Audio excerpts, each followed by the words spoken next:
Hello! It's time. It is time for Demon Souls again. Let's see.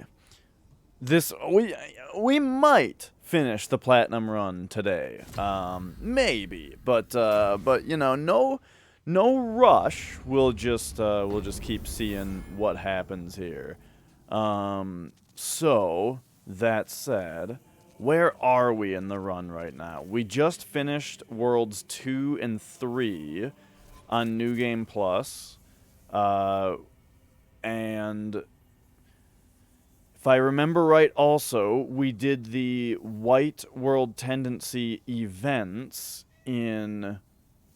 Well, we got the ceramic coins in White World Tendency in Worlds 2 and 3, right? Meaning we would have 15 ceramic coins. We do. But we did not do the, like, save Rydell part of the White World Tendency events of World 3. I don't think we need to, though. Yeah. Oh, yeah, the headache thing was yesterday. And, you know, kind of what happened was I had a headache. So I ate something and drank some water, you know, and that kind of made the headache feel better, but I still just didn't feel very well. So I ended up taking a nap, and then, you know, after that, it was just kind of a lazy day to recuperate and whatnot. But today I'm doing better. And what's up, buddy? Mia just left. You could sit down right here. Spot right here for you. How about that? So yeah, I think that means we could either do some Black World Tendency stuff in World 2, or we could do, well, I think we do that. The other thing to do would be some, just to start World 4. But here, let's get the Black World Tendency World 2 ceramic coin. Let's do that right now. So we'll just pop over here to World 2, and it's in that room. Is that room easier to get to from here or here? Or from here or here? Probably here. Yeah. We just got to deal with some dogs, and that's about it as far as stuff goes. All right. I guess we're not getting any cat action quite yet. And okay. Oh, right. Okay, everything's flipped. Yeah. Oh, that is bizarre. Okay. So,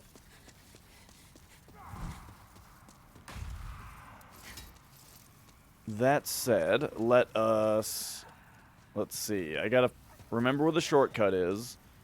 Oh, you know what? I already missed it. There's sticky white stuff over there, but, I don't know if you can put it on Blue Blood Sword. I don't think you can. I don't think this sword can be enchanted at all, but I haven't really tried.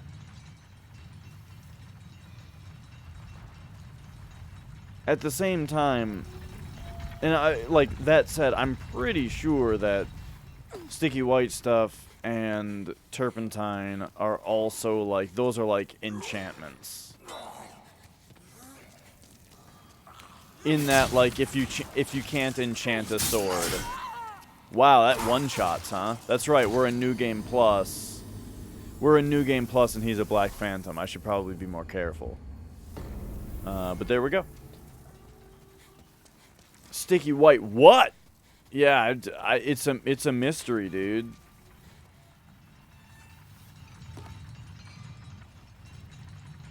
All we know is apparently it's slimy.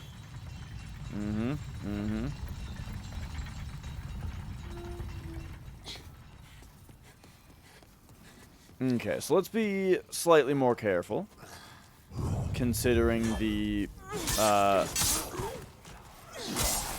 again, considering the Black World Tendency and the phantomness of this enemy. Oh, I didn't expect that to stagger him.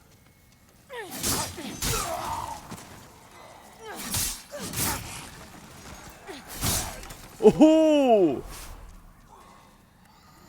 God, I love that. So to get where I'm going,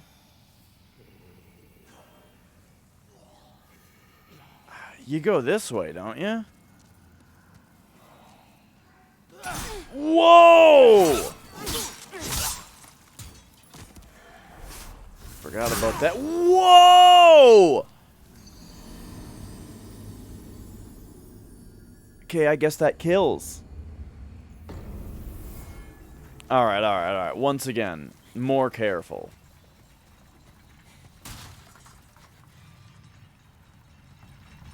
And then yeah, if we want to do like the World Tendency events, we can do that as well.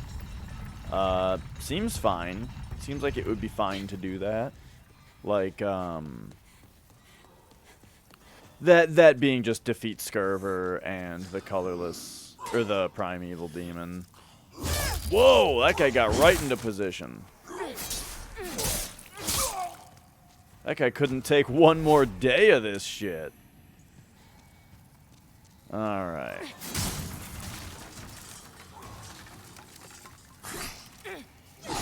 Oh, awesome. I did the push. The push move. Yes? Does Mia have something to apologize for? Does she? Oh no, I died in the game. Oh, okay. Mm-hmm. Good luck. We'll get him dinner.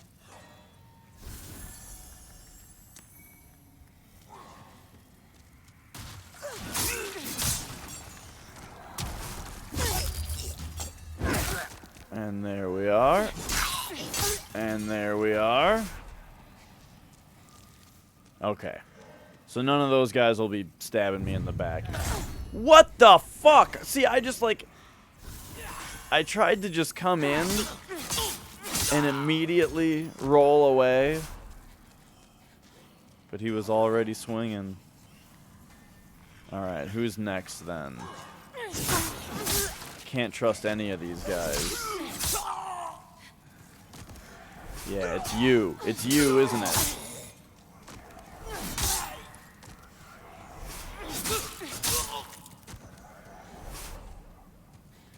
Nothing quite like swinging at one guy while locked onto a different guy, technically. Okay, and then... This is why we're here. Yeah, yeah, yeah.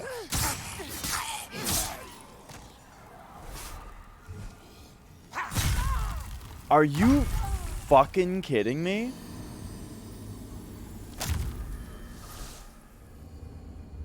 Well, I've been one-shot again. Man, dying in one shot to everything is so brutal.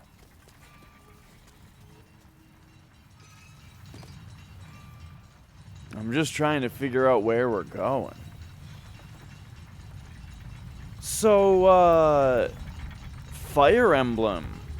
I was talking about this the other day, about how the original Famicom Fire Emblem has been officially localized and released on Switch for like $6.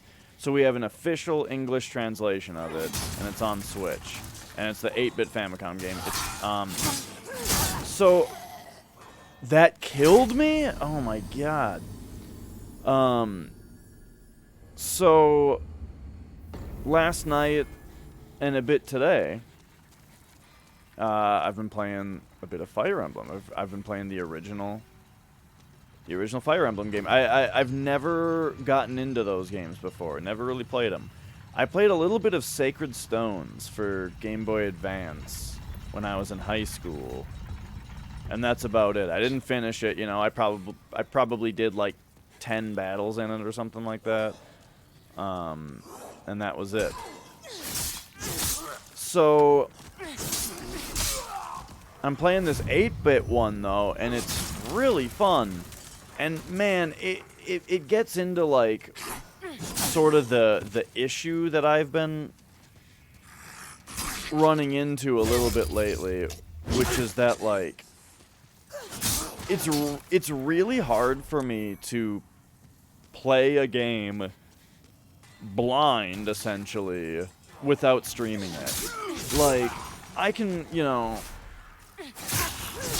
I can play, like, Final Fantasy VII as many times as I want, you know, and that kind of thing. And or I can resubscribe to World of Warcraft or something like that, right? That kind of thing I can do off stream and be totally happy with it. But when I'm starting like a new game, especially an 8-bit game that I've never played before from a renowned series, one that would probably be like fun for people to watch, but it's like, no, it's not part of my schedule right now, so I'm not gonna stream it. This is just gonna be me. This is just gonna be mine. It's really hard for me to do. It's weird because I'm playing this game and I'm enjoying it, and the whole time I'm just thinking like, boy, that would have been great on stream, and that would have been great on stream, and I just feel like I'm, you know, I feel like I'm cheating you guys.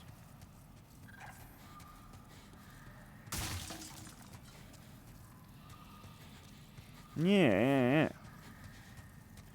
Because here was my rationale. I have long planned on, at some point, getting into Fire Emblem on stream by way of the Game Boy Advance games. Holy shit. Oh, that's right, I don't have the Thief Ring on. I should probably put that on.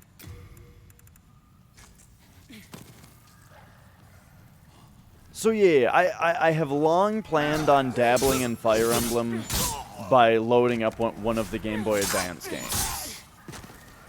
So what I thought was, I'll try this one out to see how much I like it, and if I like it, then we'll continue the plan of I'll play the Game Boy Advance one on stream, and hey, it'll be more to talk about. When I play the Game Boy Advance one, I'll have a little bit of Fire Emblem experience. I'll be able to talk about, you know, what I like from the original 8-bit game and stuff like that.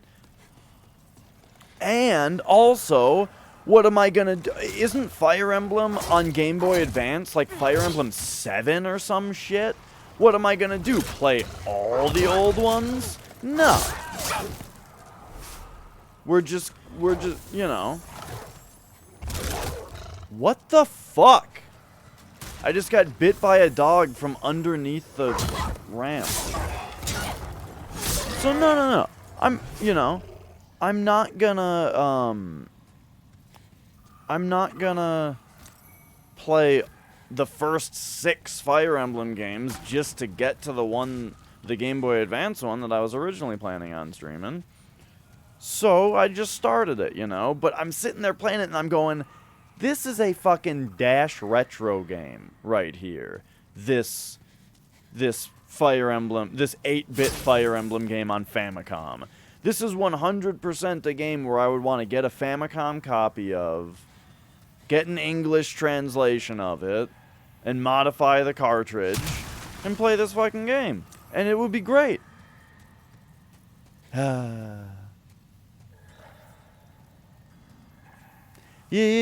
Totally, Minin. Even, like, sometimes I think, like, this isn't a game I would stream, but then another part of me says, well, that kind of makes it seem better, you know? Expand the horizons. That's something that I also, like, go back and forth on a lot, too, is, like, how much of a variety should a variety show be, you know? On one hand, you know, the more variety, the better. But on the other hand, like, I kind of want there to be a theme to the channel, you know? At least somewhat. Let's leave the fractured world now. Kitty Doodle, how are you doing? Good to see you. Thank you for that raid. Thank you for the raid. Hey.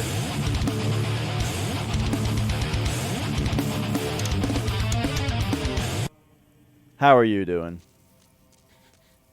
Okay. So are we doing World 4? Are we doing Black World Tendency? Let's do the, let's fight Scurver. Let's do the Scurver fight. How about that? That's fun. And then we gotta... Did I decide last time that it would be... what's harder? Running through the level backward... Or if I die to Scurver, I have to run through level 1 again. Which one is harder? I don't know. What? Hi, Magic. Hi. Come cuddle if you want to cuddle. Yeah, just lay down out of reach of me petting you. Awesome. Hey, buddy. Hi.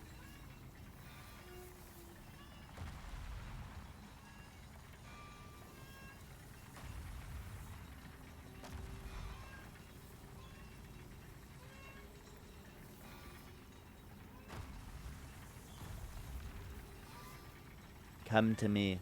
Come to me, cat. Come to me. You know exactly where to go to get cuddles. It's right here. I'm glad you can just barely hear it. 'Cause I can big time hear it. Yeah, jump up there first if you need to. And then...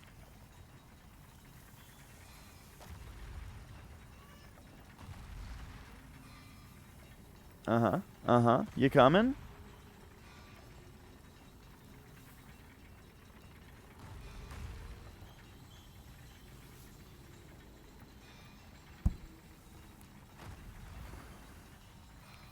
Enjoy your dinner. Oh my god.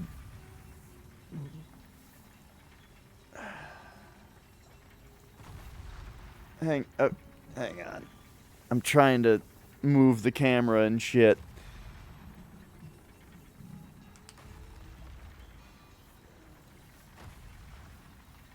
There we go. All right. How's that? Are we happy? Are you a happy kitty? Oh, he's purring. He's got a strong purr going.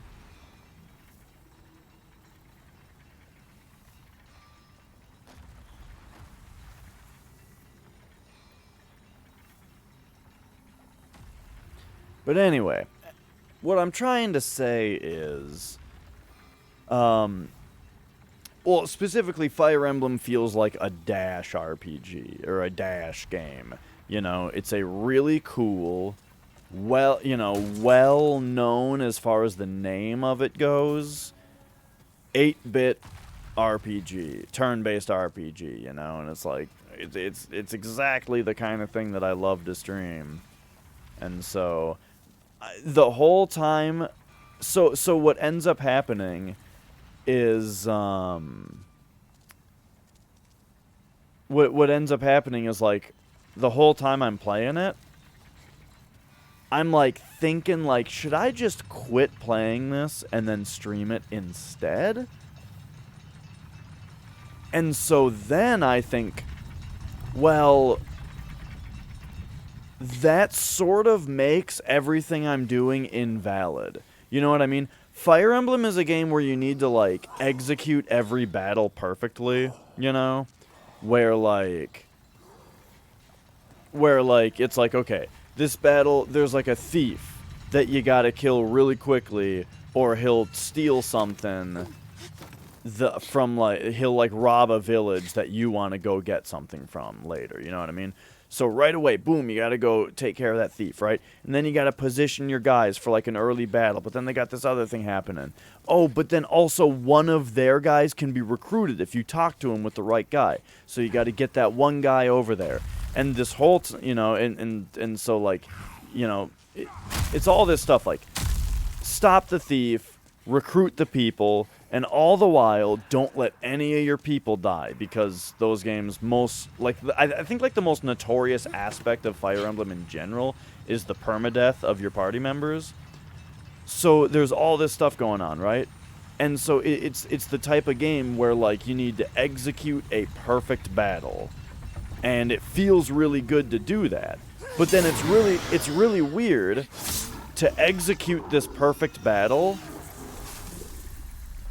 but the part of your brain that's supposed to be really satisfied with how well you've done is like, I still keep thinking, like, why do I feel like this isn't the run, you know? Because I might have to, if someone dies or if something happens, you might want to just restart the battle, right? And so I'm doing real well, but I'm thinking to myself, like, why in the back of my head am I thinking that I need to redo this battle? Oh, it's because I'm considering doing it again on stream, you know? So I'm not allowing myself to, like, fully appreciate my victories, because I feel like it's only the preface victory to the real run that may or may not be on stream. You know what I mean? And so it's a weird problem to have. I wonder what the long-term effects of this will be, you know? Like, I wonder if, like, at some point, if and when I stop Twitch streaming, if I'm just going to stop playing video games in general, because non-stream game playing is not going to be able to replace stream game playing. But if I'm not interested in streaming anymore, I'm not going to be interested in the other way, you know what I mean? I don't plan on quitting streaming, don't get me wrong. I'm just saying that, like, I wonder what are the long-term implications of what I'm saying.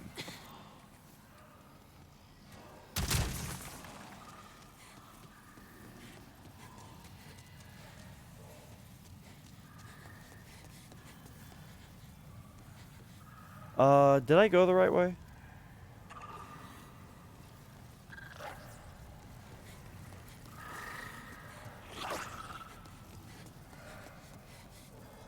But yeah, it's generally, I only have 3 of these?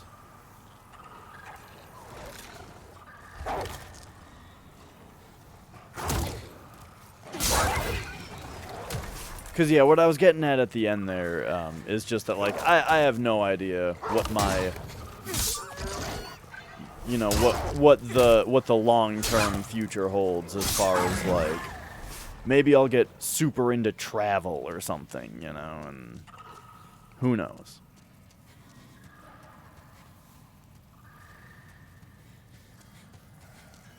Maybe I'll get to do my lifelong goal of playing a music show in front of an audience.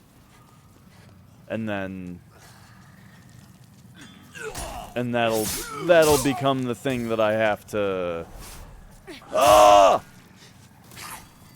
I'll be chasing then forever. Who knows? But basically it all comes back to one simple thing, which is, boy, wouldn't it be great to just be a full-time streamer so that I could, I'm using too much grass right now. It's driving me nuts. Wouldn't it be great to be a full-time streamer so that I could just fit Fire Emblem into my schedule?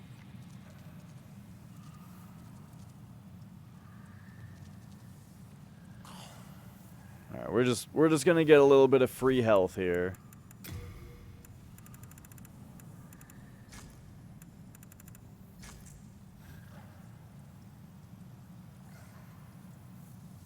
Why am I here? Oh, I finally just realized the wrong direction that I took. Okay. Because I was thinking to myself, like, last time I had to specifically not go to the end of the level in order to get to where the ceramic coin is. So why, now that I'm trying to get to the end of the level, am I where the ceramic coin is? Oh. Oops.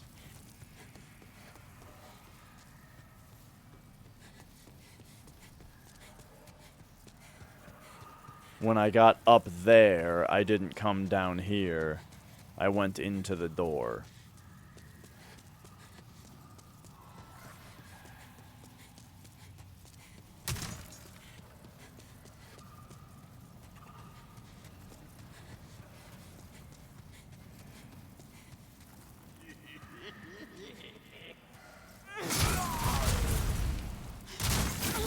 Whoa! Whoa! What hit me? Lingering explosion?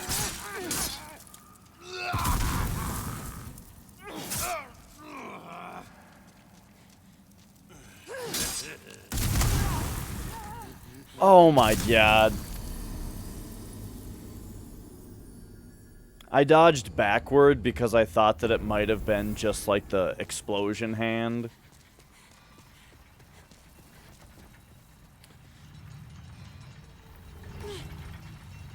Man, I'm not used to New Game Plus. And I am dying a lot.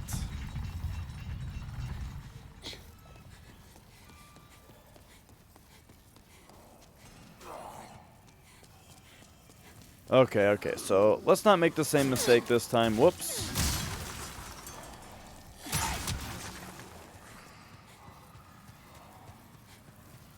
Let's actually go the correct way here.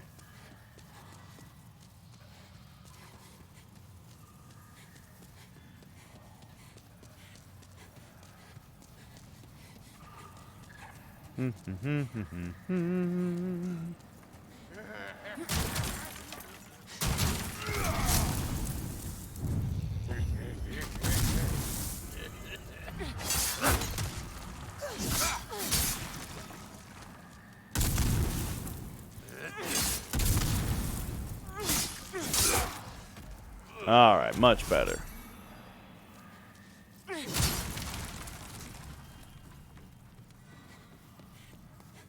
Okay, so the Primeval is dead. And I guess I just want to go fight Skerver. Wow!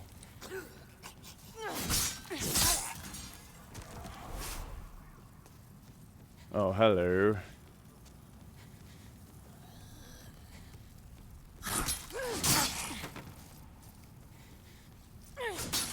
Oh! That first attack missing really freaked me out there. I see. The reason I keep rolling away, even though I'm staggering the enemy, is I'm not sure if they're far enough into their next attack for it to work.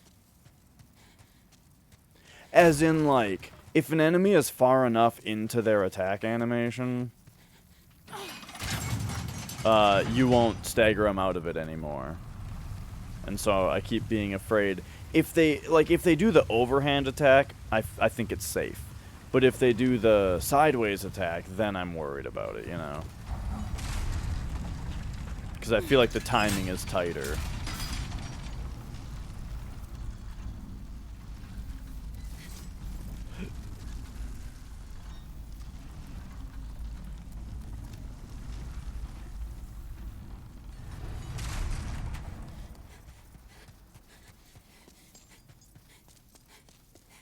Okay, now I would love it if dying here respawned me here. Like I did totally think it did on PS3. Wow.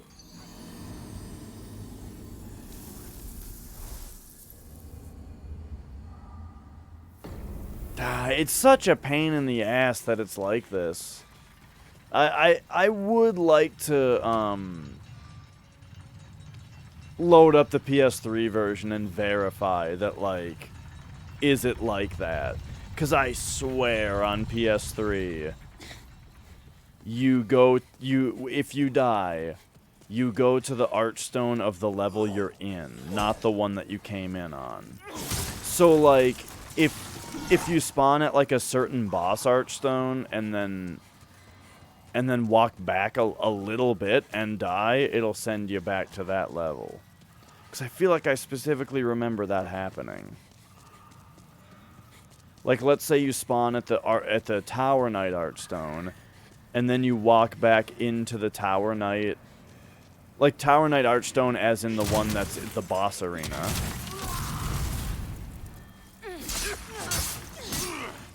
Yeah.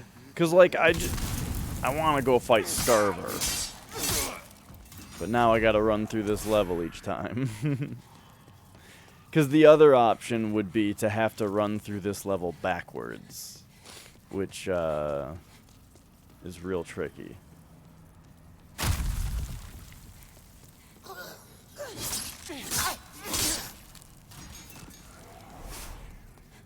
But, I mean, I really just gotta be good at the game. As like, dumb as that sounds. Wow! I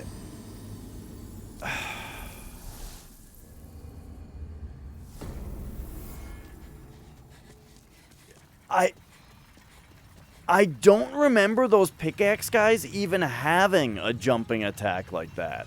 Is it just Black Phantoms? I don't know.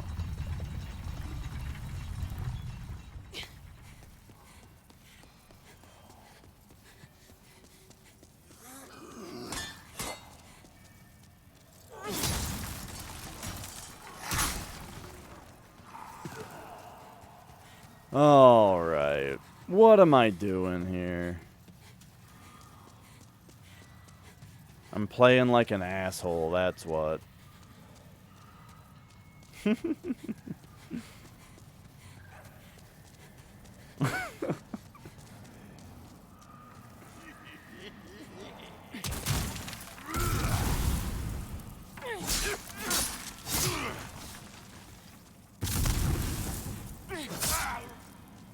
Oh, I thought Explodey Hand meant that they were gonna follow it up really quickly. What up, Ban? Hey, at least that guy's dropping some full moon grass. And you know what? Wait a second. We're supposed to be using pure Black World Tendency to get a gold coin. Oh, fuck. That's another reason that it's a huge pain in the ass. That, like, now I forever spawn in... God damn it. I forgot about the gold coin. Because now, if we forever spawn in World 1, it'll be harder to farm a gold coin. Oh, man.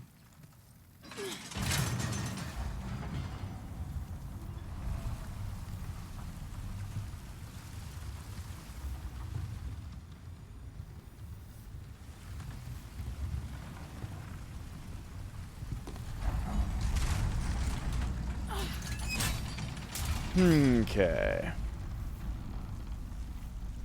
Yes, it does. That has... I have verified... I have tested and verified that.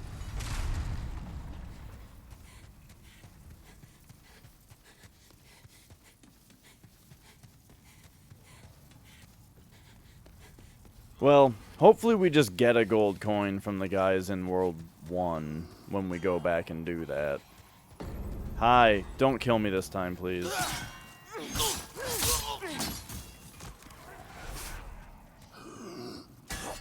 Also you. Talking to a friend that lives in the U.S. He told me that Hi Brother... Hang on. He told me that Hi Brother flushed the toilet. His brother flushed the toilet while he was taking a bath as a prank. How does one thing connect the other? I don't know. I don't know what he'd be talking about. I've heard that, like, if you're taking a shower, that,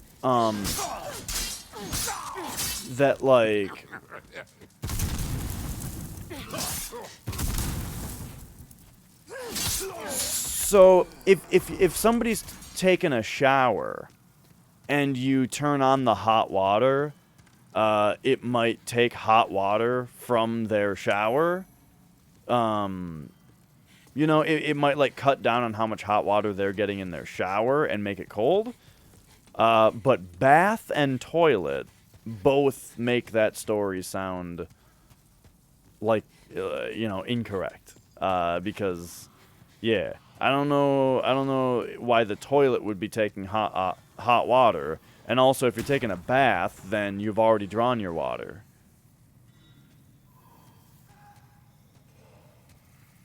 I suppose if it takes the cold water, it would make the shower too hot. Maybe. Yeah, that could be. I hate my life. I totally forgot that guy does that. Right, if he's taking a bath, then I would think he would have already drawn his water.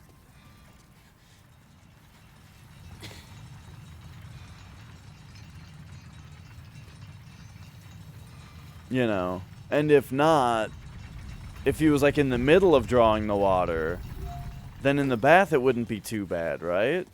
Because like either you wouldn't be in the tub yet, so you'd have a chance to test the water before you got in it, or you're filling the tub as you're in it, and so yeah, the water coming in is too hot, but wait a second. Oh, okay, yeah. But, you know, the water coming in is too hot, but it's not like it's hitting your skin directly because you're in the bath water.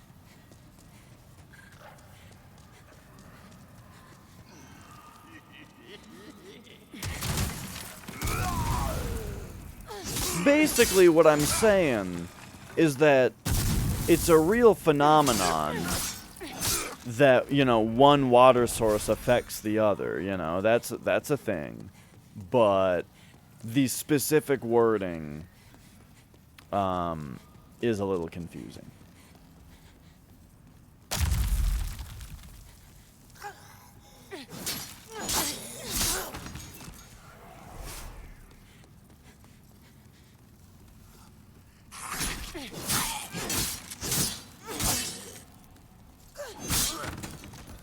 Okay. Hey, guess what? I'm getting better.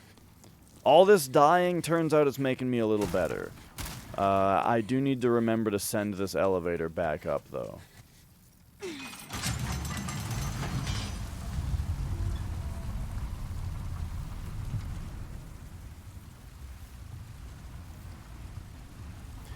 Yeah, I mean, it depends on the establishment. Like, I'm pretty sure if you flush the toilet at our house, it doesn't make the shower go hot. I've done it.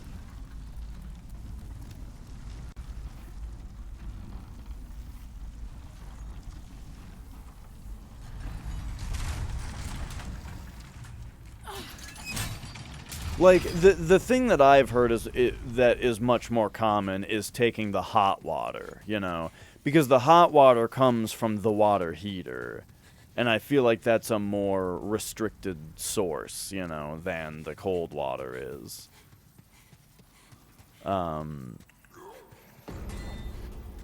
So, yeah. But the thing is, like, it making an immediate impact, that's also not really something that happens at my house either. You can run out of hot water. Like, if we were to, like, do a load of dishes in the dishwasher, and then also do, like, a hot load of laundry, and then try to take a hot shower, we might run out of hot water, you know? And the water heater has to catch up.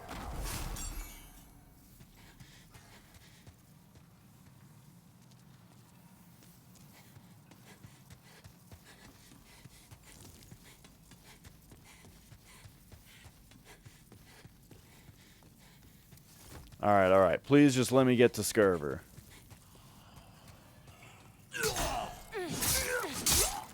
Just be careful on these guys. Don't be an idiot.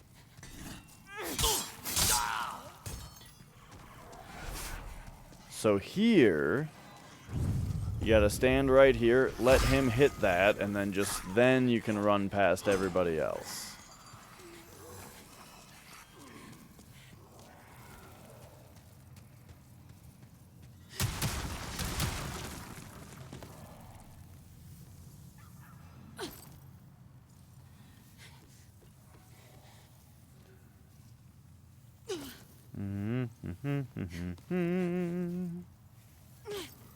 Alright, there's Skurver.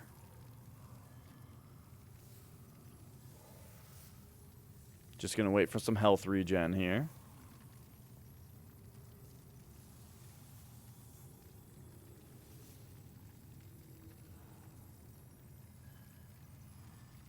And then, I think the first thing he always tries to do is a miracle.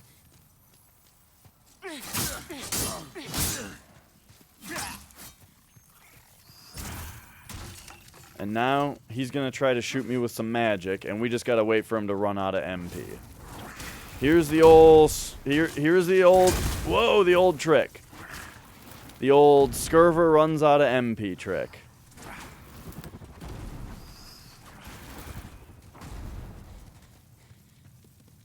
It does take a while, though. Until then, just enjoy the lighting effects.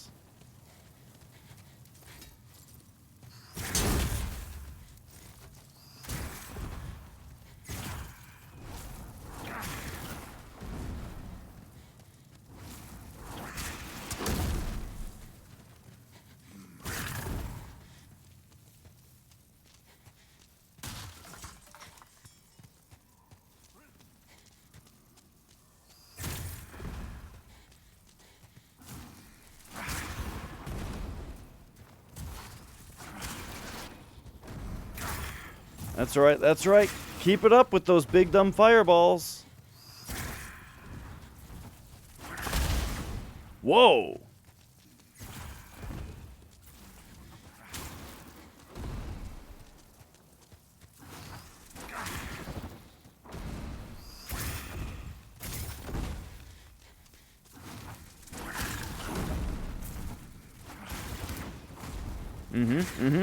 Yeah.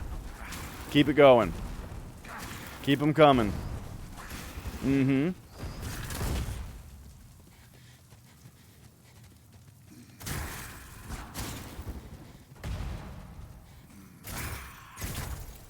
So let's talk about the rest of our plan today. After we do this,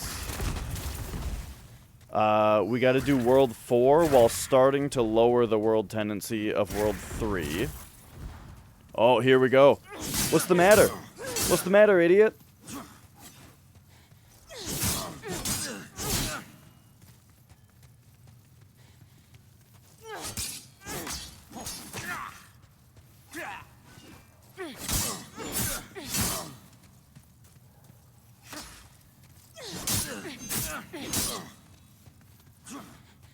Oh, jeez. My nose itches.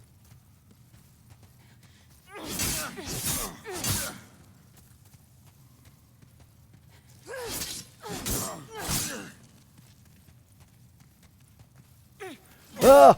Oh!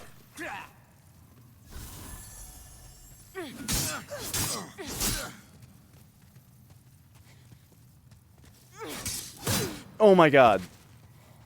I keep swinging too early.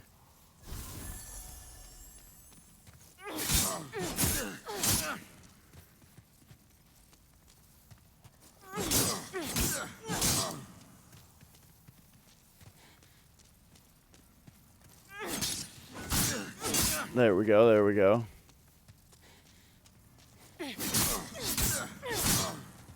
Gotta get those tipper hits.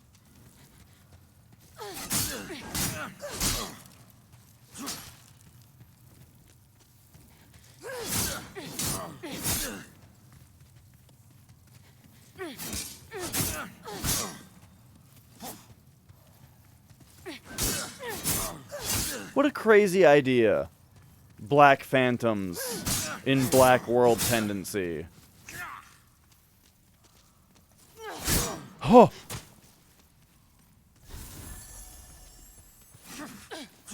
No! Oh my god, he almost killed me because of the stupid push move again. Oh, whoa. Alright. Alright.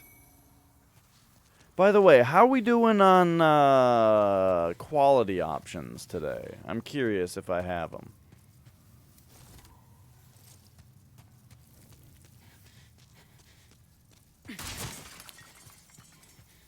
Whew. Alright, alright. They are there. Good, good to know.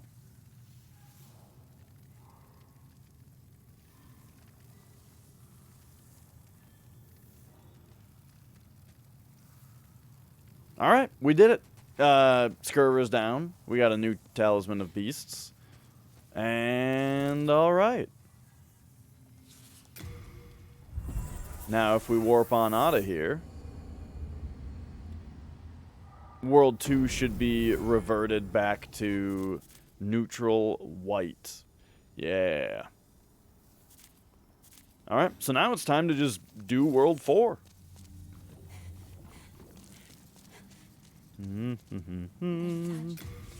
So, firstly, soul of the lost withdrawn from its vessel. Let strength be granted so the world might be mended. Heart, may thy strength. what are we doing? Oh yes, Stockpile Thomas is actually who I meant to come by and talk to. Hi. I'm keeping a close. Because real quick, I would like to withdraw some full moon grasses. Oh, we're full on other stuff, though.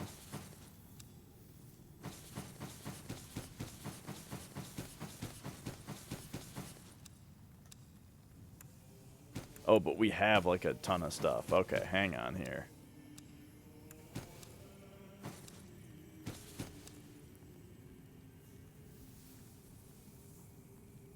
Oh, yeah, I would have gotten one of these, huh?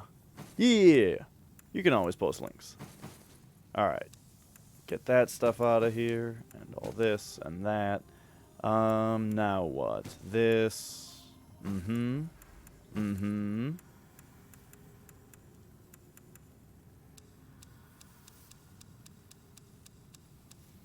Okay.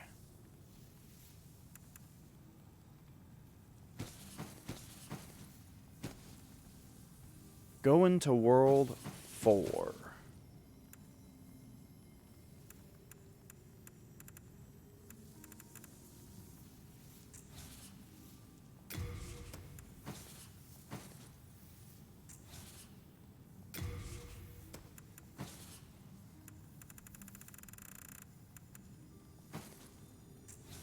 You have a heart of gold. All right. Hello. I'm sorry.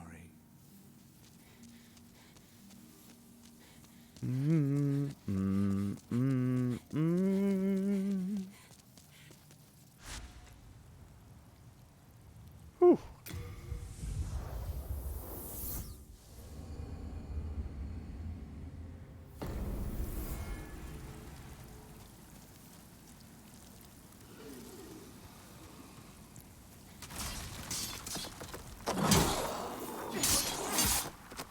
I wonder if I should have kept the gold mask with me for the other colorless demon soul. Fuck, that scares me every time.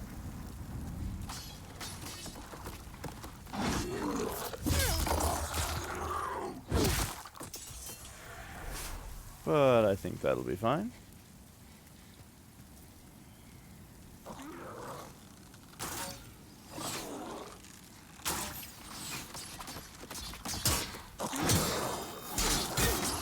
Whoa. Oh, shit. Okay, so these guys... Man, I guess I should have put that last point into luck. Look how these guys just barely don't die to 2 hits. Alright, let's just inch forward until we get one of these guys.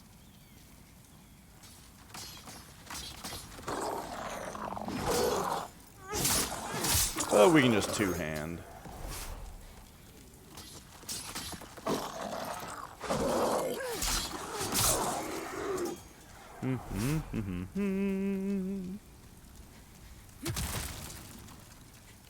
Okay.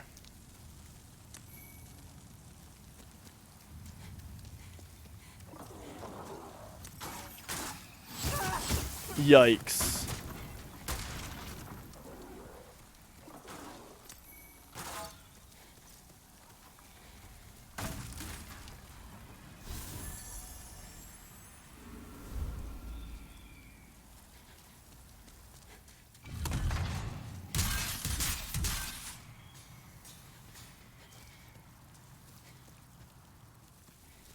So,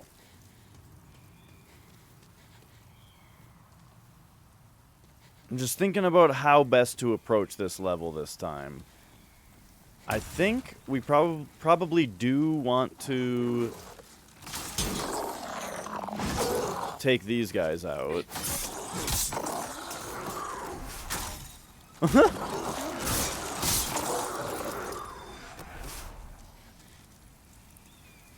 I don't know if this one over here will be a problem.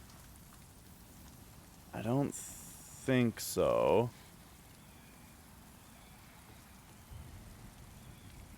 Let me take a look at this. Oh, yeah, like I've never seen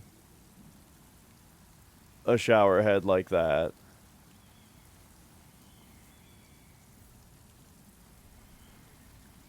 Yeah, exactly. It's like what Minnan says here, where we have a water heater that is a big tank full of hot water.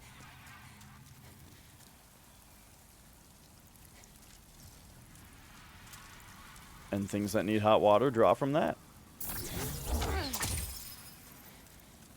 All right, so I think we got to take out, or we probably want to take out this storm ray.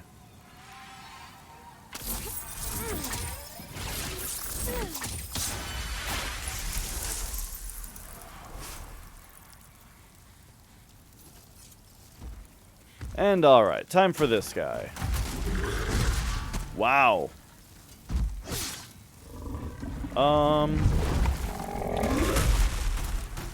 I don't love that he's up against the wall. Okay, there we go.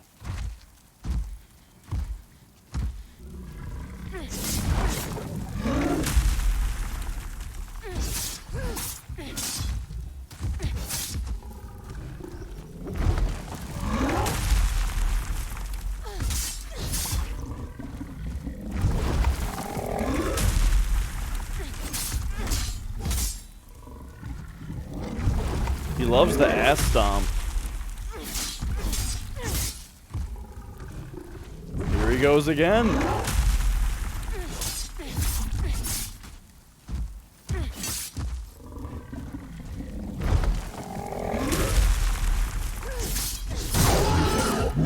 Whoa, buddy, whoa.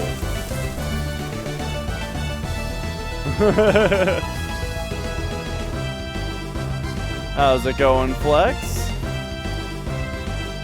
35 months, holy shit.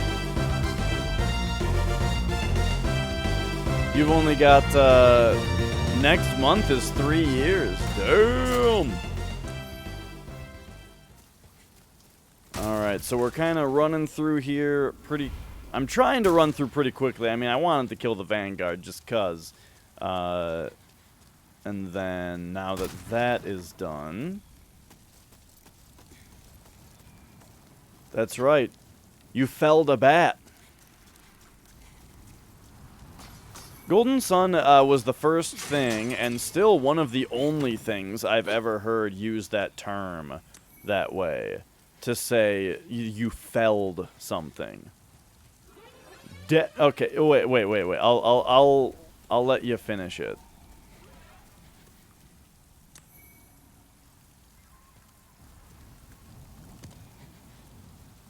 Dash is on the mic with a bone to pick. They kicked me out of church for showing my dick.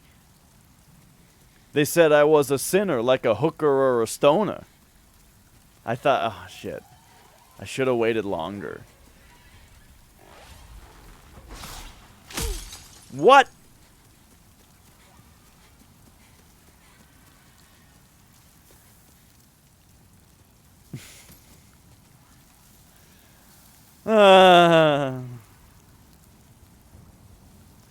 Am I already in too deep? Oh, oh, oh.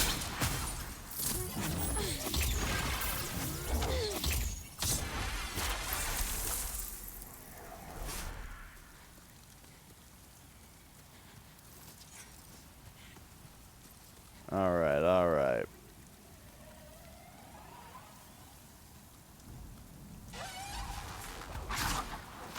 Whoa. Whoa! They whipped their tail with some sass in this one. Should I just run past this guy? Yeah? And this guy? Let's just go. Oh, this one will be a little harder. Oh, well, no, I guess not.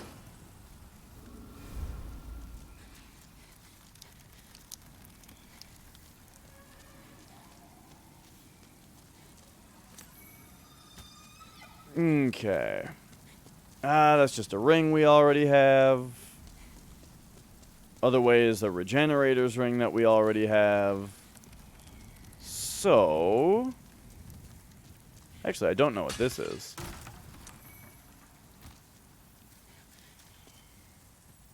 Yeah, that way is the regenerator's ring I already have.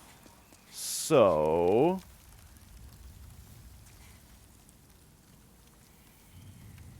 I noticed you said bath tube, but oh!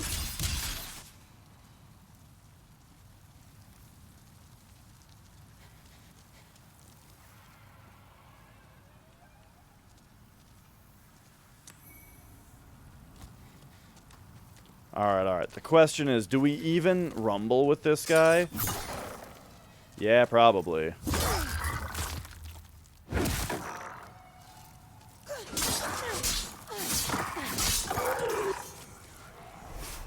I didn't. I had no idea. I'm very bad at rhyming.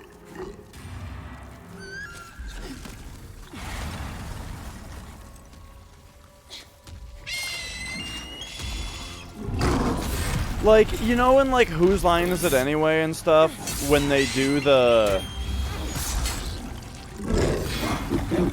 When they do, like, the game where they have to rhyme. I think that just seems straight up just impossible. To just think of rhymes that quickly.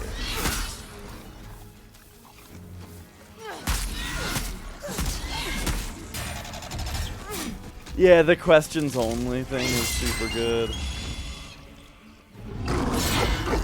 Wow.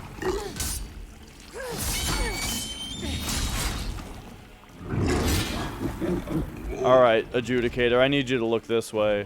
This is cool. This is more of a fight than I usually have with them.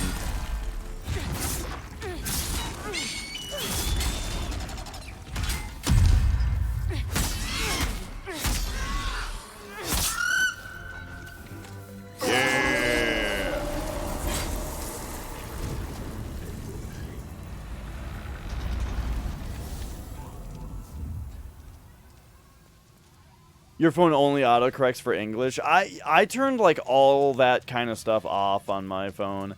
And it's like kind of a pain in the ass sometimes because phones aren't like super great for typing on, you know? But for the most part, I think I'm better off.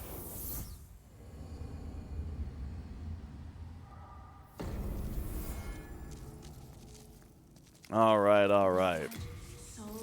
4-1 is complete.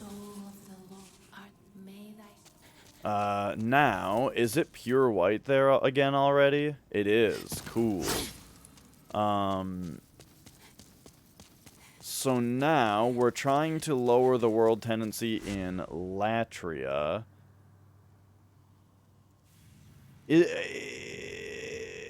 Yeah. I was gonna say, like, is there some reason that I would want to save Rydell? Nah, who cares?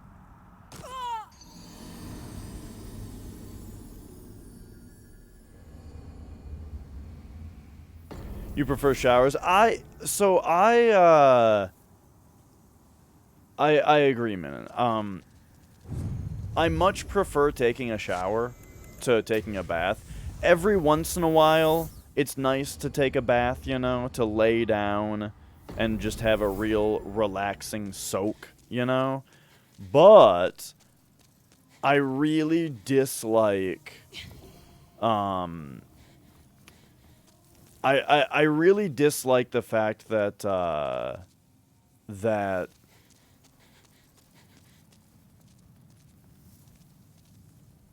when I take a shower, I'm standing in a bathtub, you know? Having like a split shower tub combo where you stand in a bathtub and you have a shower head, I don't like that. I like to take showers in like actual showers, and unfortunately that's not super common in like your average household here. It's kind of something that you need special, you know? But when I was in when I was in Brazil, I don't even remember the shower heads being like the way that Ban put, but maybe I just don't remember. I remember the Columbia shower heads. But anyway, point is, both of those places had like dedicated showers, you know. Most hotels I've been in, I feel like, have dedicated showers. Unless it's like an extended stay. It's better than having you. Anyway, he's got nothing for me. I see. And then this... Oh, wait, we have to save Saint Urbane. I decided you have your... We need the silver and the pure blood demon soul. Okay, gotcha. I can still be... And then we need to save Saint Urbane to learn more miracles, and he's in the very next level. So let's go. All right, it's time for 4-2. Oh man, though, look how cute this is. Magic just laid his head down on my hand. So I got like the bottom of his head. As in, like, you know, like the bottom of his cheek and neck and stuff on my hand. It's super cute.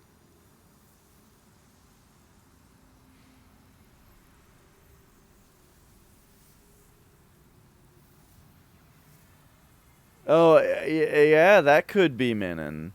Right, it's like the international hotel, where it's not too wacky. They had a menu item for room service called baby beef, and I don't exactly know what it is, but it was good.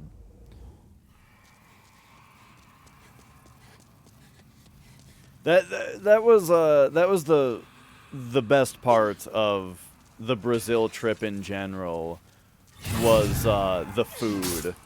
The food was generally very good and very cheap.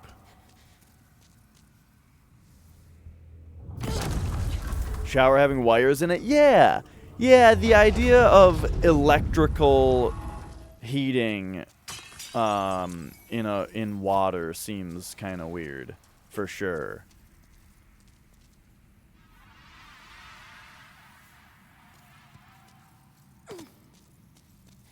Alright, so we're going over here. Patches, you are going to get fucked up later when I need to lower my character tendency. Alright, what's up, dude? Whoa.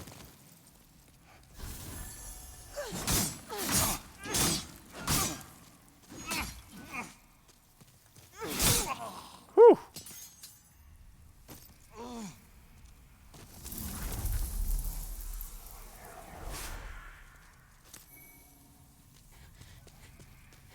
Yeah, that's interesting. Just because it's is different, and you know, I think it's Oh,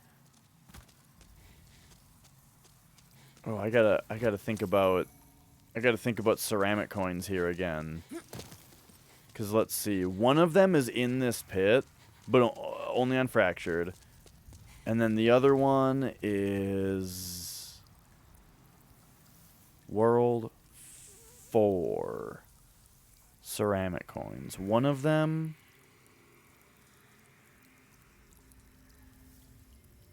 is in this pit.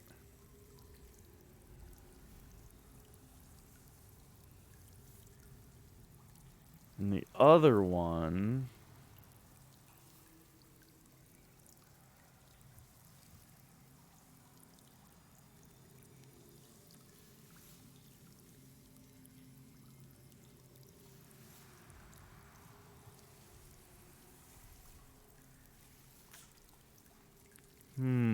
Oh, Grave Robber Bilge's cell. Yep. Okay. And that's the White World Tendency one, is the Grave Robber's cell. Did you go back? Okay, excellent.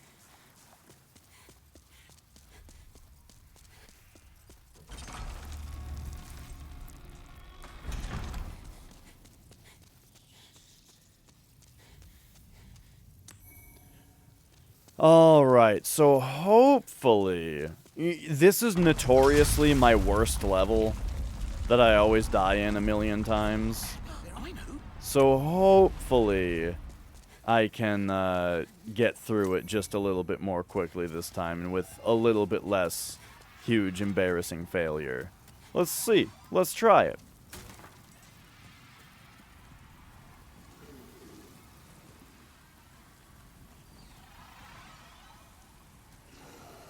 Right around here is when this first guy usually comes for you. Okay, there we go.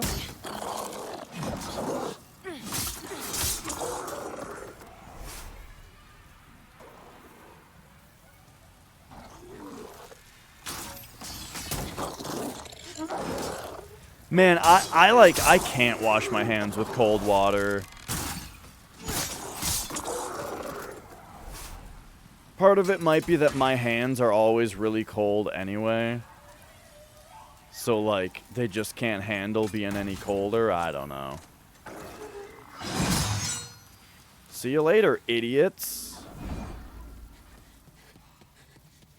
You know, on New Game Plus, I'm a lot more prone to just running past enemies.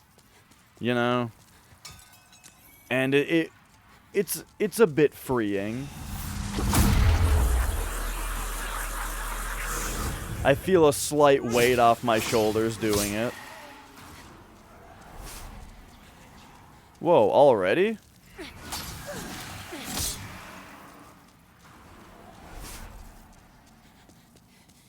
Okay, run all the way down. And right here.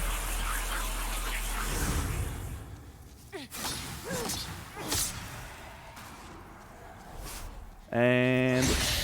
No! Oh my god, it didn't kill me. Whoa. I got Finglongered. And it didn't kill me.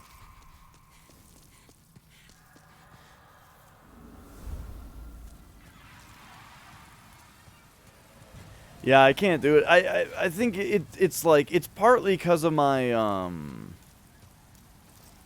like, my hands are always cold, and I'm, like, super skinny, you know?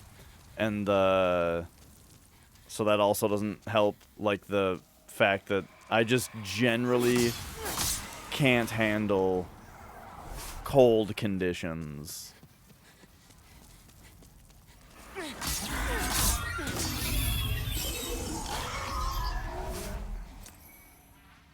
Holy shnikes.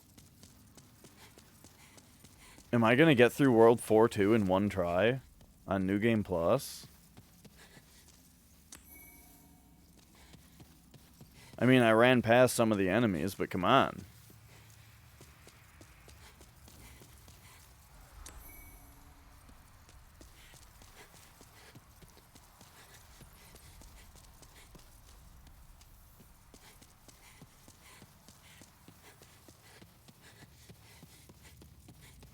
Yeah, well, it runs the gamut. Like, in the winter here, it gets super cold. Yeah, like well below 0. And then Fahrenheit. And then in the summer, it can get above 100. Usually, though, you can expect it to be like in the 90s in the summer. Sometimes it goes above 100. And because we have a lot of lakes, it's a very humid, wet heat, you know? The kind that's, like, real miserable.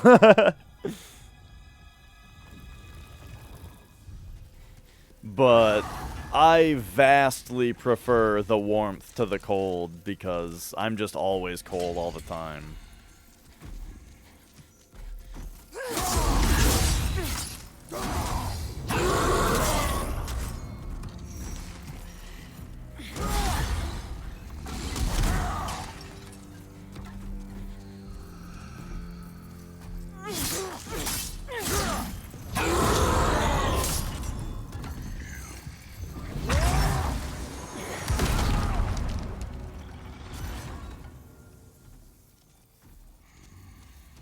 Okay, okay.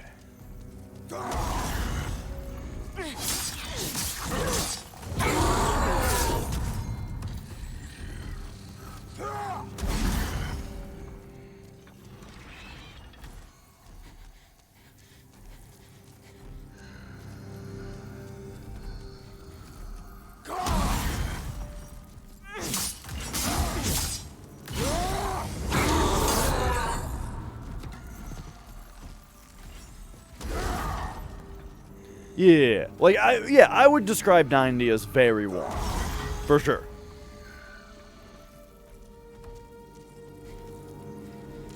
People definitely complain when it's 90 here.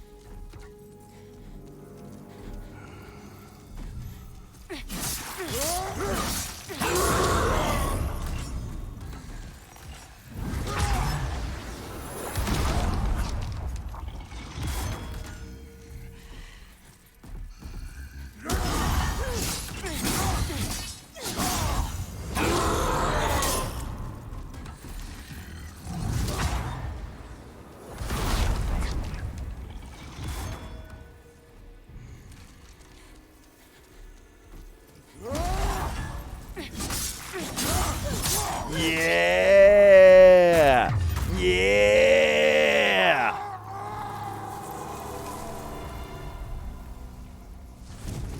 Look at that. 4-2 in one try. How about that? Alright, so real quick here. Let's throw our body away. Then let's grab the ceramic coin.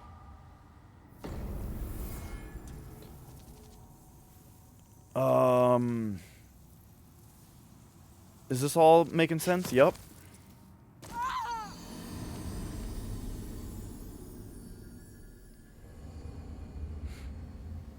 Gotcha. Yeah, I'd say when it starts to get like surprisingly hot is when it breaks the 100 Fahrenheit barrier. That's when people are like, what the fuck, you know?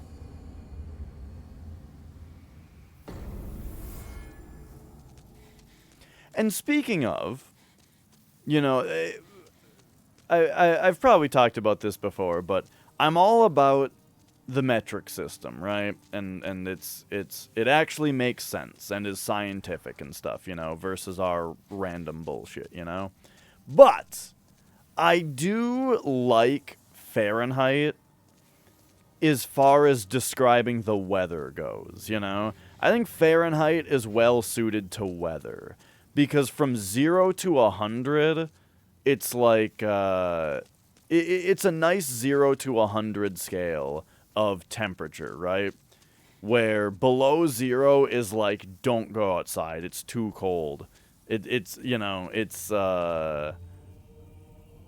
it's dangerous out, you know. And above 100 is the same thing. At that point, you just shouldn't go outside. It's becoming dangerous. Oh, I forgot to pick up my souls after I dumped.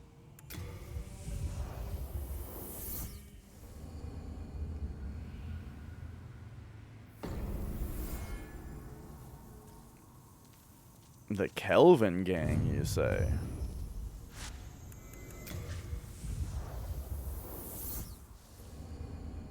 Definitely don't go outside when it's below 0 Kelvin.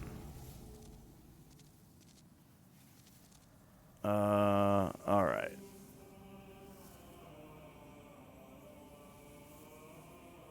Ooh, what am I doing? Ceramic coin. Then touch soul of the mind, key to life's ether.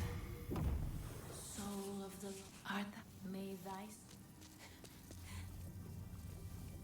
Doop de doop doop de doop doo. What up, Kalakashi? Oh, yep, we're going this way.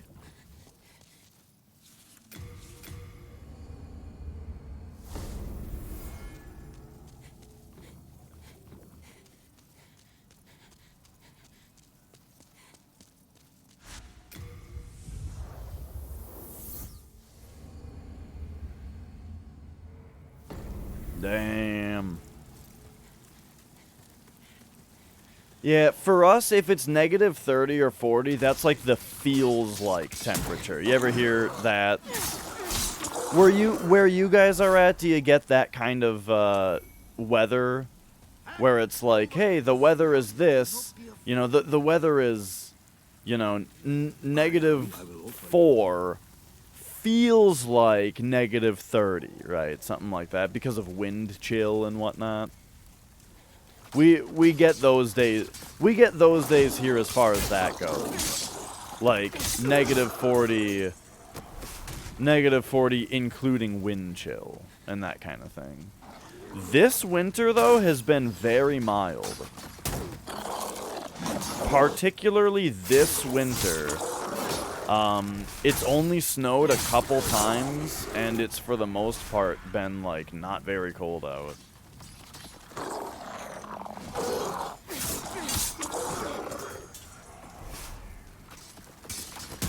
It snowed one day really early, you know, in like October or something. We got this huge snowstorm that gave us just a shitload of snow, and then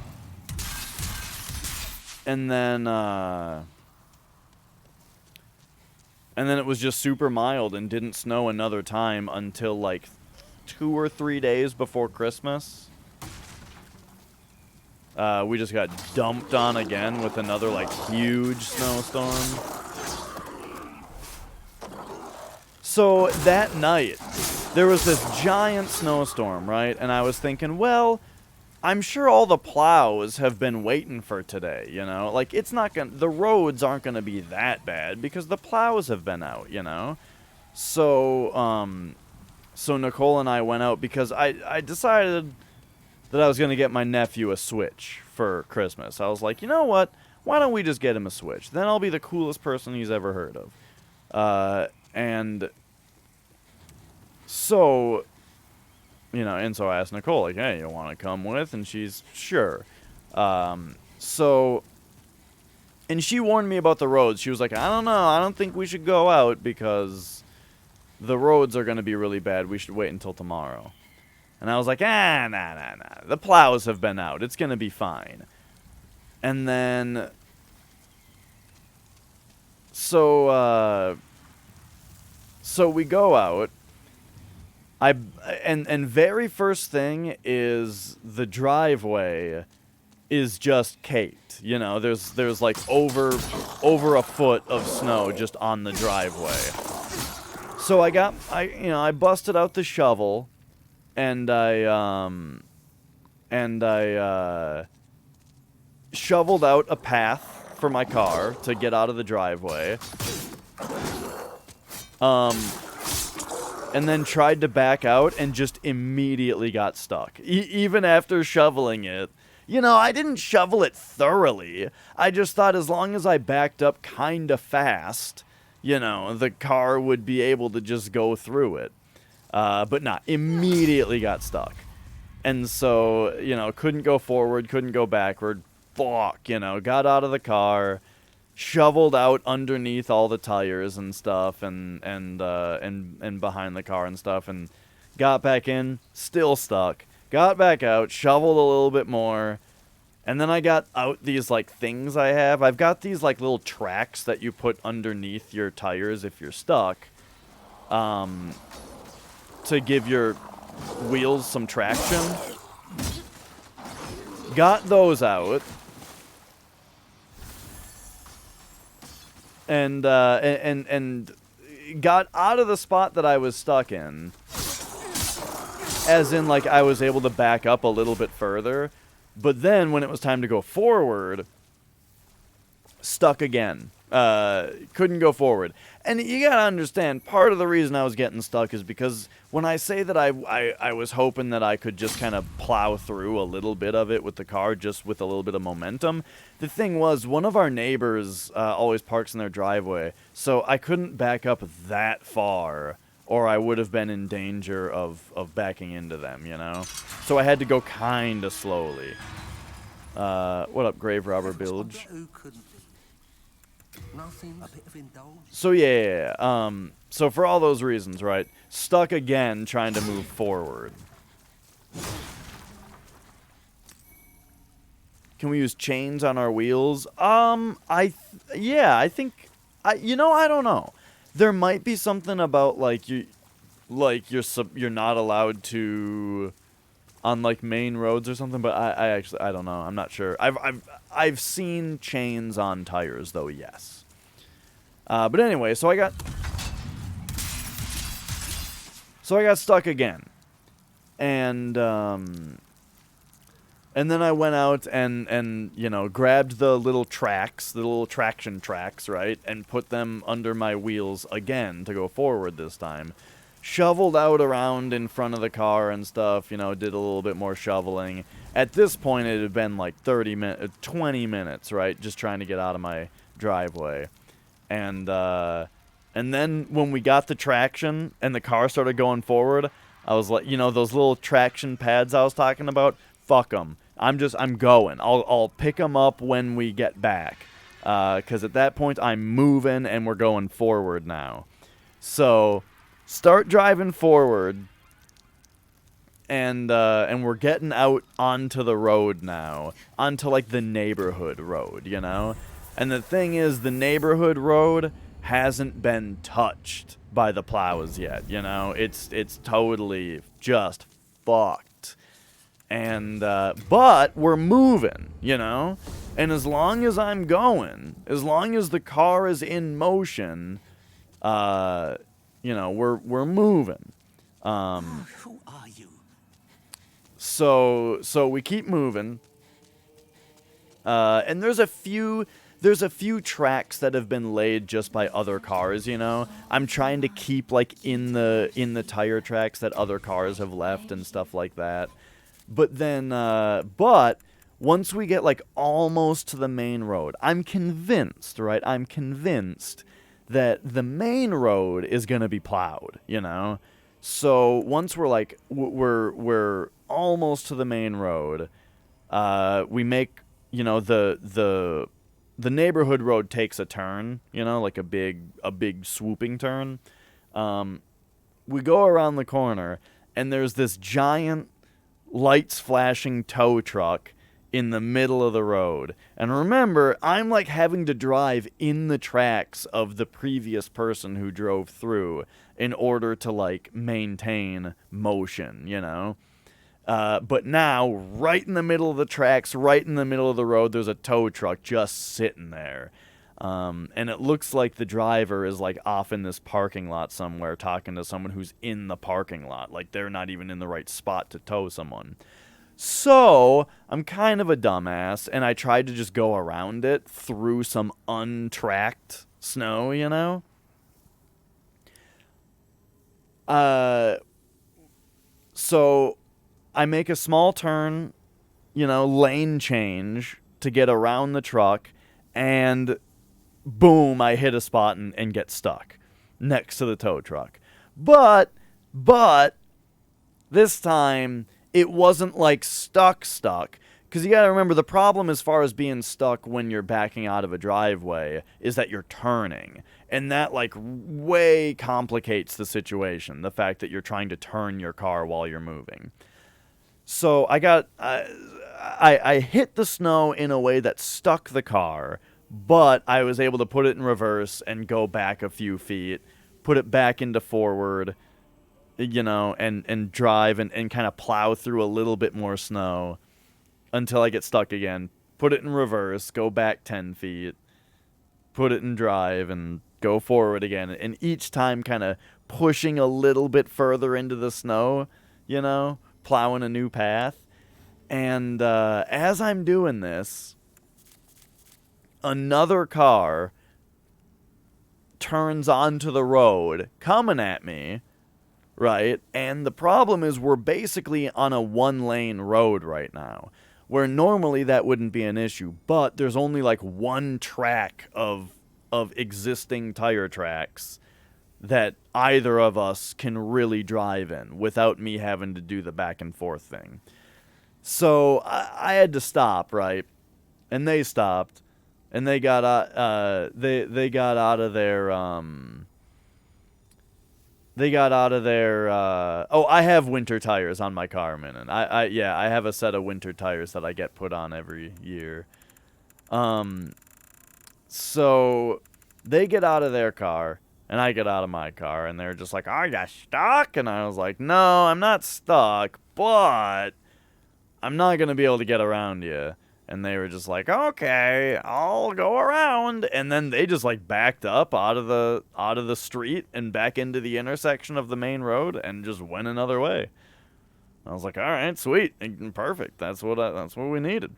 So eventually, through backing up and going forward several times, I was able to get around this tow truck back into like the existing tracks, And then we're going again, a nice 15 miles an hour, just kind of moving through the snow. Got to the stoplight,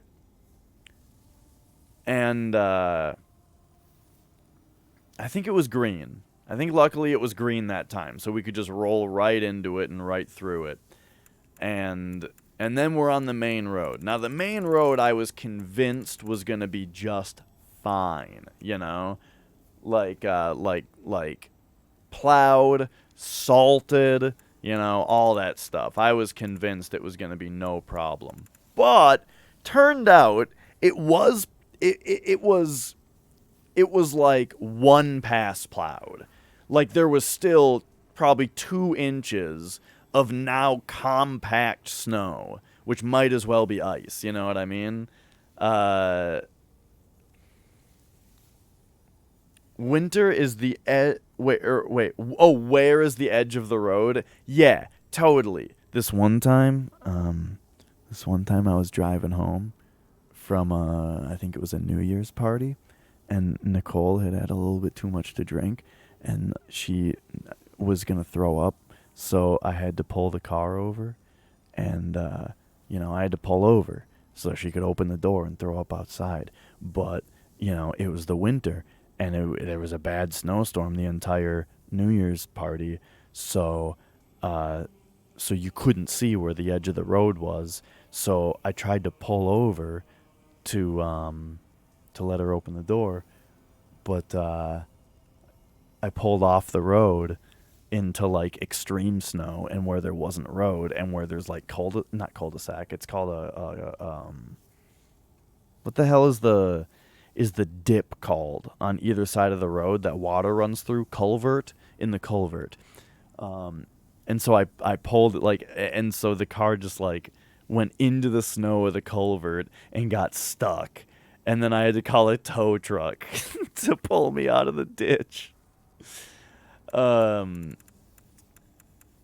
yeah, we get that.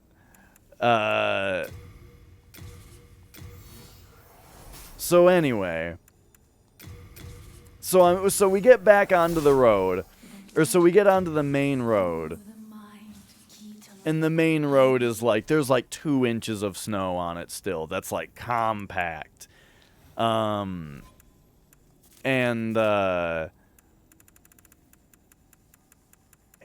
it's like, it's pretty no bueno, but like, it's fine, you know, like it's working, I'm doing it. Oh my god. I am here for thee. You gotta love double cat time. Is there anything better than playing video games with 2 cats? Whoa, what's with the camera? Why did it do that? 2 cats on your lap? Hang on, let me fix the camera. There it goes. Oh, yeah. Alright, so yeah. So, you know, we're on the road. It's not great. There's other cars on the road now. And then we get like, you know, a quarter mile down the road and there's another tow truck parked in the middle of the road. Now we're on the main road though, where there's at least 2 lanes. So like, people coming the other way are in a different lane than I am. But, you know, I just stop. Right? I'm just going to stop behind this tow truck and wait for it. But the people behind me didn't want to stop and wait for some reason, so they're like going around. Well, 2 people went around, right? And they were both big dumb trucks. Oh, I don't know if you guys have this where you live, but around here, people who drive big pickup trucks are like the most inconsiderate, annoying, obnoxious drivers. So these big dumb pickup trucks behind me, they gotta go. And the first one goes around kind of fine, except that it's dangerous. The second one, though, man, it almost hit me, and it almost hit the tow truck in front of us, because like it's like sliding right. You know, he's going around around the left side. But his truck is like sliding right into the traffic that he's trying to go around.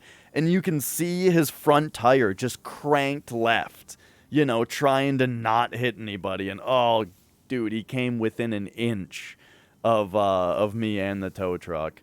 But anyway, so then the tow truck starts going and I'm behind it. And okay, we're doing fine.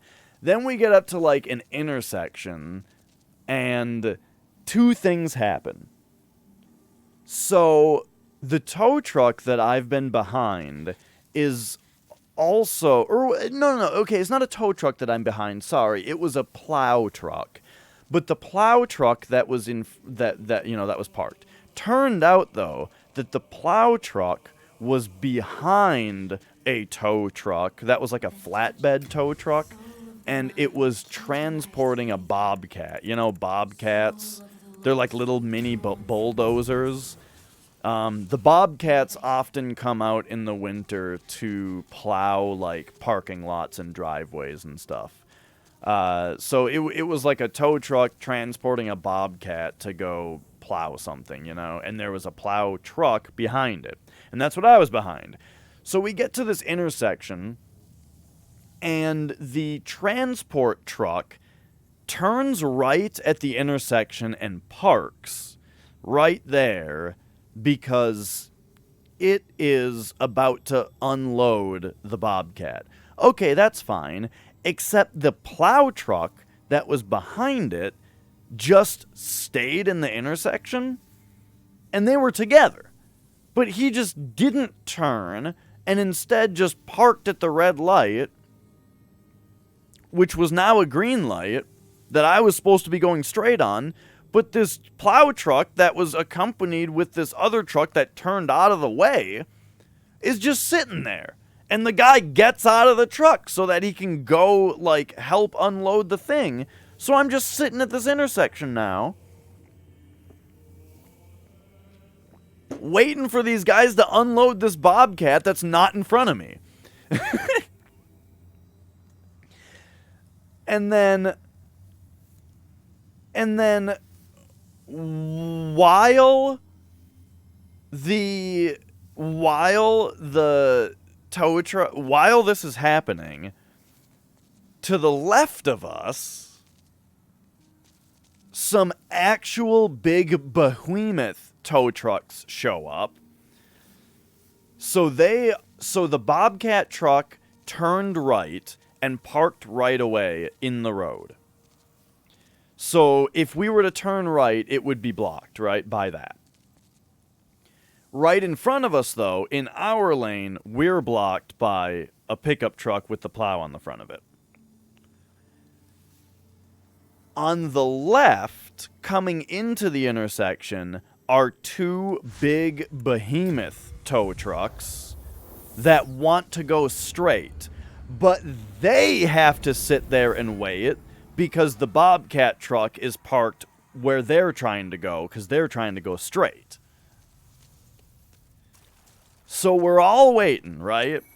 Then, after we're all done waiting for them to unload the Bobcat, then, you know, they get the Bobcat off, it drives away. The guy gets back in the tow truck and starts trying to pull away, but, like, he's stuck because he's in a big, heavy truck in this, like, large amount of snow on the road.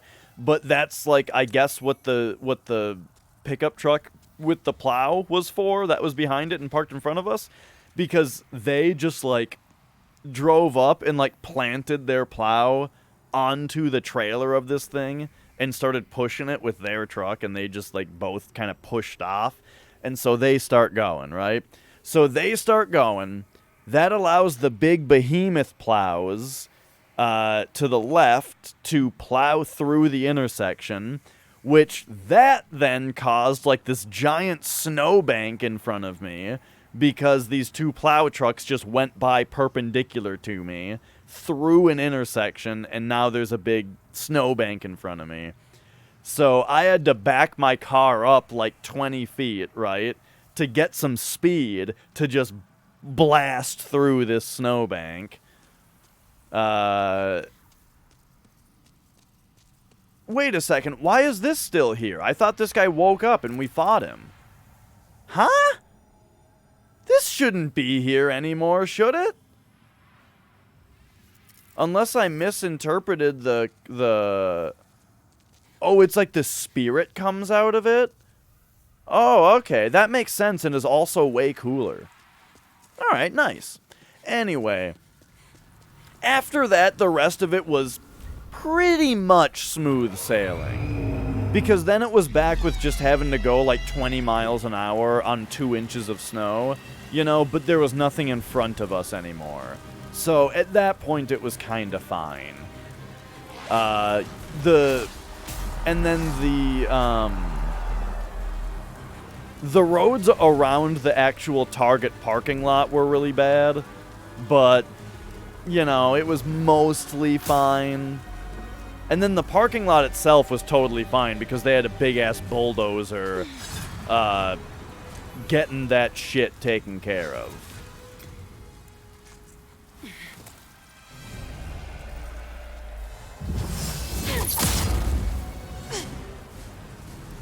Alright, here we go.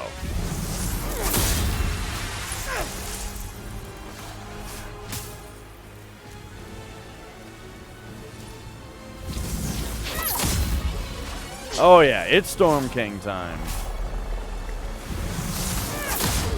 Oh, 3 in 1.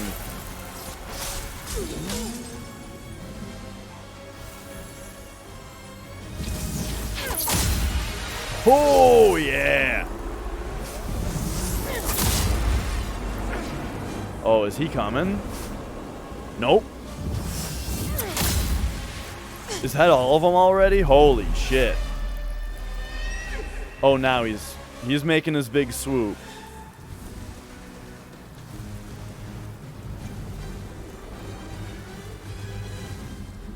God, what a fantastic boss.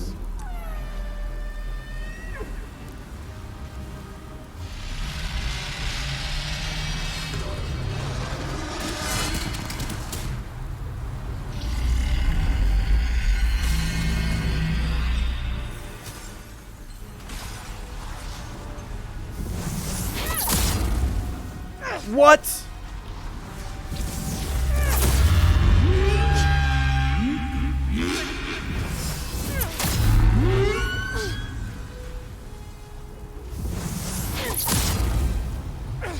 I still think, I think the dragon in Sekiro is the best gimmick boss FromSoft has ever done. I think they outdid themselves with that one.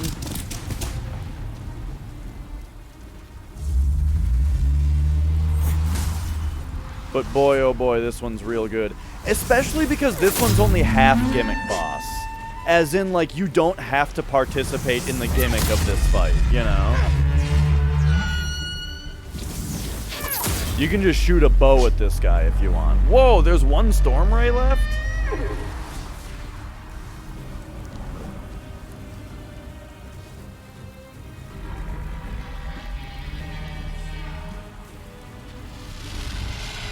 This one's missing a little bit of oomph on the Storm Ruler. Yes. On the Storm Ruler. I agree with that. I think that Storm King they did much better. But the weapon, I hear ya. One more. Just get it. Yeah.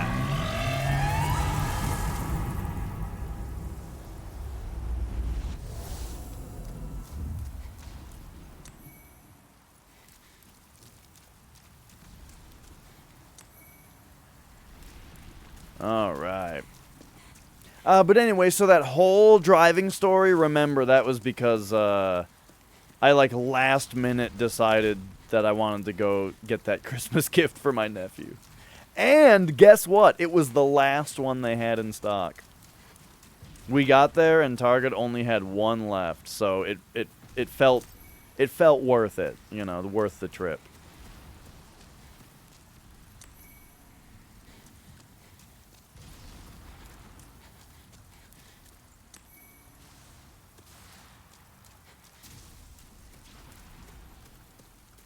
Whew, all right.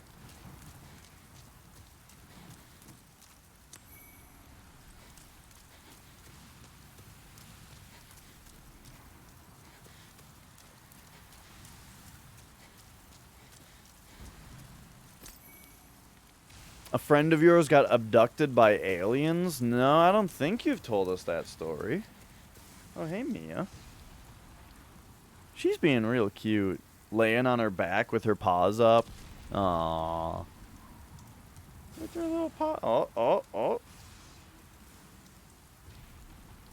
Are you in a hugging mood?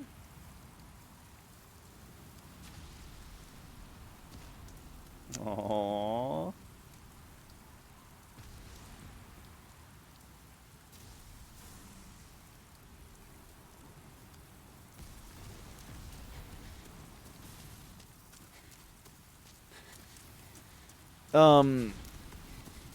One thing I love about Mia that Magic doesn't really do, and I haven't really seen other cats do it as much, is she uses her paws to, like, grab things a lot. You know what I mean? Like if she wants to smell something that's in your hand, she'll actually, like, reach her paw out and hook her paw on your like, your wrist and pull it towards her, you know? Like, just kind of pull... She just tries to pull whatever it is closer to her so she can smell it. It's super cute. Like, not just pawing at the item itself. She, like, grabs onto your arm and pulls on it. You know what I mean? It's super cute. I see this still happens in the remake with... Oh, you can grab it, though.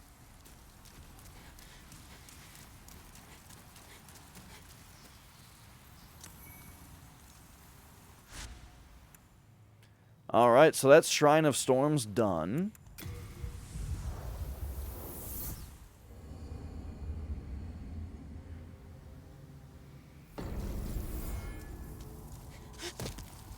Let us dispose of the body.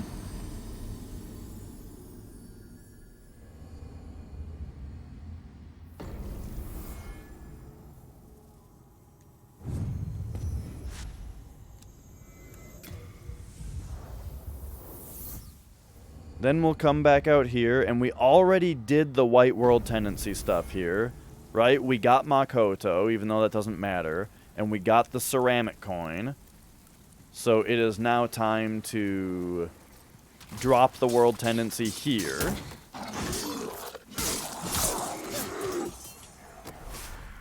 And step number 1 of doing that will be to murder Satsuki.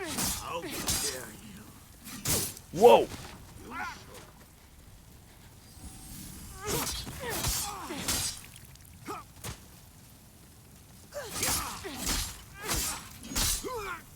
Got him.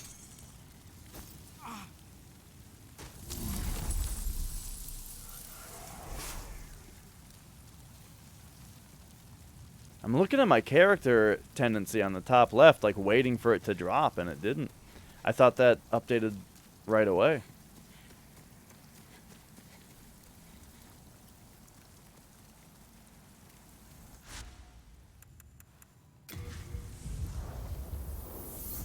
Look at this cat.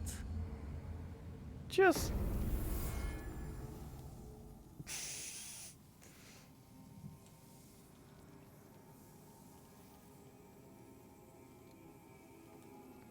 This is how she has chosen to lay today.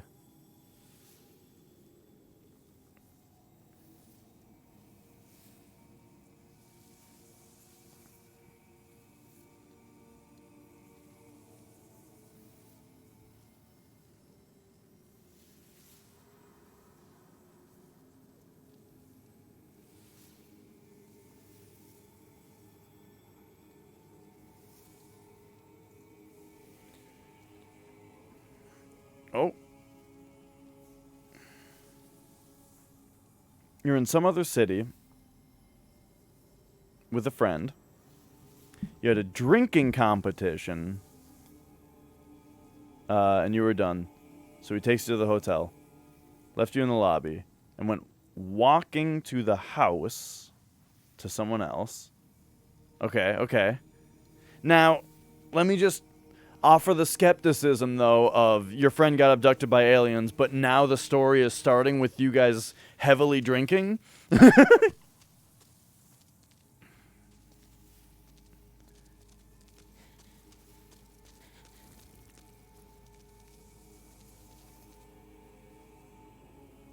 But I'm all ears.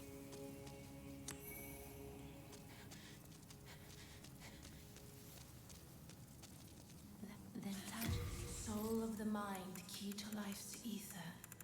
Ah, do we get more vitality at this point? Withdrawn from its vessel. Let strength be granted so the world might be made. Yeah. So the world might be art. May thy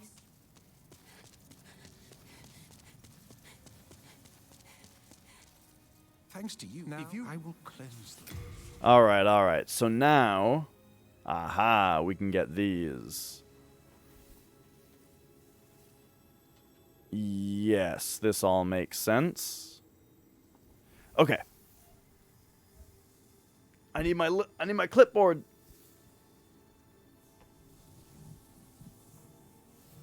Ah, there we go.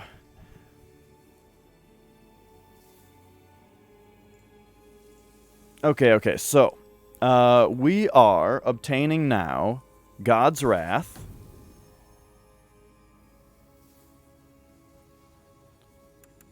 And Banish.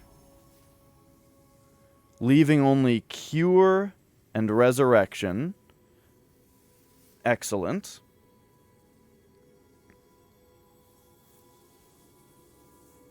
Excellent. Okay. So, yeah. God, Umbasa.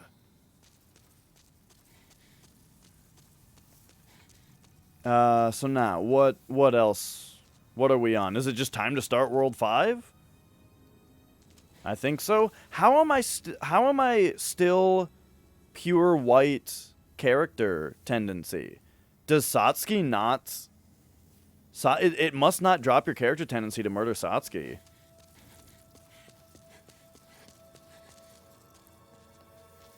Okay. Yeah. I guess let's go. How is World 3 looking? Pretty neutral right now. It lowered the world tendency a lot to murder Satsuki. I wonder if there was someone I could have murdered in Rydell. Oh, I should have saved him just so I could murder him. Oh, yeah, that would have saved me some stones. He said that he blacked out while walking, woke up in the middle of a highway. Oh, must have taken a wrong turn and decided to go back. When it turns around, he sees a sign saying, the city, 1 kilometer away. He saw a car in the distance, decided to ask for a ride. Okay. I do love alien stories.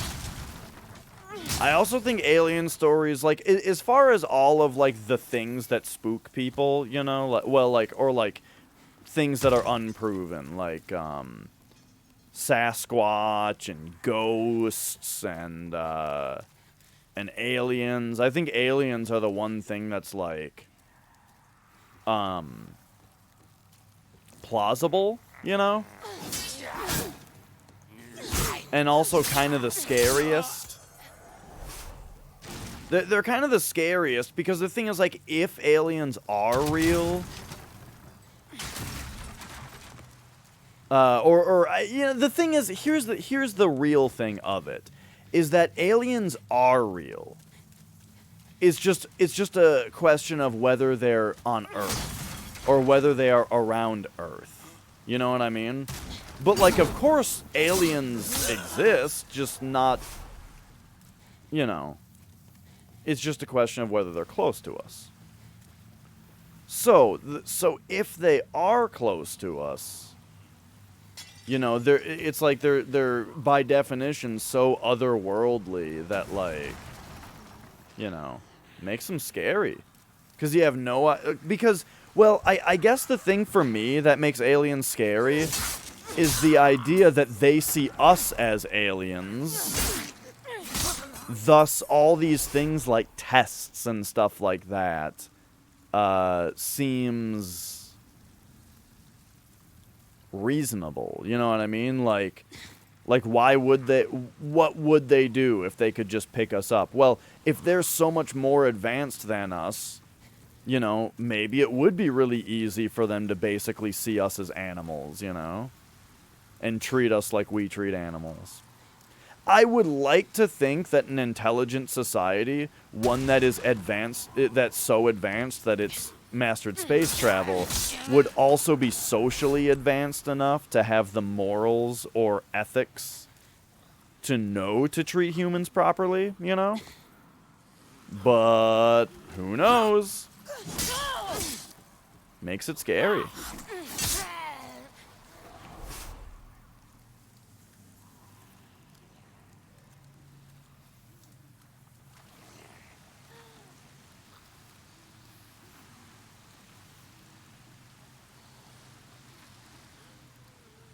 Kind of forgot what to do here if we go down here. Is this like the shortcut? You got back to the hotel. You were still lying in the same position in the lobby. He decided to go to the room and sleep it off. He woke up sober, had his clothes on, and he thinks he was abducted because it was impossible for him to walk over 1 kilometer without realizing. Oh no, that sounds 100% reasonable. It sounds like he was really drunk, and he forgot he was walking, because he, like, was thinking about something, right? / blacked out.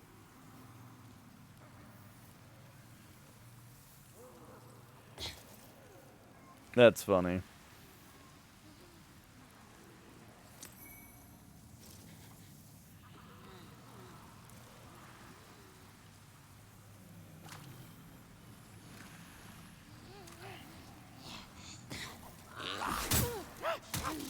Ah!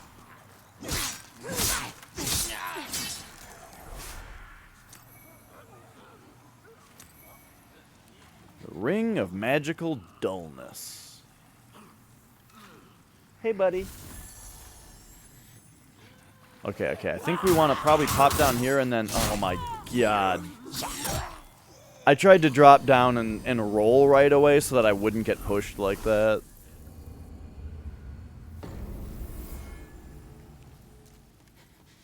Depraved chasm. What's the difference between deprived and depraved?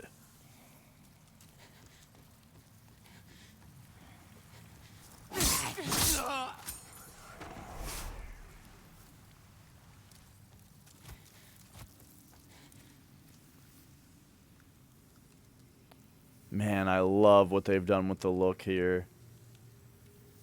All like the structures built on the walls.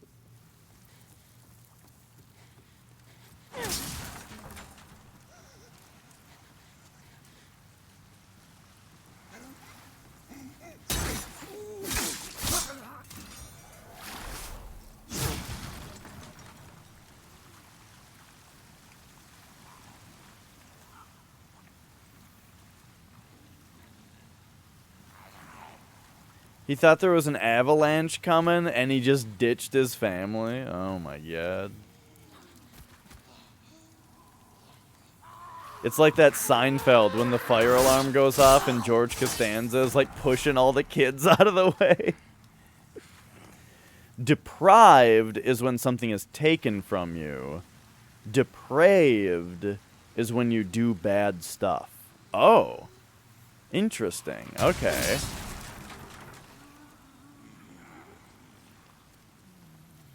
You know what is a really cool adjective? Is, I think it's in Dark Souls 3, the profaned capital. I've never heard something been called profaned before. Like profane, of course, but profaned? It just sounds fucking badass.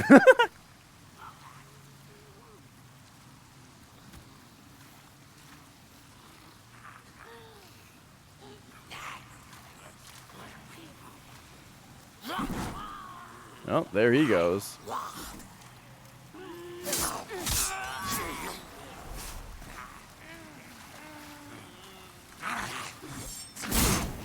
Oh, jeez.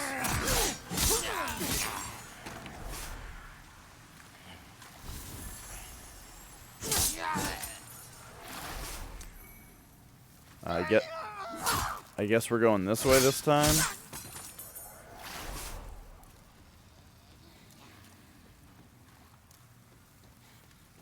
So, what's the root word then of depraved?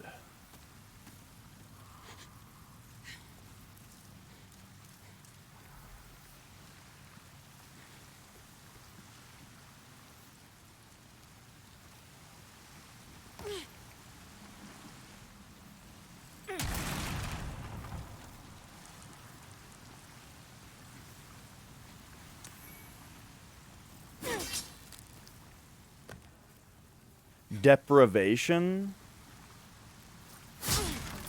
Yeah. That would be another form of it. Okay, so it's related to deprivation, right? Okay. That makes sense. Man, Nier Automata is one of those games where I know that when I play it, I'll love it. But for some reason, I just haven't done it yet.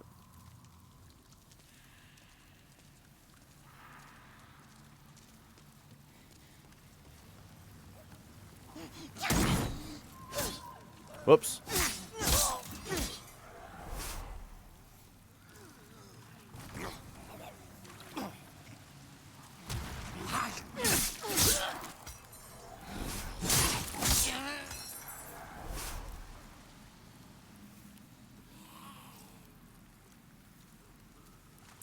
I know.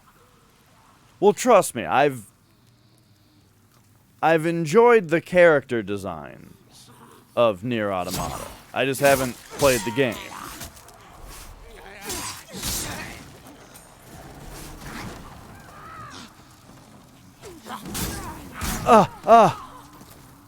Okay, hang on. We're gonna do this just to, like, get some iframes and shit. Really just to give myself a moment to breathe. No. Okay. There we go. There we go.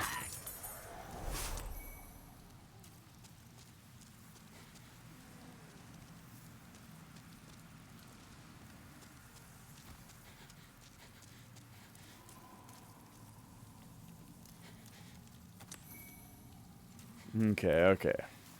Just doing the nice slow walk. This is where all the rats are, right?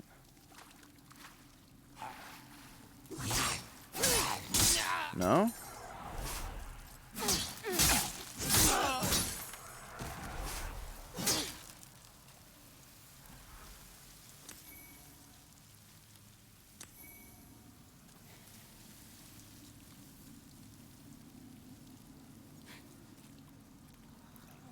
She got you a One Piece game because it was cheaper? Oh, man.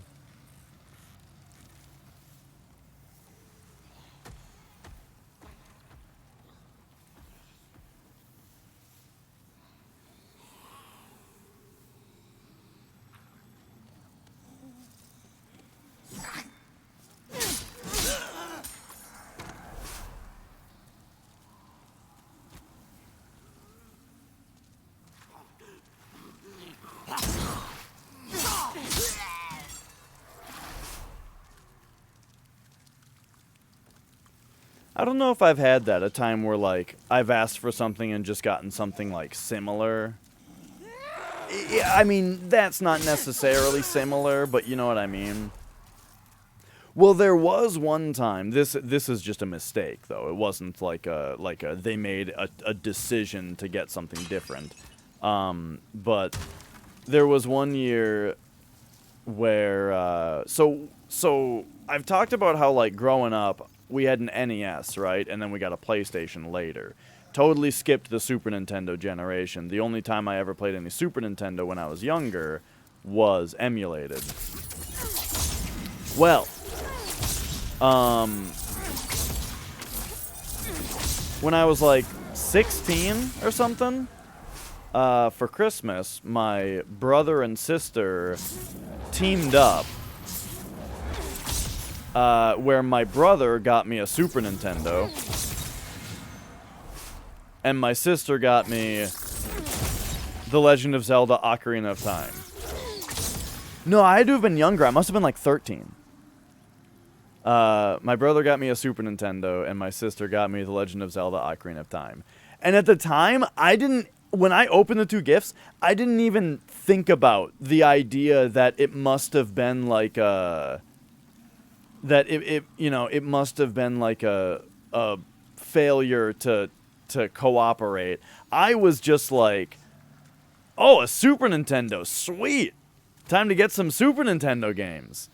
And then I opened my sister's gift. Oh, Ocarina of Time, sweet. I better get an N64 to play this. And that was it. That's what I thought.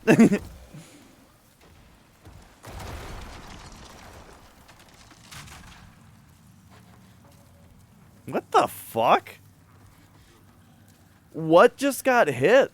There was a health bar over here. What was that? Alright, anyway, here comes Big Dude. Don't be afraid.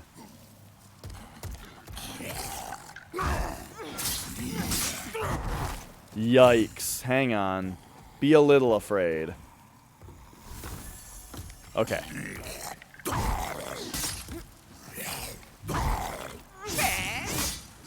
Got him.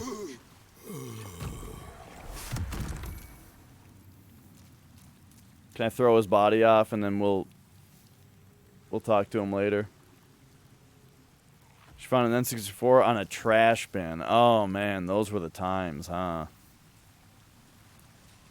It's funny how, like, you would kind of expect to start seeing that with, like, PS3s, you know? But not really. People seem to... The thing was, like, video games, like, adults used to just think that they were a fad toy for kids, you know? But But now people actually like see them as valuable electronics. I think part of it too is that like adults and stuff actually use electronics now. You know what I mean? It used to be that the kids played their video games and the parents didn't, right? They watched TV. But now that like I did. Now that like parents have cell phones that are fancier and stuff, I feel like they kind of they're getting more inclined with like the value of just a entertaining thing. So, were you ever singing that song, Flex? Or did you just happen to make up something really similar? Or is it just similar to something else? Because I swear, the Super Nintendo Sega Genesis is something that you used to always say in that way. Super Nintendo Sega Genesis. Okay, there's a Biggie Smalls rhyme. Gotcha. Something about imagine this is that what it rhymed with?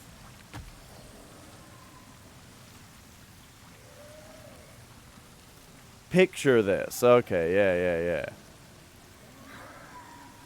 Alright. This is like the end of the level. We just gotta not fuck this up. Come on, let's go, bro.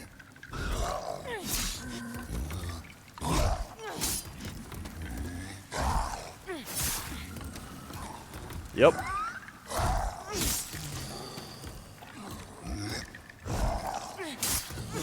You know, one thing that I really, really enjoy about these games is how as you play them and you get better, you keep developing a new meta for yourself. You know what I mean? Like when I first played this game, the whole combat system was all about stamina management with the shield.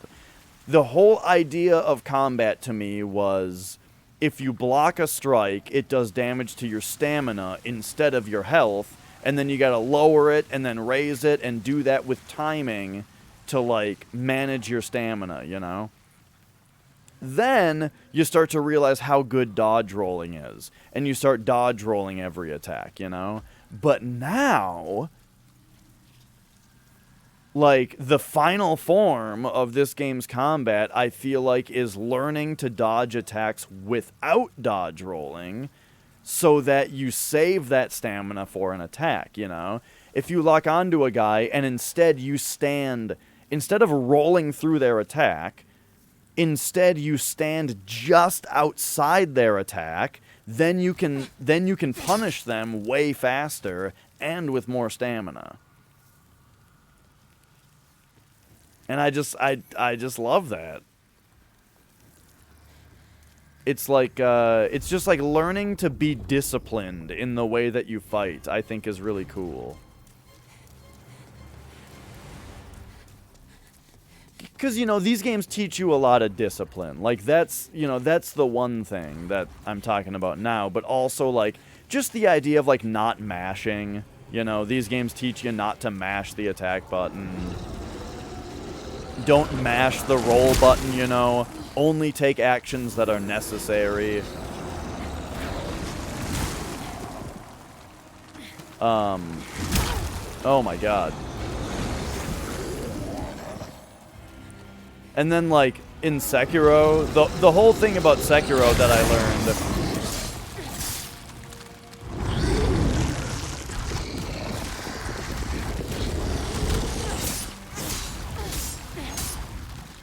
Try to heal. Heal. No! Or, yeah, he's healing. Yeah. Do this. Just keep doing that. Remember that one time I was fighting you, Leechmonger, and you wouldn't stop healing? Do that now. Do that now that I can outpace it.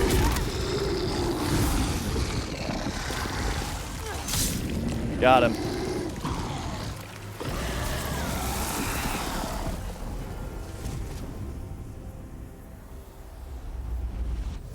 Yeah. Man, I love how this fizzle looks.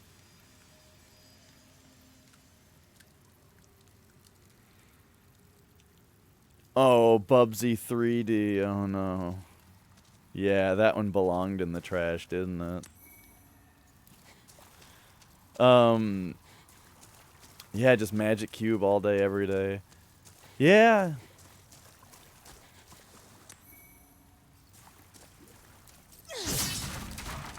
Oh no! That ghost died!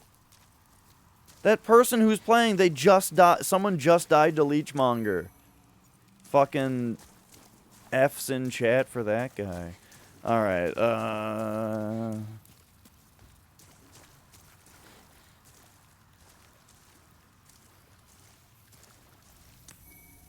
we got the Writhing Demon Soul.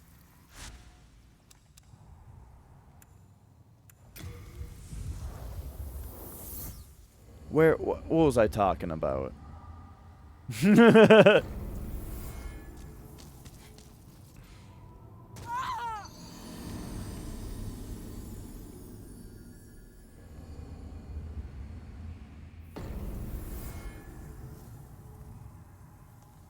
Yeah. You know, a big part of me, like, enjoys, you know,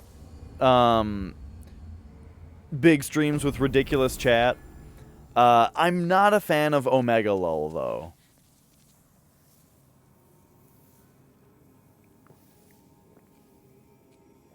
In general, I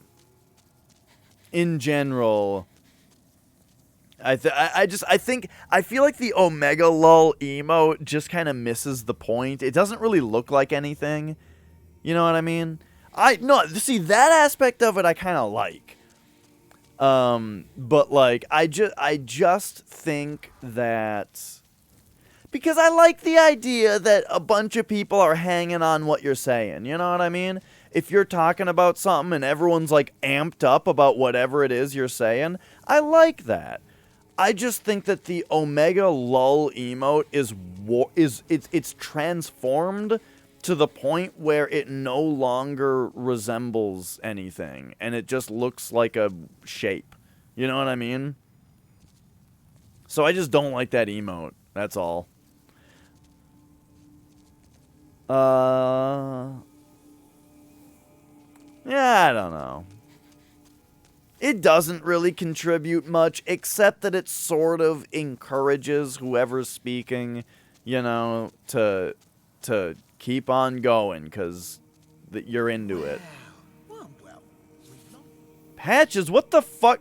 Do you think I'm talking to you right now, Patches? Look at him with his smug fucking smile on his face. Look at me. I come up here, I'm facing Maiden in Black, I'm looking at her, I'm trying to address her, and here's this guy. Well.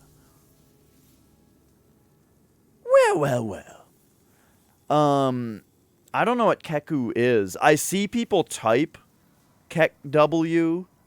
I see people type that all the time, but I don't know what it is. I've never like actually seen that emote.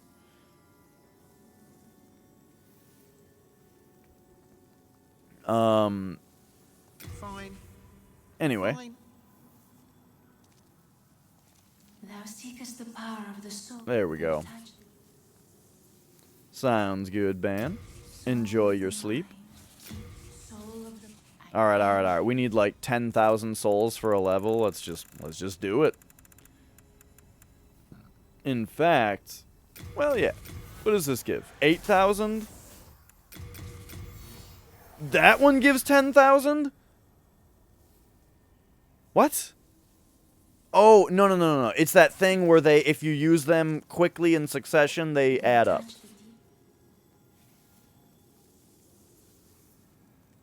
He ends everything he says with that. Yeah, I don't know.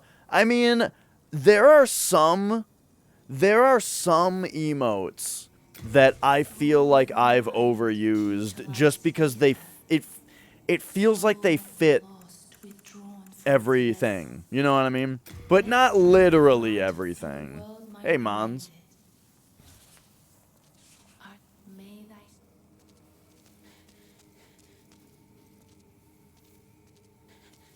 But like so it wouldn't happen in like a conversation, right? But like sometimes, you know, you might only necessarily be inclined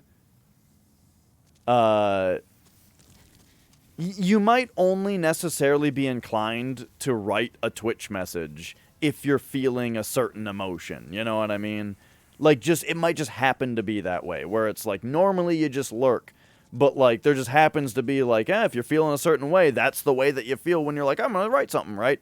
And then when you write something in that way, there's this one emote that always, there's this one emote that always seems to fit what you're feeling, you know what I mean? Oh yeah, I was watching Flex yesterday, and someone pops in and says basically that hey guys, my friend is streaming and he never gets any viewers. This is his channel, by the way.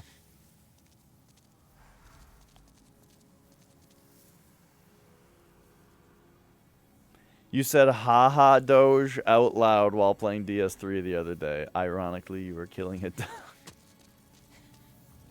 I suppose you have to say everything out loud all the time.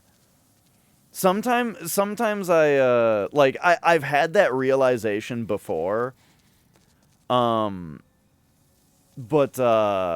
you say poggers. Like, you know, you joke about the idea of saying things like lol out loud, you know? And then you gotta realize that some people, like Mons, actually have to do that.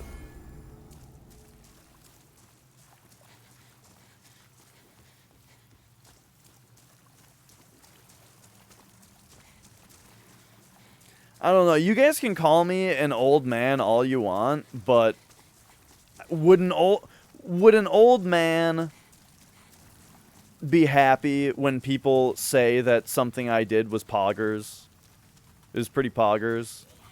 You guys remember every single time I've been in PvP in this game so far, and I've been victorious? Except for when I was the old monk and they came in with Firestorm. That doesn't count. That doesn't count. But when I was invaded, and both times I've had a real old monk fight, it was pogged. You guys were all pogged at what was happening.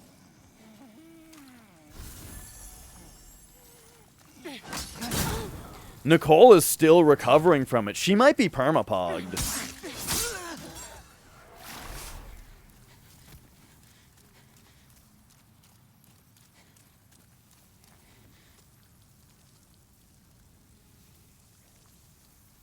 It's like that movie Vacation.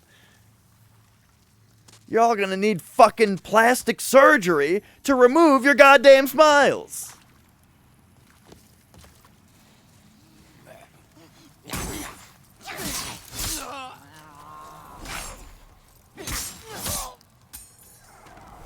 Okay, so that's a regenerator's ring over there. There's some good stuff in this swamp. Oh yeah, let's just throw on the... Okay, here we go. Let's just throw on the Sodden ring. And the regenerator's ring. Now we can be poisoned and we don't even give a shit. And we can move in the swamp quickly.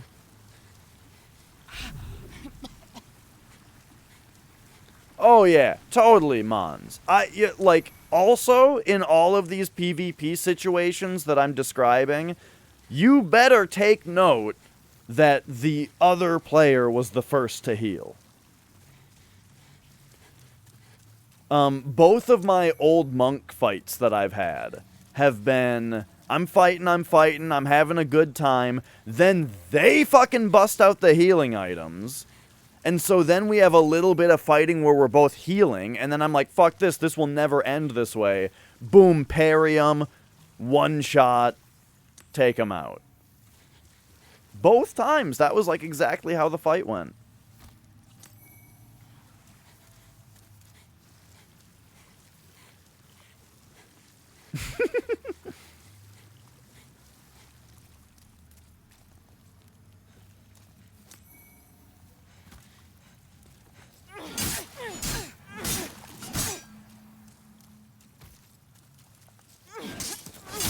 Yeah! Pog up, fellas. Ooh, yeah. See, Stone of Ephemeral Eyes. That's really what I want. That's kind of why we're out here doing that. Oh, dude, Monka S is still all over the place. It's funny, like I've talked about how when I was commissioning the emote for like the collar pull, the feedback I got on it, I don't remember who it was, but the feedback that I got on it was generally that it's like, when would people actually use this? And then Monka S then became like the most popular Twitch emote ever.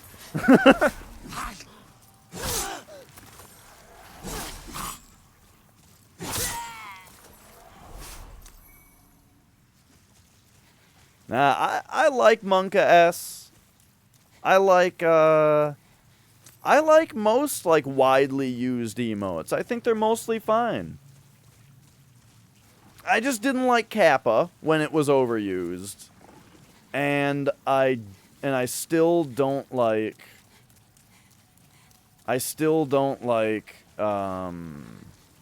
Yeah, it's like Pepe, like, sweating. Like, nervously sweating bullets. But yeah, you know, Kappa bugged me when it was overused, and I just think that Omega Lull is poorly designed. The joke of widening the mouth on Lull itself is kind of funny, but it's just the joke was overdone. They overextended the joke. I think so. I think it's like the lull emote, but the mouth has been like widened to a giant circle. Yeah. And that's what I'm saying. The joke itself is like kind of funny, but it was overdone to the point where it's unrecognizable, and it's overused on top of that. So let's just say I'm not very pogged when everybody is Omega lulling. Okay, we need to throw the thief ring on for a moment. It might not work though. This guy's got eyes on me. Oh no, there he goes. Oh, oh fuck! Okay, hang on a second.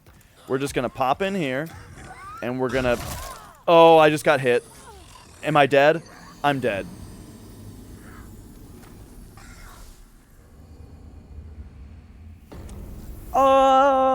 A day with Caleb Hart's chat or Germa's chat? I think probably Caleb's chat. Probably. I don't know, though. I'm not sure. Yeah, though, probably.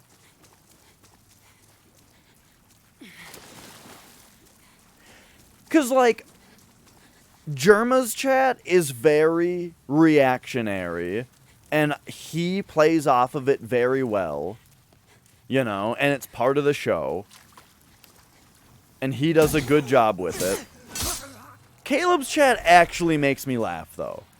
When I watch Caleb Hart, I usually have a few good hearty laughs at things that are in chat.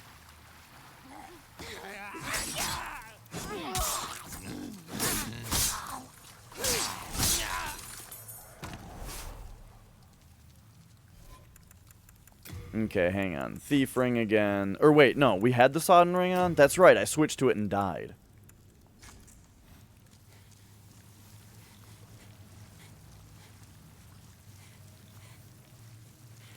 Oh yeah, I don't see that old one though. I don't know why you hate it.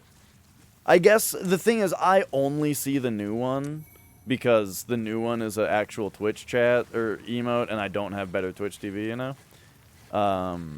So I only really see the new one. It doesn't seem hateable.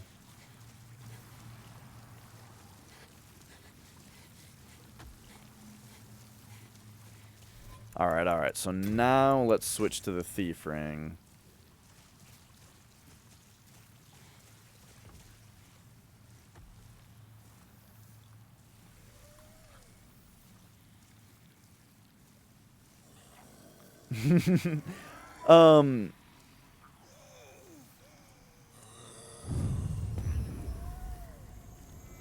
Man, as much as I am all about the fact that they changed nothing about this game's gameplay, I do think that expanding the equipment to being able to put on 4 rings in Dark Souls 2 was a very good idea. And I wish you could put 4 rings on in this game.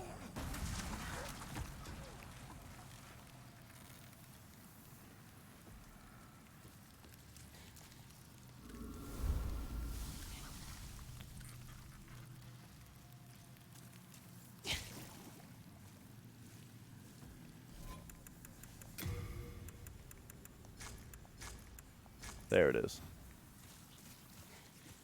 Yeah. So, you know, I feel like that's one thing that is underappreciated about Dark Souls 2 also.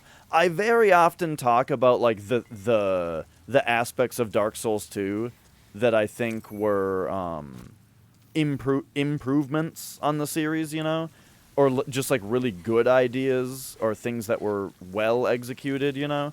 Dark Souls 2 has a lot of good stuff about it, and, you know, one thing that I don't know if I've actually mentioned specifically before is that Dark Souls 2 is the first one that lets you equip 4 rings. And that's great. Good job. They did it.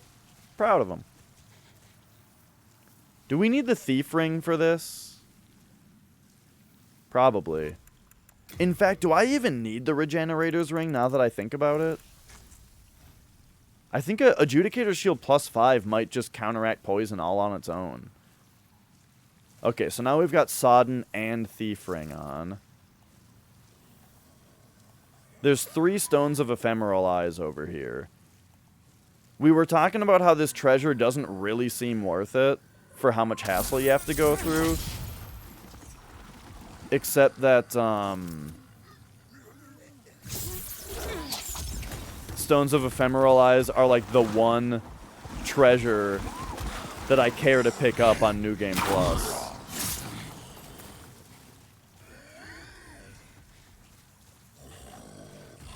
Come on, try it again. Turn around and say it again. Turn around and say it again.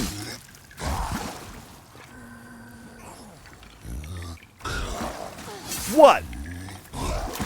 What?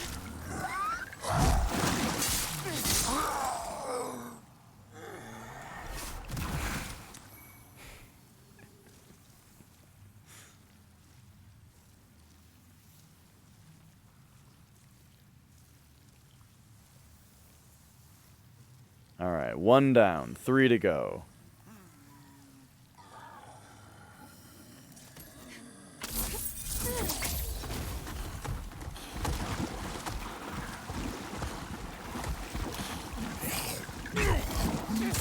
Whoop. But you see what I'm saying? Where, like, the meta of the fight here is to not dodge roll the attack so that you can quickly punish.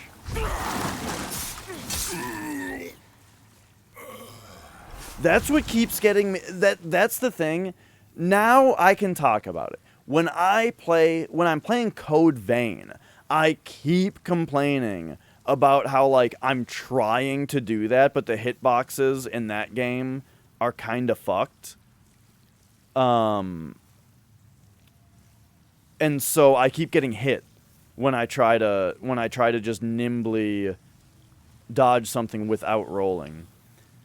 I like a consistent calculated number, Flex. Oh, finish my thought. Right. Like, in Code Vein, I'm always, like, I try to dodge attacks without rolling, and then they, and then I get hit because, like, the shit's fucked in that game, and you have to roll through everything because the hitboxes on everything are massive. And it keeps bothering me, and I keep complaining about it, and I feel like because I keep complaining about it, it's sounding like I'm just making shit up. But nah. This right here is the perfect example of what I'm talking about. Instead of rolling, you just go, boop, just stay just outside the range, you know, and then get them back, except I did the push that time. But yeah, I like my damage to be a consistently calculated number. What I like, and I bet Flex will say the same thing, I like when it is a consistently calculated number as opposed to a roll. But I like when there are a lot of factors that go into it. You know what I mean? It should be a complex calculation.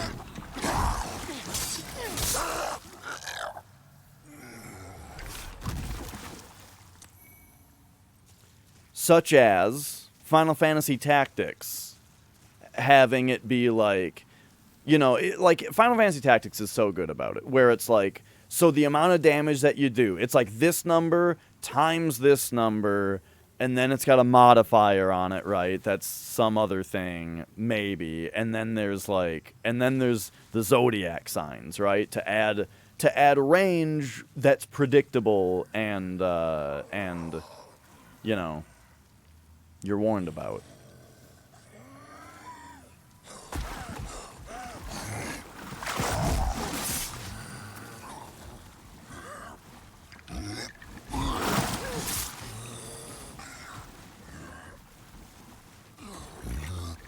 Like this game does it that way too. Like the amount of damage that you do in this game is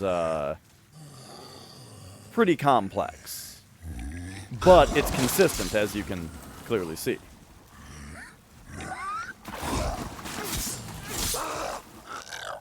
So like I did 297 per hit right there, and it's because this weapon does 364 damage total, but 187 of that is physical and 177 of it is magical.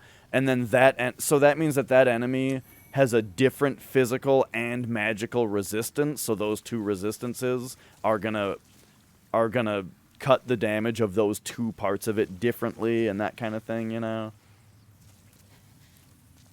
Alright, but here we go. Anyway, I was just fighting those guys for 10 minutes so that I can get these 3 stones of ephemeral eyes.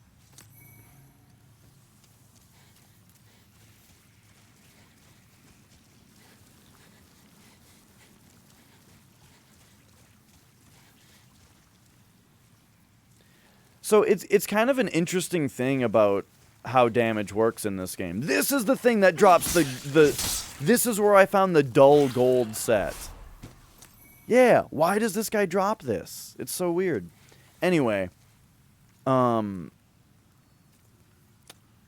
it's interesting how damage is calculated in this game because it's like, let's say your weapon does 300 damage, right?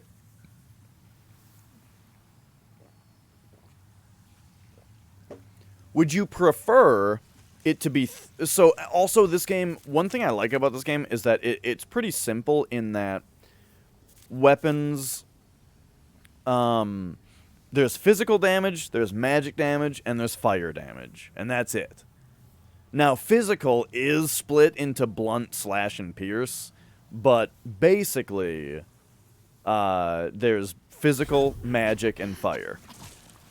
So, let's say your weapon does 300 damage. Would you want it to do 300 physical damage? Would you want it to do 300 magic? 300 fire?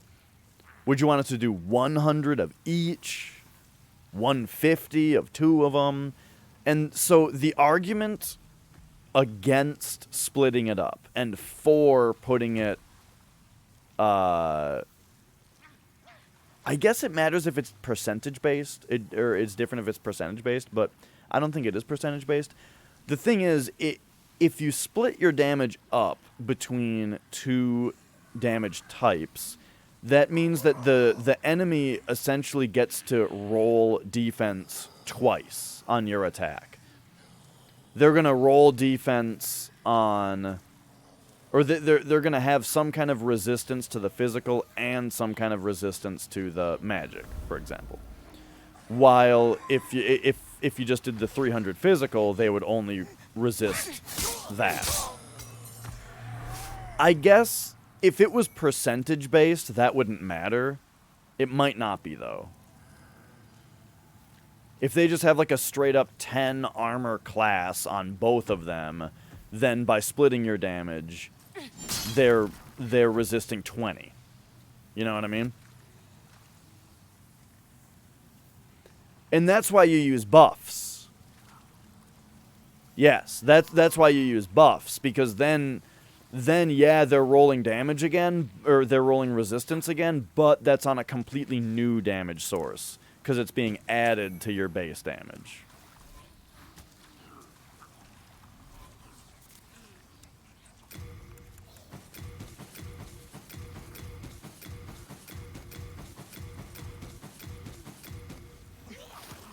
That guy hasn't found me yet?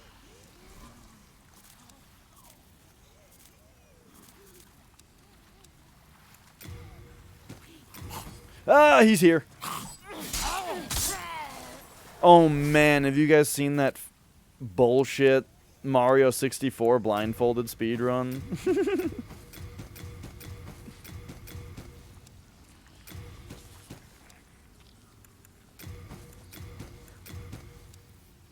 It's one of those things where, like, it's so dumb that, like,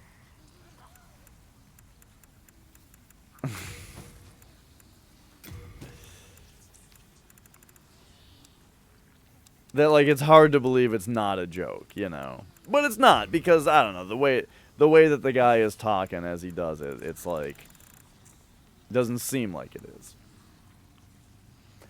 Yeah. Why can I only... Oh, because I already have 99 of them in storage.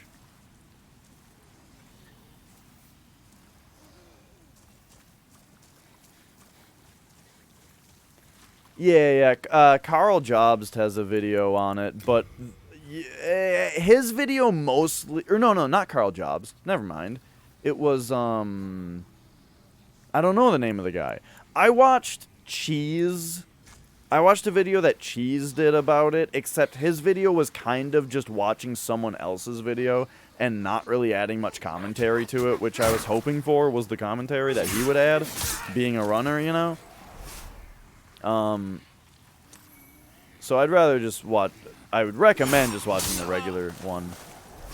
On YouTube, it's like, if you find it, the thumbnail, I think the thumbnail is like him with the blindfold on, and it says like he can see with an arrow pointing at him as the thumbnail. I think that's the one. Well, basically, have you guys ever watched an actual blindfolded speedrun of anything? Or not even speedrun, but just a blindfolded run of anything. Basically, if you're blindfolded, even in a 2D game, everything has to be really, really deliberately set up. You know what I mean? Or in the case of Punch-Out, everything is sound cues. Punch-Out's interesting because in that game you don't have character movement, you know? It's just reacting to sound cues. But even that's extremely important, yes. That you can beat Punch-Out 100% on sound. But, yeah, that's with a character that doesn't, like, move around. So, a blindfolded run of something, like, imagine yourself that you are going to try to play a game blindfolded. You have to memorize setups for everything, you know what I mean?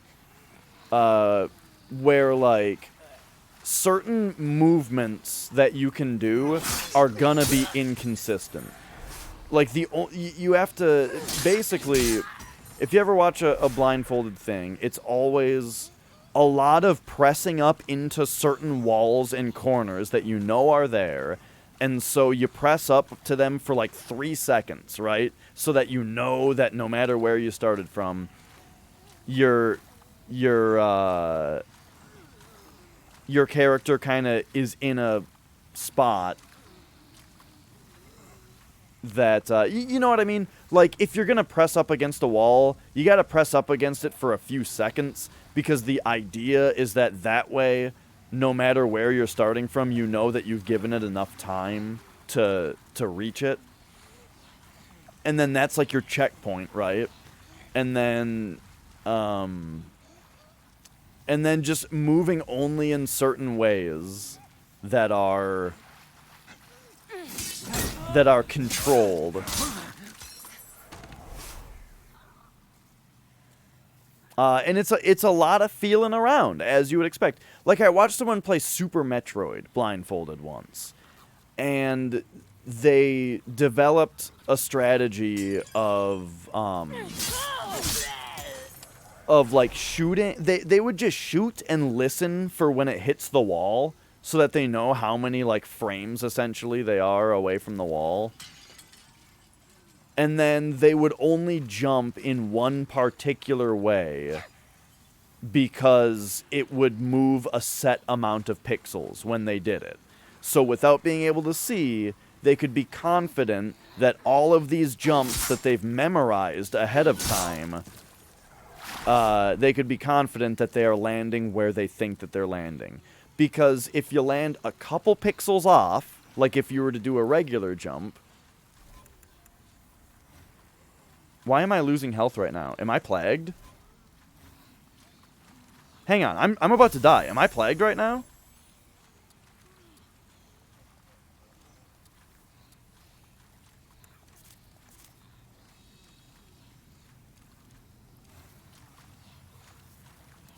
Do I need to, like, reapply my regeneration buffs? Why am I losing so much health?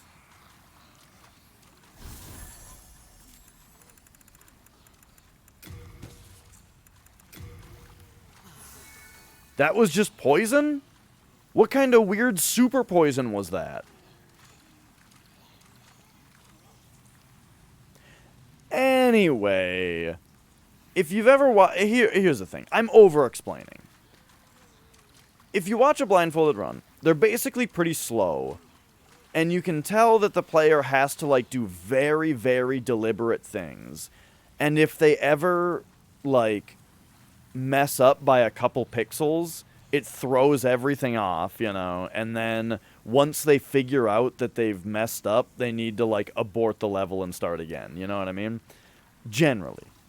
But basically, this guy does this blindfolded speedrun that is, like, it just looks like he's playing Mario 64, but every once in a while, he purposefully does something kinda shitty. And it's just the dumbest, most obvious thing.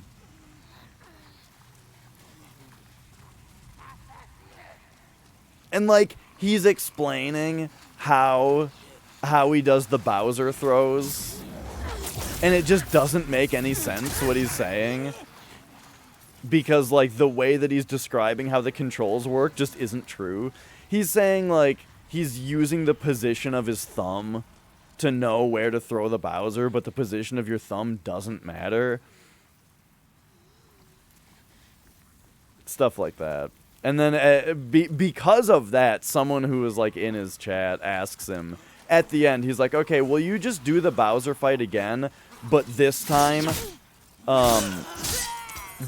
be actually turned around in your chair and with a blanket over your head?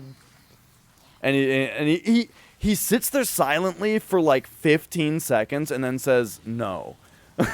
He won't do it.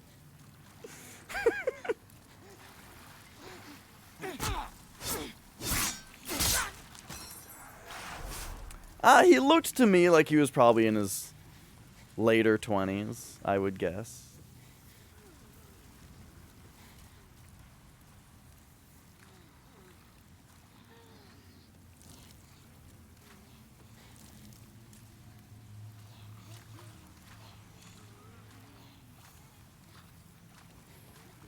Yeah. So he's blindfolded, but right, he won't do it without facing the TV.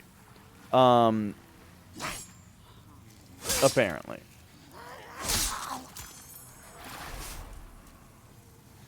Wow, oh, that's a good question. I don't remember. Now I need to find out. Also, one of the things that that is pointed out in the video is the fact that he's just generally talking a lot more than you would expect for someone who's using only sound cues, you know? And he's got a lot of noisy sound alerts and stuff like that you just wouldn't expect. You don't think that would be very conducive to being able to hear your... Okay, hang on a second. I'm gonna investigate the chair thing real quick.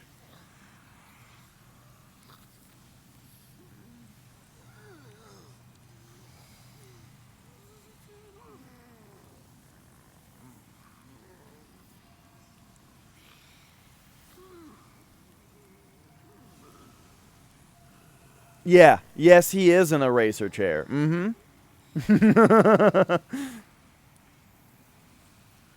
All right. I thought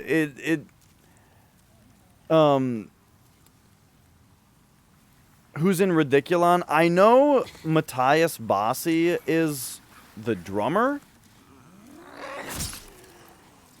And probably vocalist when they do vocal stuff.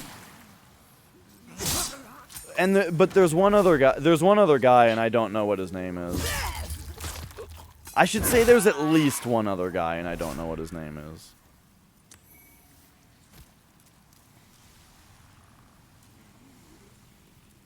Oh, apparently Ridiculon made a small, soundtrack to accompany Tapeworm.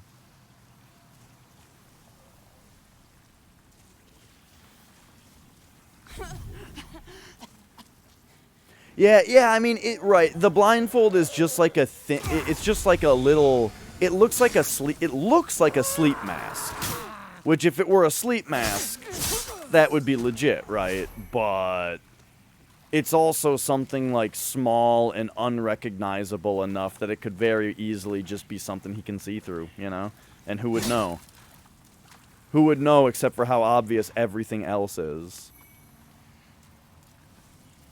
But yeah, the examples of people who do legit blindfold speedruns, you know, one guy had just a hat on his head, you know, like a big brimmed, a hat, a big old hat that goes, whoop. You know what I'm saying?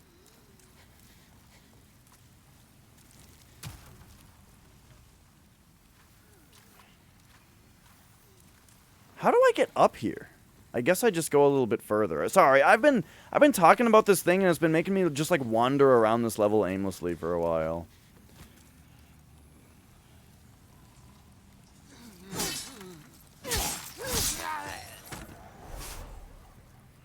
Oh, dude. That's one of those ideas taken. I feel like I need to try to do a blindfolded Demon's Souls or Dark Souls run wearing a Big Hat Logan hat. Because I was quoting Jack Black from the movie Orange County Score.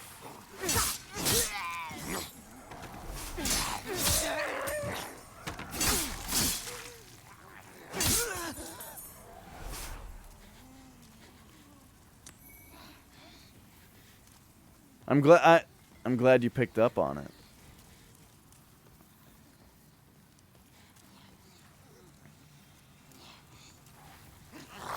You know, I wonder if that movie is any good whatsoever. It probably isn't, but I remember I thought that movie was hilarious when it first came out, and I watched that movie a lot of times.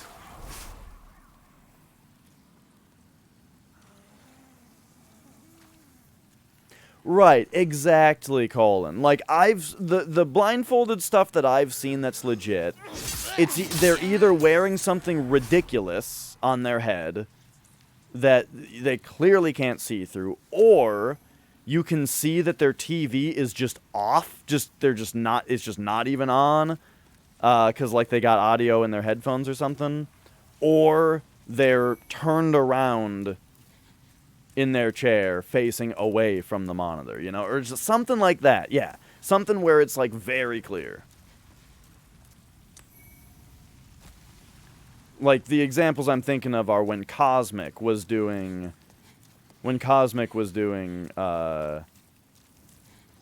Well, actually, when Cosmic was doing the thing I'm talking about, that was without audio either, and that's why his TV was totally off.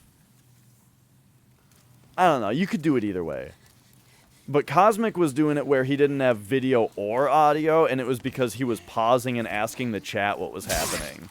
So so like his thing was like, can I beat it with the chat telling me what's happening in the game? That was super funny.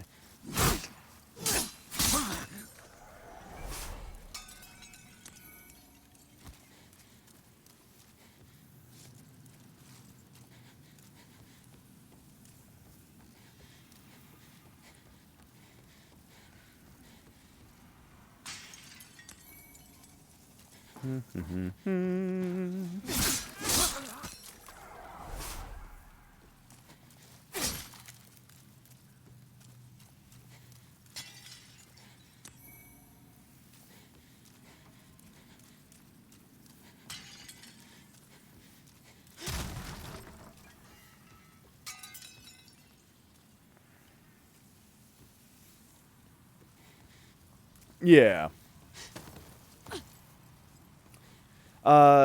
Oh, as far as, like, the just not facing the TV thing, I saw somebody play Wii Bowling without looking at the TV. I don't remember what the achievement was, though. If it was just, like, the blindfolded high score, or if they actually bowled a 300. I don't remember. I feel like it was just a high score thing.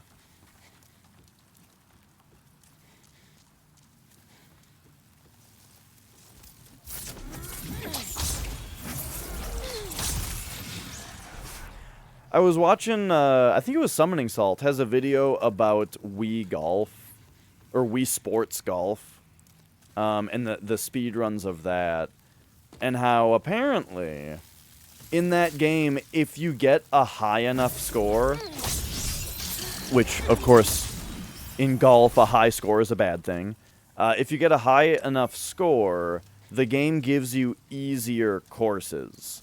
Like, the latter half of courses are either easier or harder, depending on how you're doing. And so it was found, like, for example, the greens will be, like, less angled and that kind of thing. And so the strategy is to, like, what do they call it in golf when, like, you give up on a hole? I don't remember. But it's like one of the early on holes, the strategy is just to hit your ball out of bounds over and over until they force you onto the next hole. Which is only slightly slower than doing the hole normally. It is slower. You lose a little bit of time because, you know, because it does take a little bit longer to fail out of the hole than to complete it. But it gives you so many points that the rest of the holes are easier. But it's interesting because that means that there is room for someone to just do a better run, you know? If someone can just not do that and then beat all the hard holes, they would do better. Oh yeah, you want to avoid getting replays, right? Because, like, if you hit, like, an eagle or something, it'll do, like, a long replay, so it's faster to hit the ball next to the hole and then do, like, a tiny putt in that it won't bother replaying because it's not impressive. Yeah, stuff like that. Yeah, it's funny. It's that whole thing of like how speedrunning just like intrinsically adds an interesting layer of strategy to a game. Like, oh, you know, you might say that you don't like a certain game because it was too easy, you know? Try speedrunning it. It will add, it'll add a great layer of challenge to it. Because now you're competing against other people who also think that it's easy. But are they easy? Eh? I also, like, personally, I tend to enjoy competition that's not, like, active. Or by what am I trying to say? I would rather race somebody at something that's PvE than go against them in something that's PvP. You know what I mean?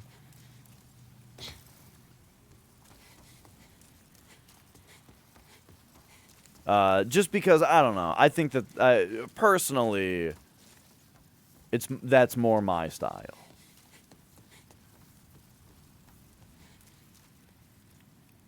I do like Smash Bros, though, and I would like to play it more. Originally, when I started Community Day, I was expecting Smash Bros to be the regular thing that happened as the multiplayer segment of the show. Alright, Dirty Colossus time. Let's go.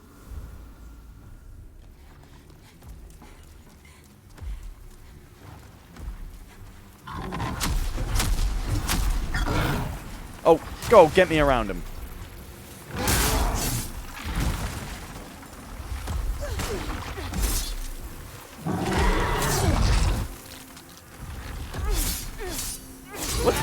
What is hitting me? His farts? That's like his fart move, but something else was hitting me before. Whoa, what the fuck?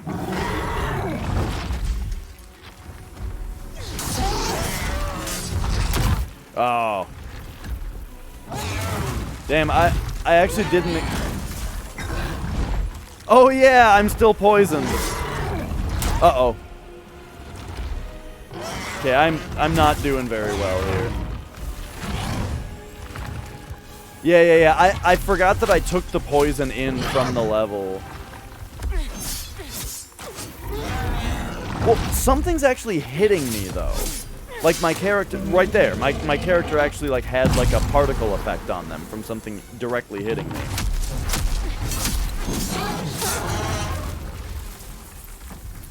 Alright, yeah, let's get rid of this poison. Oh, wait. My poison wore off already.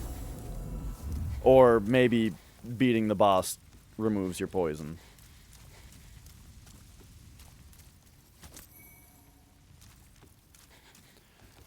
Alright, do you guys remember Maiden Astria? Or what the promise was? Remember when I failed to... I failed to get the Maiden Astria trophy on the first run. And it was decided that I would have to do it on New Game Plus. So it is now New Game Plus. And it is now time to beat Maiden Astria the special way to get the trophy.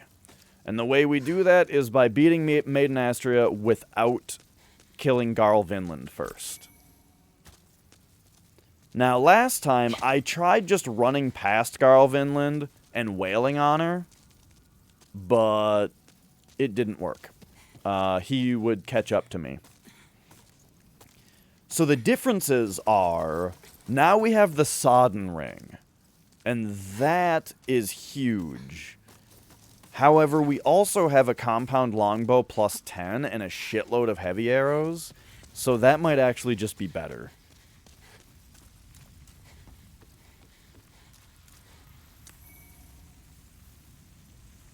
First, I gotta run to the bathroom real quick. So I will be back in a moment. Thanks for being here, everybody. It's fun, and I will be back very soon. I just gotta run to the bathroom. And then Maiden Astria with style.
All right, all right. Man, I really like the Crash Bandicoot soundtracks. Whoops, forgot to turn the game audio back up. There we go. Oh. All right, all right. So, 93,000 souls. We also have this place in pure white, which means it's time to get the ceramic coin. Right? It is pure white, right? Yeah. So, couple things. First, level. Then touch the soul of the mind, key to life's ether. Soul of Second, we are going to want... Man, I got a lot of health now. Second, we're going to want to get ready for Maiden Astria. So that means get rid of stuff like this.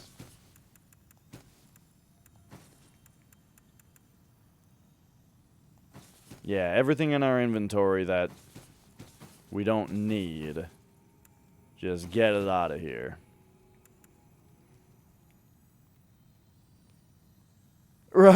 Right. It's like, it's so bad that you know that he's just going to be like, it was a joke. Or, or some dumb excuse.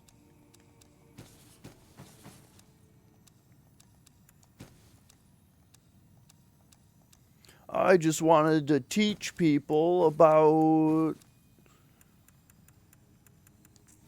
the rules, or,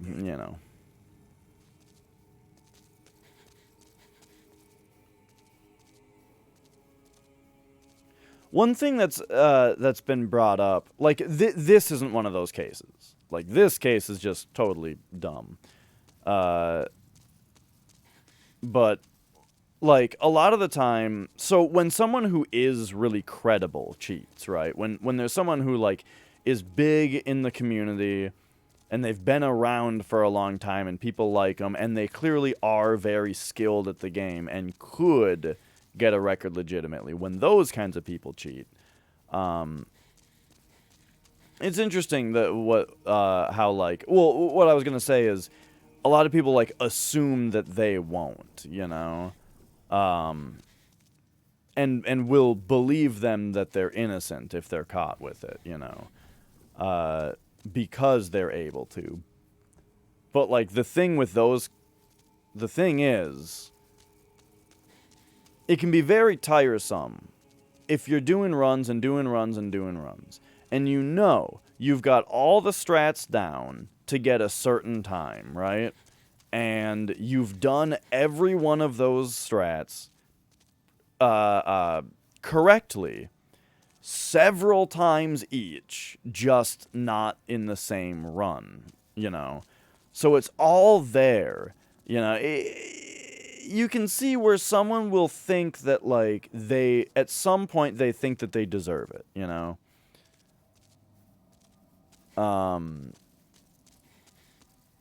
At some point they think, they've done the work. They can get it. Especially when something is RNG heavy. They think they can get it. They have the skill. They've done all the things properly. They've put so much time into it. They might as well just give themselves the thing that they'll eventually get anyway. They're just gonna waste time with it. It's something that, like, okay, I can relate to it a little bit with music. Where, let's say, I am recording drums for my album. I record everything in MIDI first. The primary reason that I started doing that is so that I can play it back through my kit, one instrument at a time, so I can record multi-tracks. I used to just hook the audio out from my electric, because I play on an electric kit. I used to just hook the audio out into my PC and record the audio, and it was just an audio file. But I wanted multi-tracks. I want the kicks on one track. I want the snare on a different track, yada yada. And the only way to really do that with my kit is if you record in MIDI, then that allows you to then play the MIDI that you recorded back into the kit, and it'll act as if you're hitting all those triggers in that same exact way again. It plays the MIDI into the kit.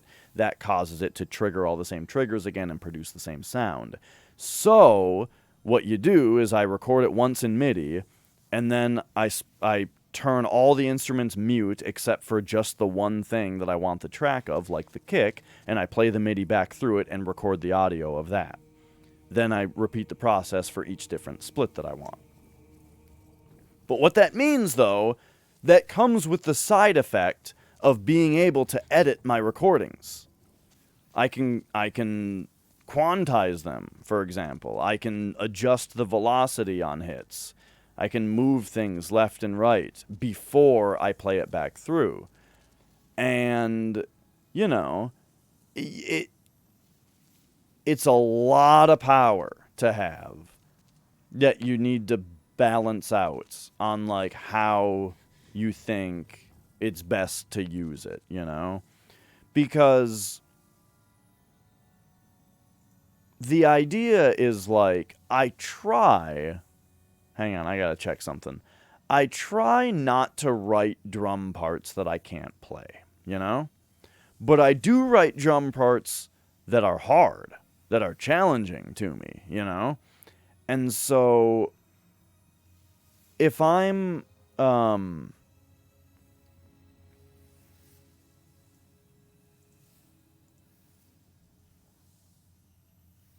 okay, yeah. So, so kind of the like dilemma that comes out of it is, like, how much am I allowed to adjust my own recording, you know? Because if you make everything perfect, first of all, I wouldn't do that. You don't make everything perfect, because if you make it sound like a drum machine, you might as well have just programmed it in the first place and not played it at all, right? So you don't do that. Oh, right, this is fractured. But how much can you do? Or, well, I guess the question is, how much in general do you think it's okay to change the recording? I could sit there and do 100 takes of every part, you know? And eventually I'd get every part perfect. But at some point, you want to say that it's like, look, the album is a piece of art that I want to finish it. You know, I want to be able to have a song that I can release, and I want it to be what I wrote. I can play it, you know, for the most part, or, like, if I do a bunch of takes of it, I'll eventually get it perfect, but this is more for people who record in a studio. Like, if you were to pay for studio time, you know, at some point it's like, I've only got 10 hours of studio time, you know? I need to just get the takes as good as I can get them. And then I don't want to leave mistakes in, because the album is a piece of art that's supposed to last forever. And as long as I keep practicing after the recording of the album, eventually I'll be able to play it better than what's on the album, right? And you don't necessarily want that. You want the album to be the representation of the art that you've written, you know what I mean? And so, that's the justification for doing a little bit of editing.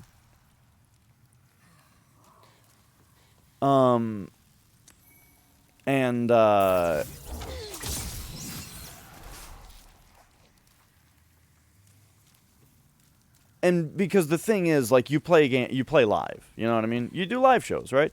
If people want to see, like, as in, like, if anyone is poo-poos the idea of editing what's on the album a little bit, well, see what the drummer can play live, and if you think they suck, then I guess they suck. Yeah, that's what I'm saying, Scorf. That's the yeah, exactly. That's what I was getting at. Sorry, I'm rambling.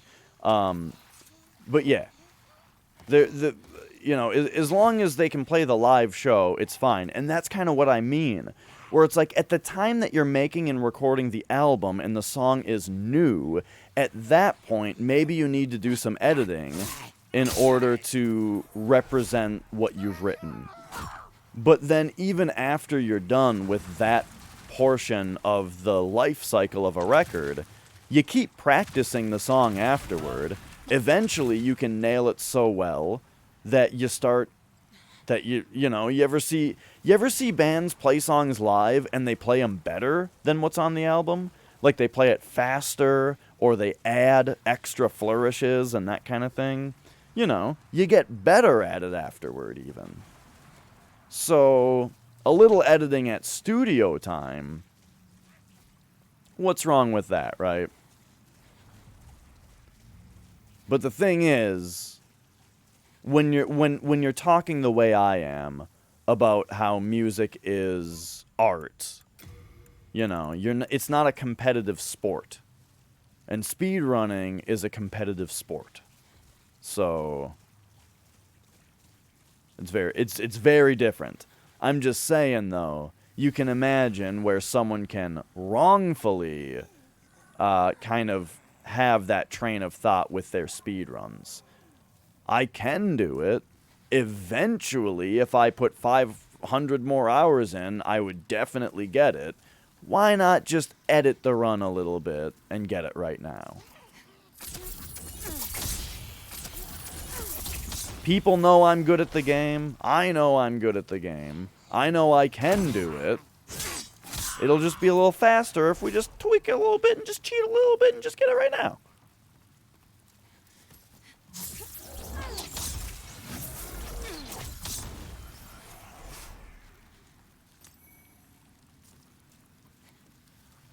Of course, I'm not saying it's right. I'm just saying it's a interesting thing.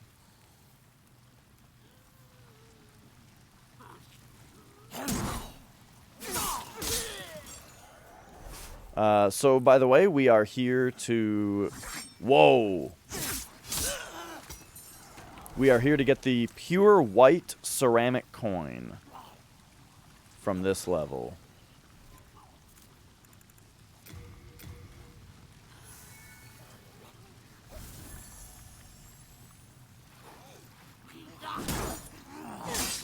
Oh, I just remembered I didn't even take this path earlier. So, like, the treasures are still here.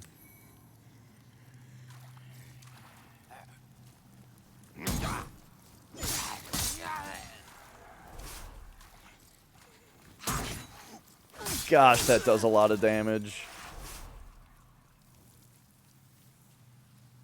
Okay, I gotta remember this. It's like here, and then you like drop back here? Yeah, to get on this platform. And then the box is here. Yeah. Boom, there it is. Uh-oh. Where did all my MP go? Oh, I was shooting at mosquitoes. Uh-oh. Oh, but I have a fragrant ring. Okay.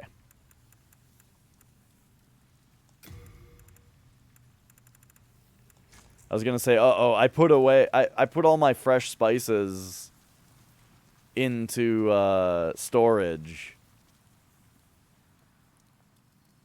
And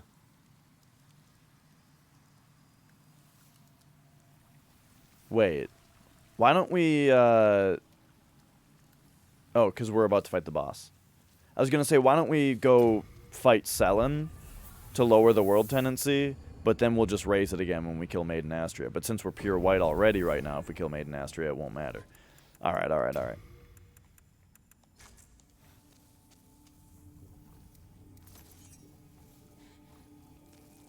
So anyway.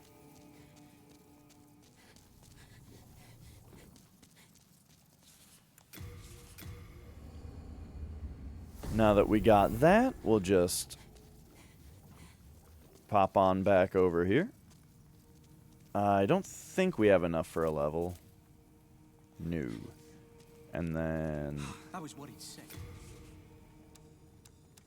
let's get rid of any more unnecessary stuff.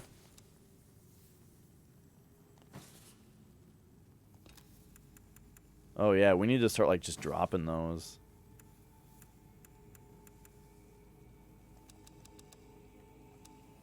Alright, now we need to take our compound longbow plus 10.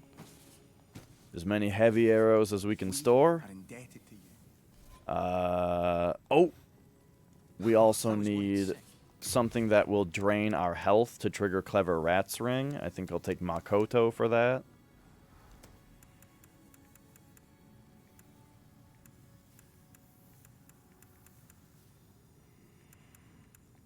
Where is it?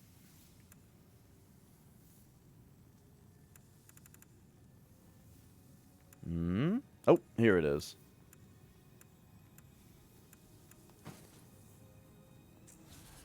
We are indebted to you. Okay, okay.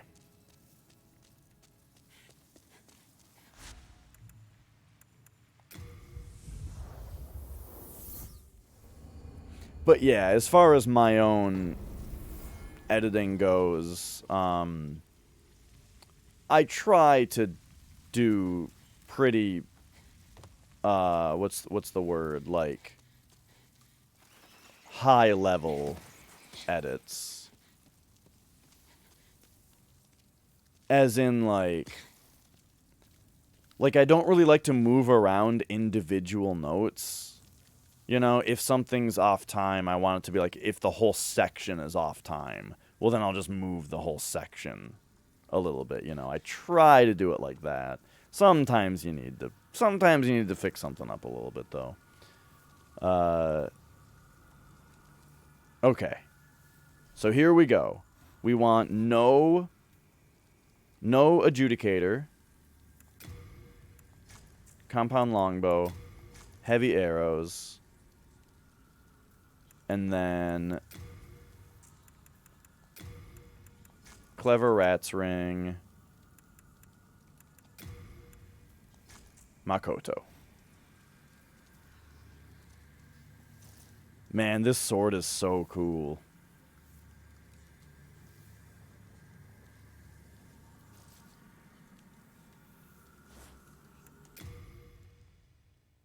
Yeah. Wait, turn that depth of field off. Oh, yeah.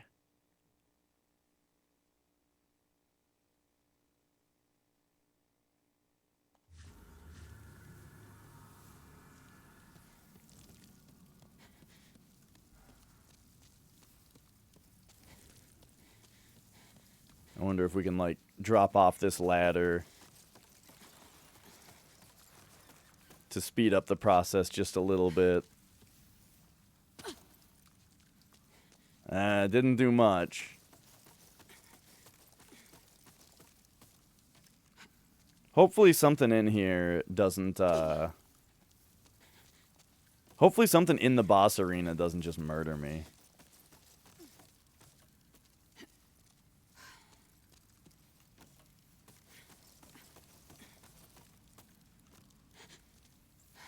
Alright, let's come up here. Drop off that. There we go. Once more.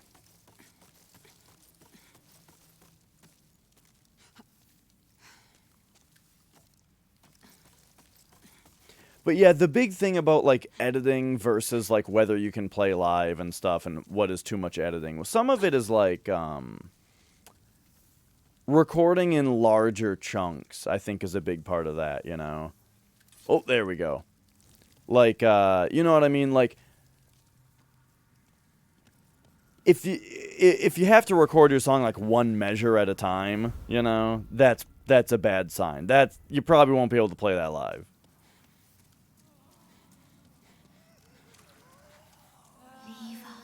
So, like, maybe you gotta edit a take a little bit, but if the take was if the take was 30 seconds long, then yeah, you know,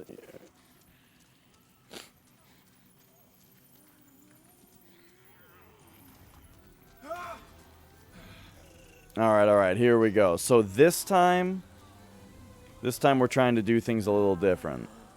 I don't think these guys will attack me. There's Garl over there. Look at that stupid idiot. Alright. Can we hit her? Oh!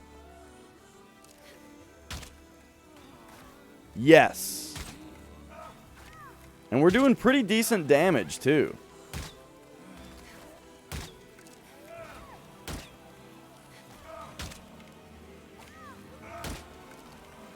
Okay, she's healing, though. Oh, we can shoot a little bit faster than I thought, though. Alright, oh, we got this. We got this.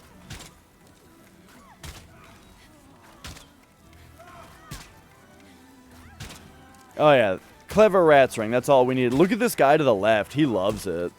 He's super into it. He's worshipping us now.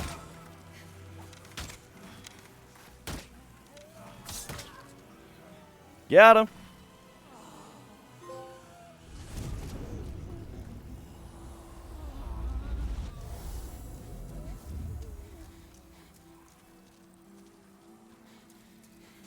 All right. Well, definitely not my preferred way to do the fight, but, you know, it was fun to do it that way once. Mark that off on the trophy list.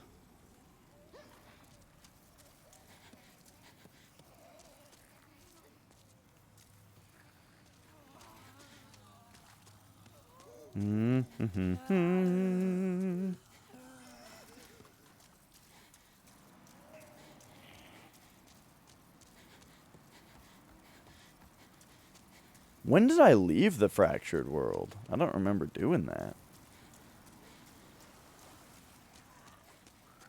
Oh, dude, Garl is still here. You will not turn back, will you? This is the dialogue he didn't say last time. Let no harm come to dearest Estraya. Bro, she's already dead. May you rot in the deepest depths of the swamp. Well, that's just silly. This has gone silly.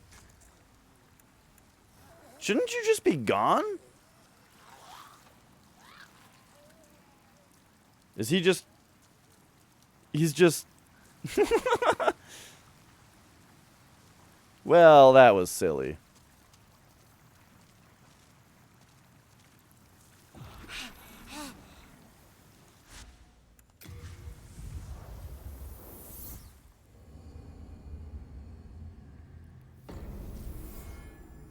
All right. So World 5 is now complete. So now it should be time to go return to World 1. However, now it's time to do all of our world tendency manipulation. So, I guess first thing to do... I think we're gonna lower everything a lot, and probably keep it low for a while. So first thing to do, this is just quick, easy, and it's what we've already been working on, is to lower tendency of World 3. Now, we need to do some murders.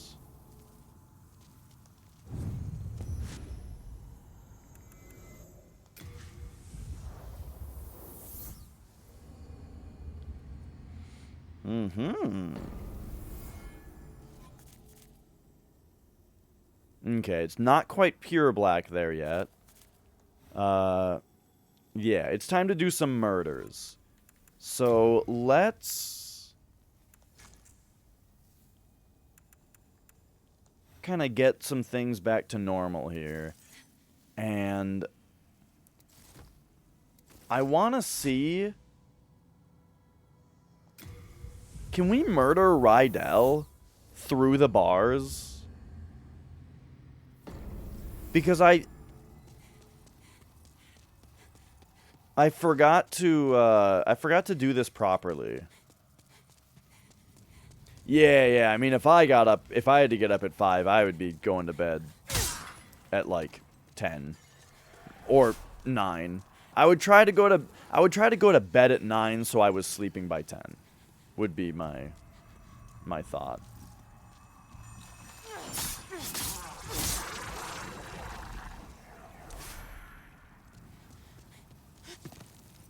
But like, I get up at 9, so I try to go to bed between midnight and 1 so that I'm sleeping by 1. Which that's a little more sleep even.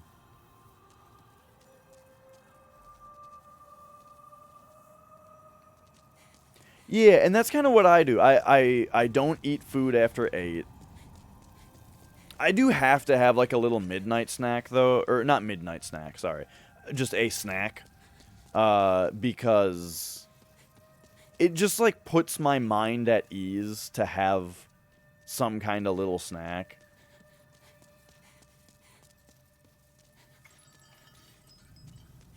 And, of course, having your mind at ease helps you sleep, so, you know, there's that. Alright, so here's floor 2. Hang on, I gotta be careful. Oh! Alright.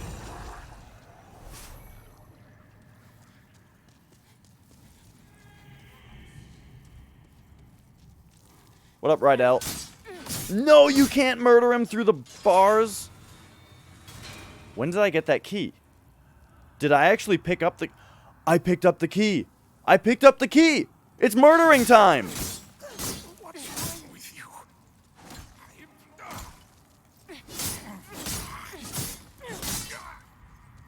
you? Alright, great.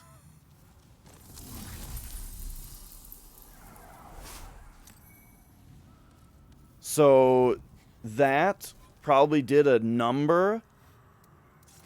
Hey, ow, what's the meaning of this? So that should have done a number on our character tendency and the world tendency. Yes, it is now pure black there. So now it's time to get the ceramic coin.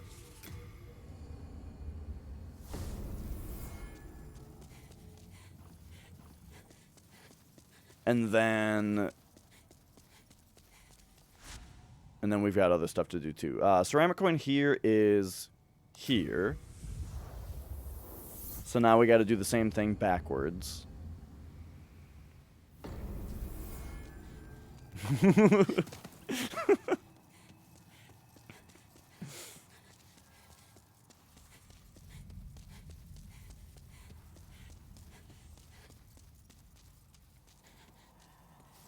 Pardon me, sir. You seem to be, peeing upon my leg. Have you ever seen the Whitest Kids You Know sketch where the guy's peeing on the other guy's leg? And they're, like, arguing about whether he should move or not?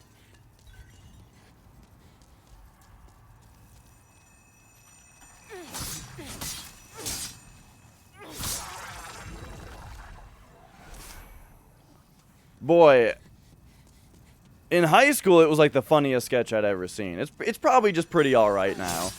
But it is funny. It's like the guy who's getting peed on is like arguing that he was there first, so he shouldn't have to move. And the other guy is arguing that if he doesn't want to get peed on, he should move, because he's peeing there.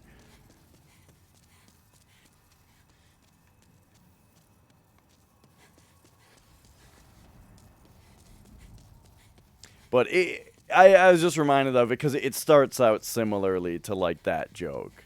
Where he's, like, trying to just really politely tell him, giving him the benefit of the doubt that he might not know that he's peeing on his leg. Pardon me, sir, but you seem to be peeing upon my leg.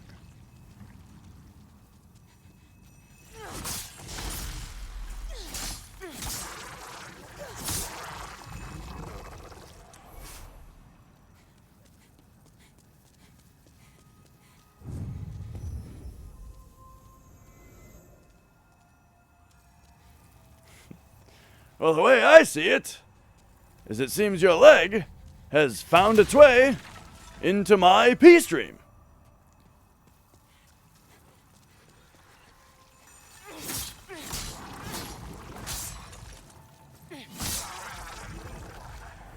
Okay, am I going the right way? We're up to the top floor. Other way. There we go. Back down to 3. I think we go through the Warden's area for this one, right? And we have to fight a Black Phantom? That sounds right.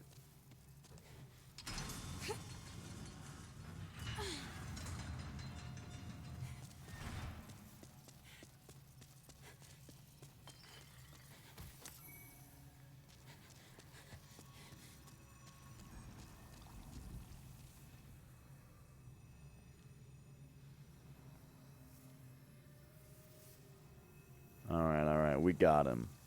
We got this guy. Here he comes. Hope he didn't hear that.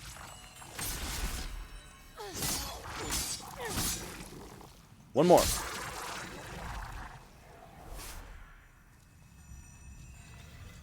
Oh, yeah. Yeah, go ahead and come in here. Uh-oh. Yeah. Oh, boy. Yeah, it goes on too long. It goes on too long. They didn't know how to end it. It's a funny setup, but they don't really know where to go with it or how to end it. Oh, I'm dead.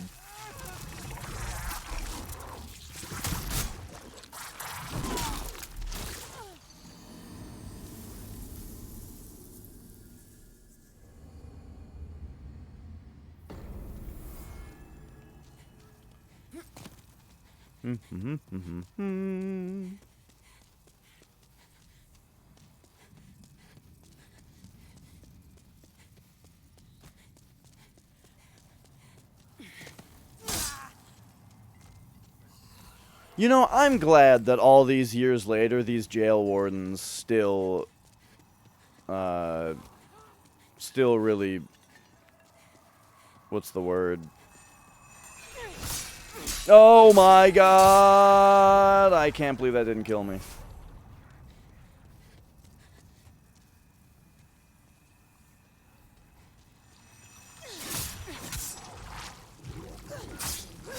They're still difficult and scary, that's what I'm trying to say.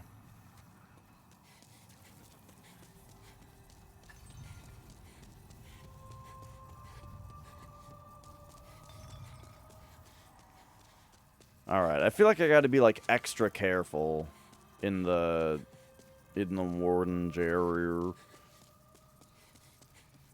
Alright, so here it is. First we've got this guy. Let's just take him out. He's gonna look away? Can we backstab him? Oh. Nice. And so when I say we gotta be extra careful, I think that means we have to clear out...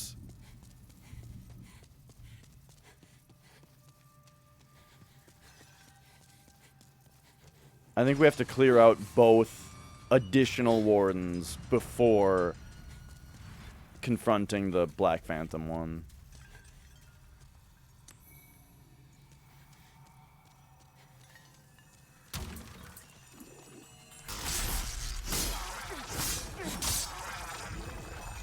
Alright, alright.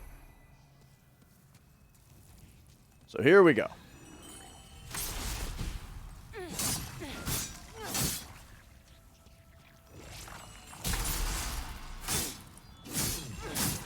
They just can't resist doing that move. I think I can only give him 2 that time.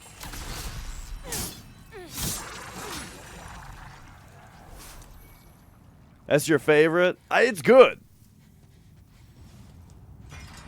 The different advertising campaigns are hilarious. It's a classic. Must Maester ANAs is great. It is down here, right? What I'm thinking of? Yeah, it's right here. Yes.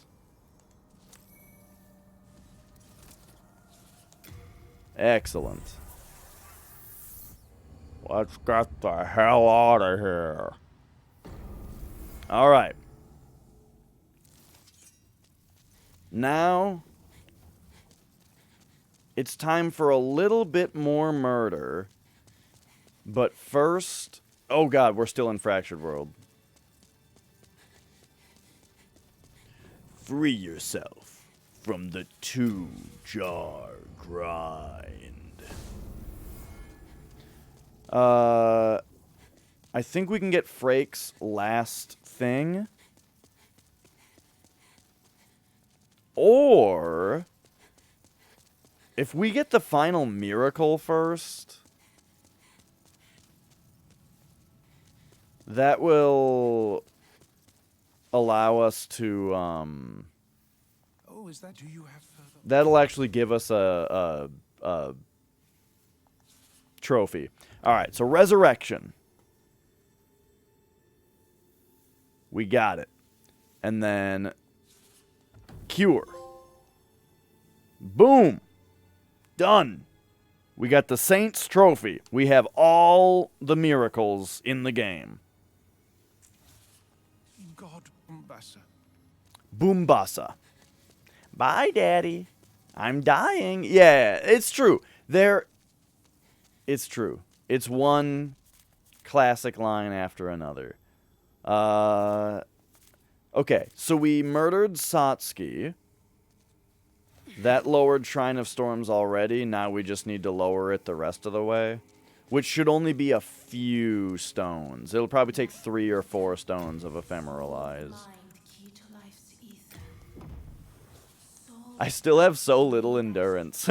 But, like, I don't know. I generally only need to hit things 3 times in a row. Alright, so let's go here. Oh, I don't have my stones, though.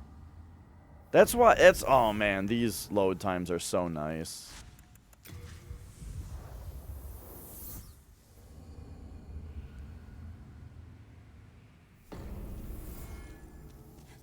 Alright, so now, I was worried sick. go to Thomas.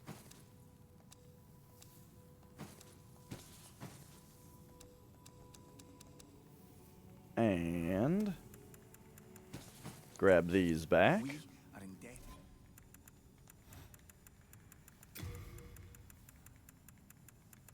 All the menuing in this game is really snappy and nice feeling too. Well, actually, there's one thing that I really don't like in the menuing.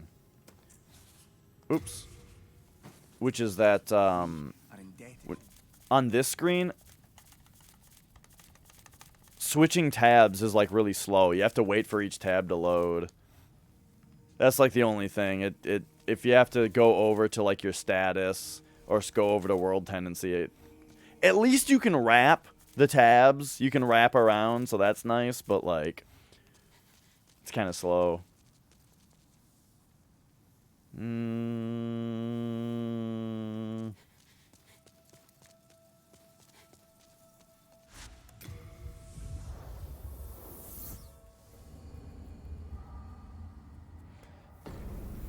Looks like we're just like neutral dark right now, if that's not just straight neutral. So I'll use 2 and then see where we're at.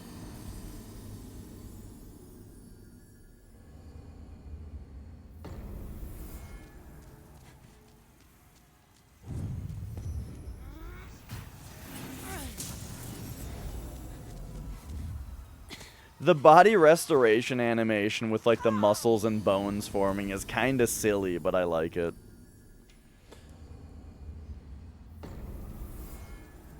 Yeah, I watched that. Well, really, mostly I watched that one day that he was doing the Mario Party. Mario Party with the farts and the sound, the bit sounds and stuff. That was, like, one of the best streams I've ever seen. Mario Party with the challenge wheel and the bit fart sounds.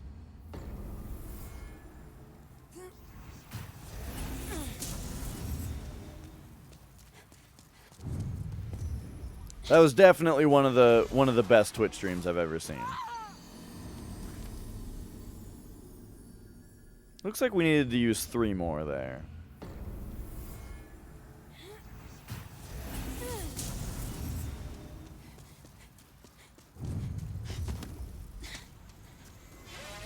Alright, let's see how that did.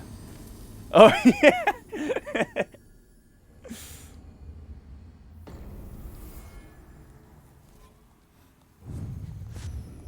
Alright, how are we looking?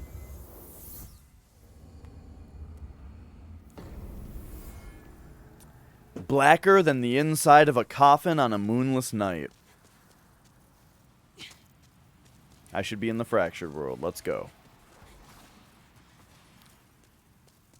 Why didn't I just murder Grave Robber Bilge? Oh, I'm an idiot.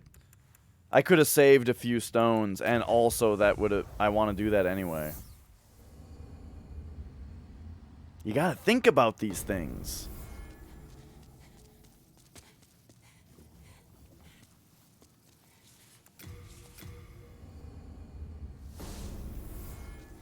All right. Whoops. And is it? Yes, it's still this level.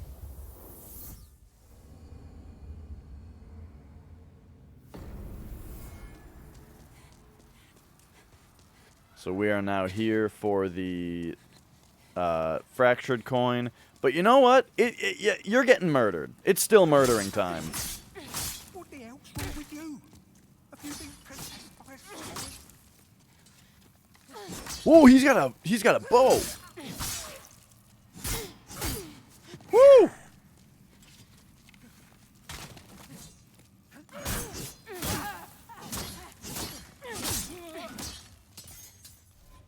I've never fought him before.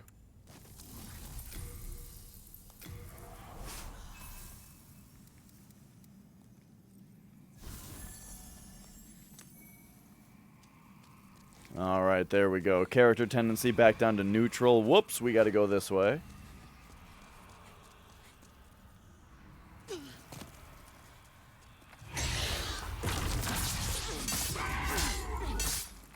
One more.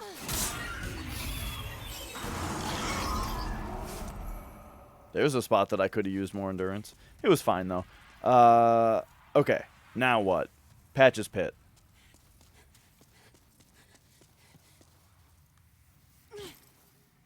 This is so confusing to me that there's an item here, even though I already picked up this item when I was in White World Tendency.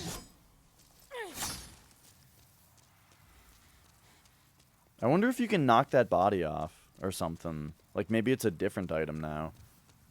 What if it's the Providential Ring? Boom, there's the ceramic coin. So now, who gets murdered in... So we need... lastly, we need pure Black World Tendency in Valley of Defilement. And it's pure white right now. So who gets murdered? Sellen? Oh, this is the wrong one. Am I really going to try to do it in Fractured? Let me think about it. Yeah, it should be fine.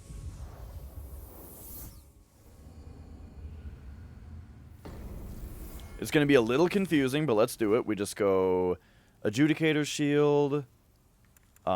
Give me Sodden Ring and Thief Ring.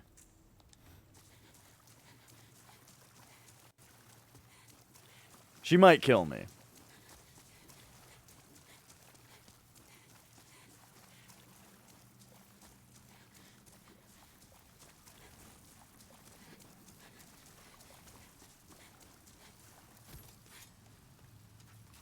But okay. So easiest way to Sellen, I think. Whoa, that almost killed me. Holy shit. Forgot that guy was there.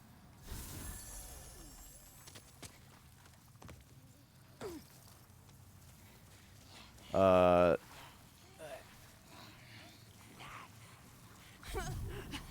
gotta think about like which side to take. I guess you take the left side. 'Cause, you know, normally I'm pretty sure I take the right side.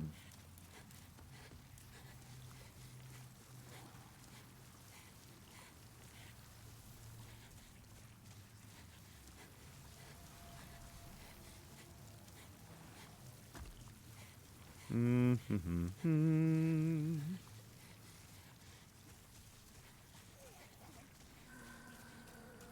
that allows us to get up here. And drop off right there. And now we don't need the Thief's Ring anymore. We can use the Cling Ring.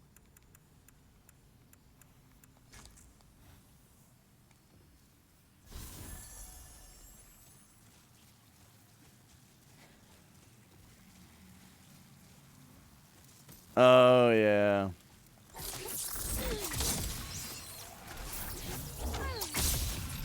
I feel like I had that with an album once, but I couldn't tell you what it was. Alright, Selen. It's for the good of the 100% playthrough. Unfortunately, it's murdering time for you. What is she? Oh, is she God's Wrathing? What is this that she did?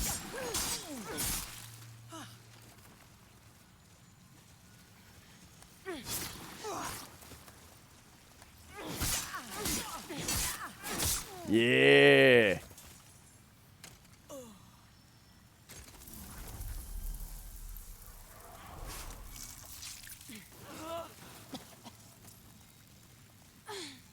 Whoa.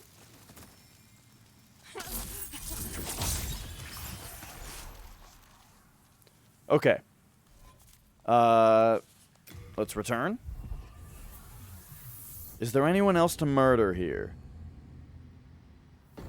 There's that lady that I was right next to. Fuck.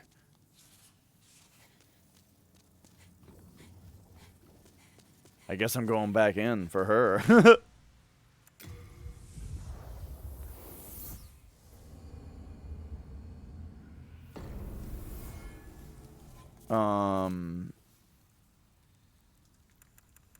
So that's Thief String with this.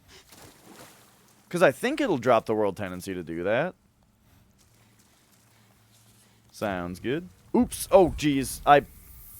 Wow. I pressed R instead of L to raise the shield because of Fractured. And then I pressed X to try to back out of the menu instead of circle. Sounds good, Flex.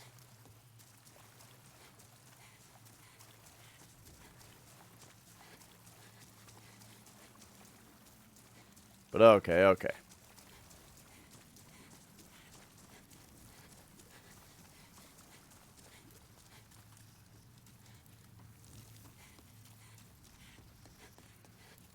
So it looks like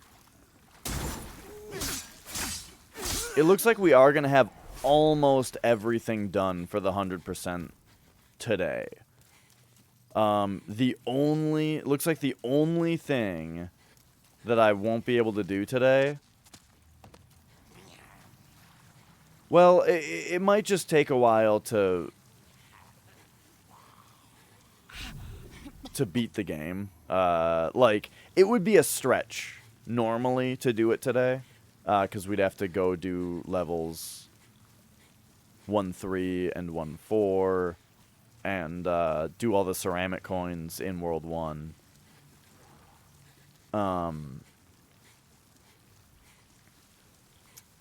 But that would be feasible, right? If that was all I had to do.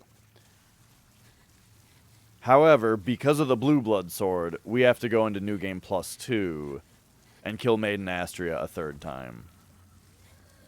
And so, with that included, I think I'll push ceramic coins of World 1 off to tomorrow, or, well, the next time I stream this game. As well as the New Game Plus 2 just through Maiden Astria. And then tonight what we'll do is finish just manipulating World Tendency in the other levels. So right now we're plummeting the final level down to pure black. And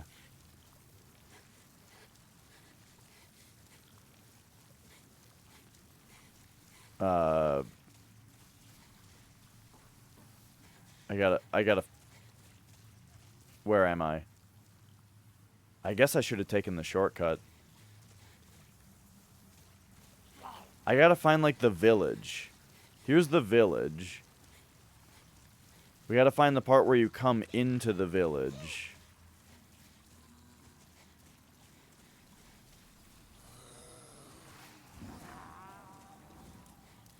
And find the lady, the merchant lady. There she is.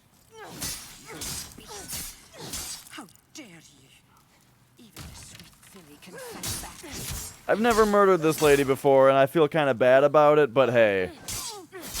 It'll drop the world tendency. So now we know. What does she drop? She drops nothing.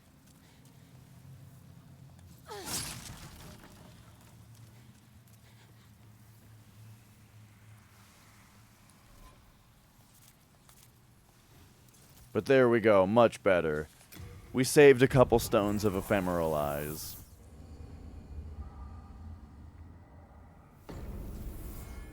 I would think that dropped it, right? No? Huh.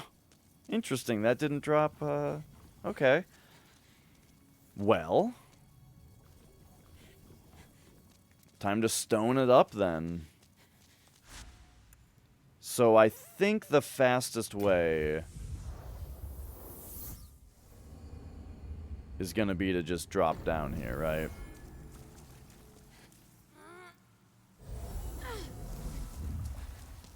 Whoa.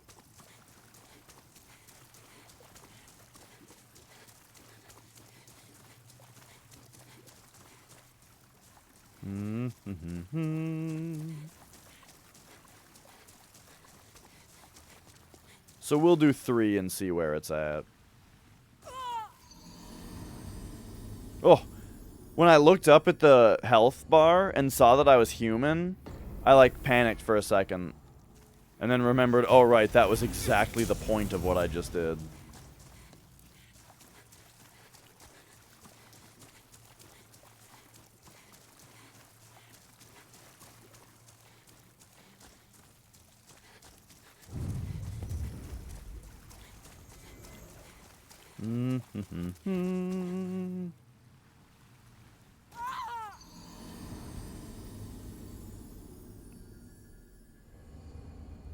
So after 3 of these, we'll see where we're at. Then everything is Black World Tendency. So what I was saying is we're gonna get this coin, and then we should have.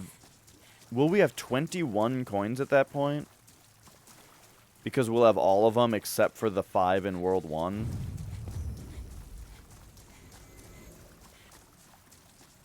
I believe that should be the case.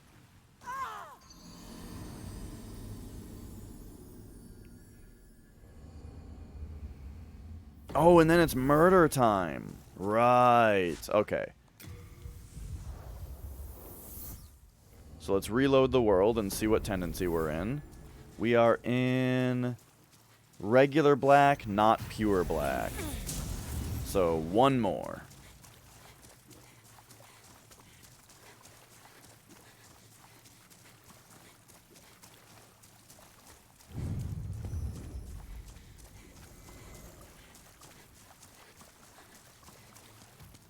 Mm-hmm.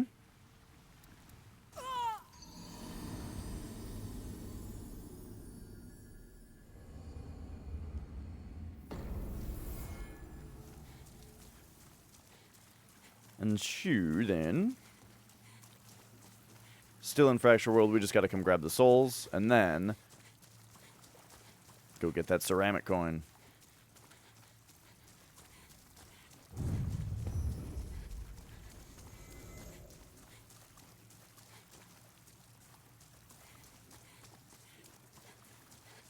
I had some sweet and sour chicken today for dinner. You know, I'm not really into sweet and sour sauce.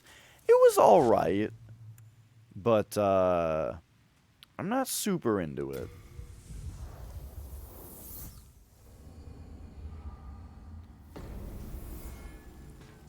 There's, yeah, okay, yep, now we're in pure black. There is a Chinese restaurant that our family has traditionally always gotten food from, just because they're super good. But it's like a single place. It's not a chain, you know. And we've always gotten their food, and I've always gotten their sweet and sour chicken, but I don't use their, I've never used sweet and sour sauce on it, because instead, they make this, like, barbecue pork that, that has its own sauce. And it's like the most delicious sauce in the entire world. So I just put that on the sweet and sour chicken. And on the rice. And on the, you know, pork that it comes with. And it's just the greatest thing. So for me, that's always been sweet and sour chicken. It's got that sauce on it. Here it is. Boom. So now, 21 ceramic coins? Yes, perfect. Exactly what we want.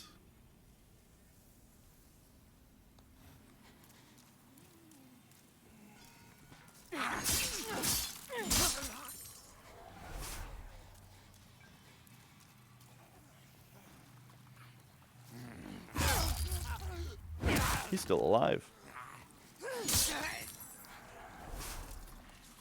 Alright, alright.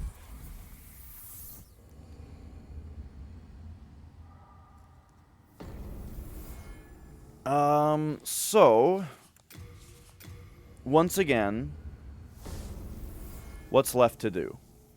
We have to do World 1. We have to murder people.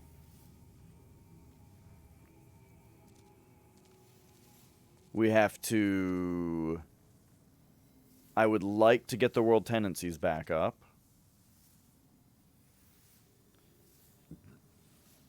Maybe I'll do that after all the murdering, because it'll go towards... it'll go towards a positive character tendency again.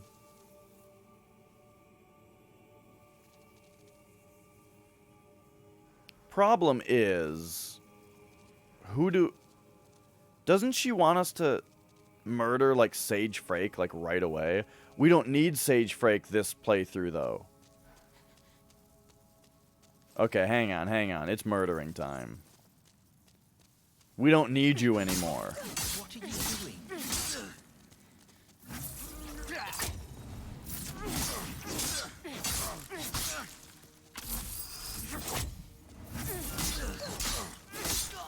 Yeah. Got him. Ooh. That did a number on my character tendency.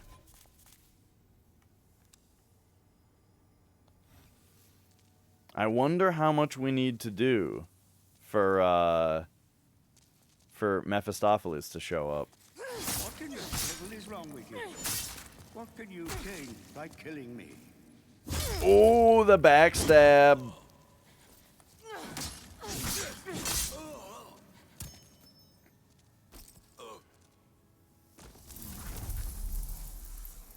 Got him. Alright. Now we're pure black character tendency. Oh, it's big time. Okay, so now we need to reload the Nexus. I wonder if we can do that just by switching in and out of Fractured World.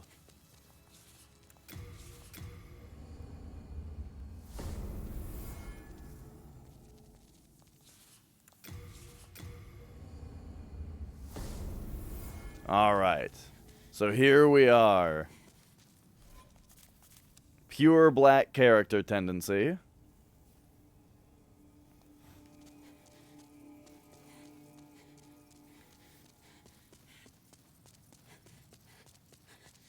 And here's just a fun thing about this game is, man, look how little health we have now. If you have low character tendency, look what the cat dragged in. I feel like her face is less covered in this one than it was in the first one. Whoa, they made her kind of hot. I can see that you have killed before. No one can blame you for that.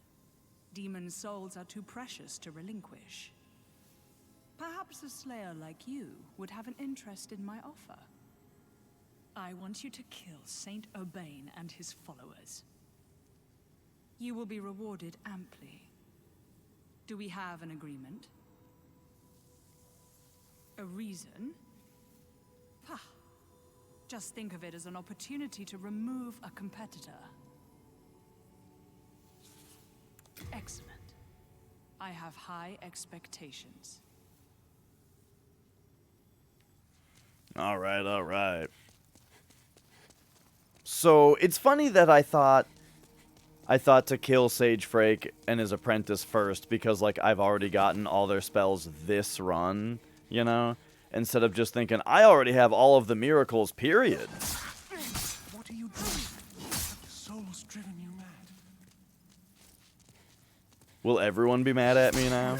Or as in, like, will the other people actually fight me? Yes? Oh!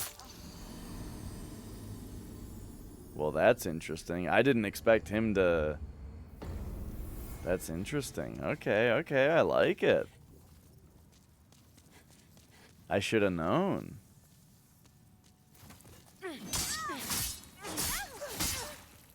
Take her out first before they notice.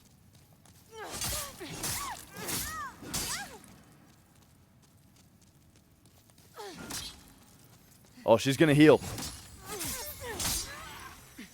Oh, what's he doing? What's he doing? Whoa! I got backstabbed again and lost my souls for it this time. It's alright, she's already dead. I took one of them out.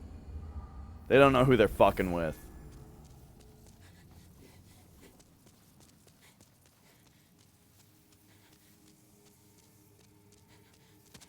Alright, alright. This guy with the backstabs 2 times in a row.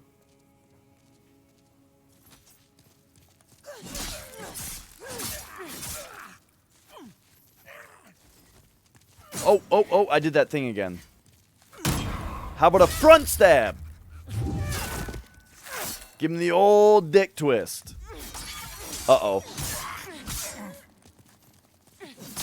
There we go. That's the only time that I mash is when, like, I need to attack as soon as possible and I'm just waiting for my stamina to come back.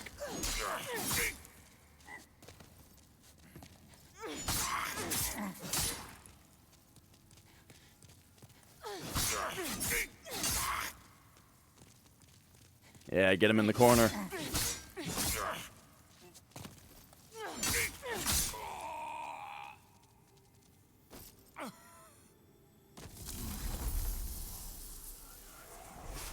Got him.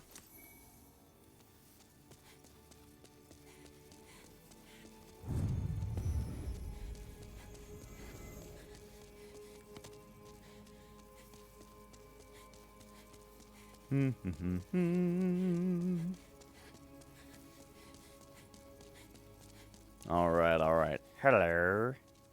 So, it is done. Here is your reward. Take it.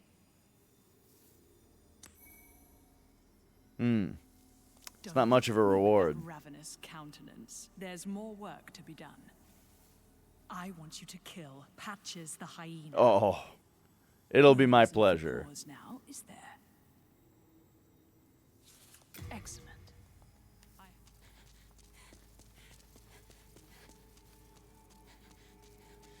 All right. So, oh, it's time for Patches comeuppance. Yeah.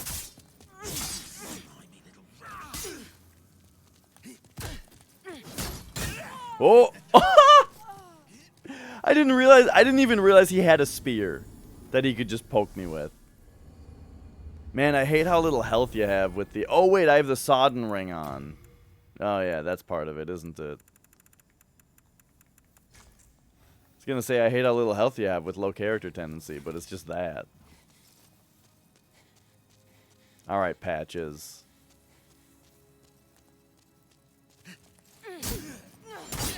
Yeah, he's got a fucking spear.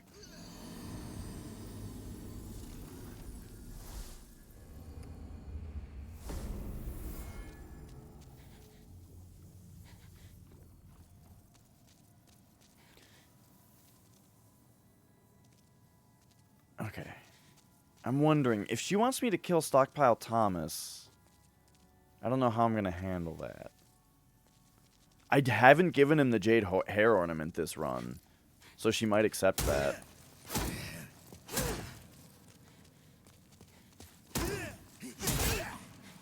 What the fuck? Okay, this is This is a little more extreme than I was expecting.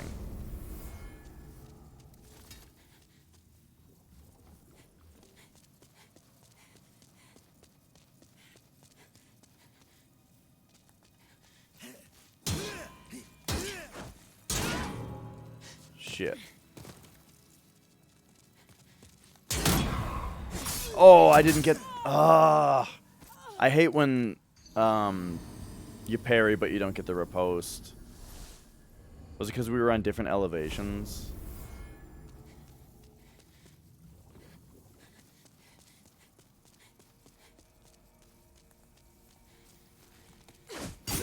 Ah. Wow, that didn't work.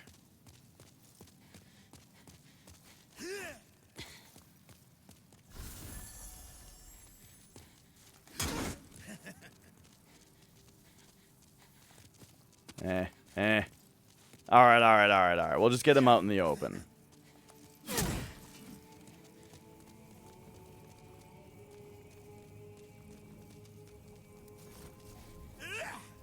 Here we go. See, with his spear, we can get behind him, right?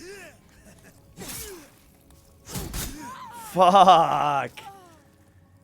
Boy! Someone who just hides behind a shield with a spear is super annoying, especially when the shield one-shots you. Or the spear, I mean.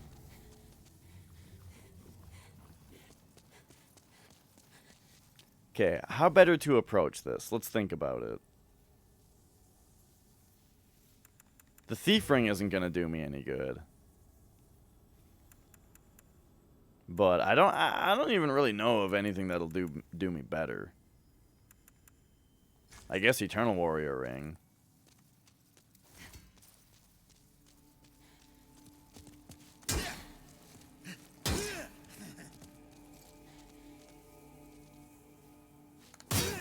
Ugh.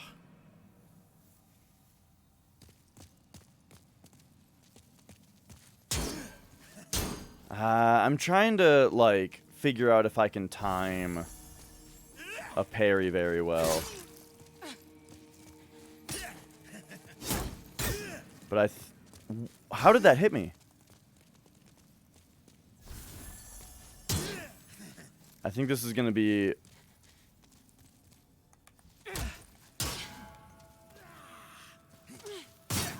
Oh, come on.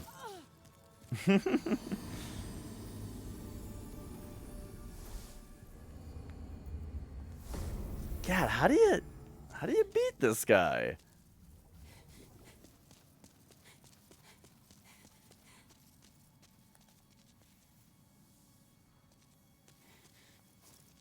He's looking at me.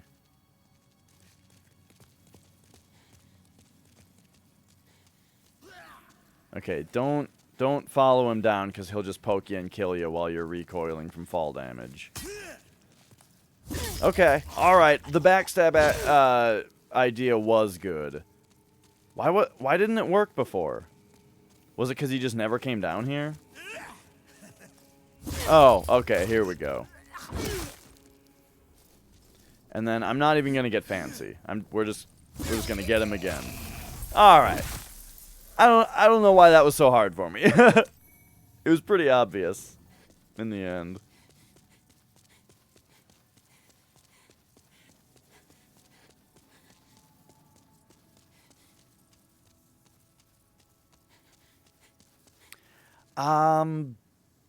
Don't ask me to kill Bior.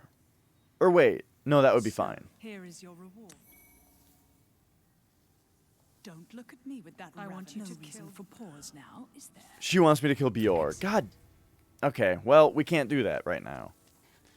Because we haven't saved him yet. We have to do 1-3 first. Okay. So murdering is over for now. Now we just have to... Well, now I don't want to raise the tendencies of these areas yet. Because doing that will raise my character tendency, and we still have more murder to do. So...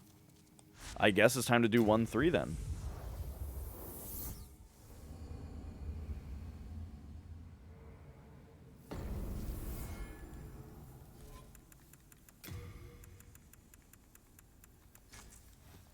All right.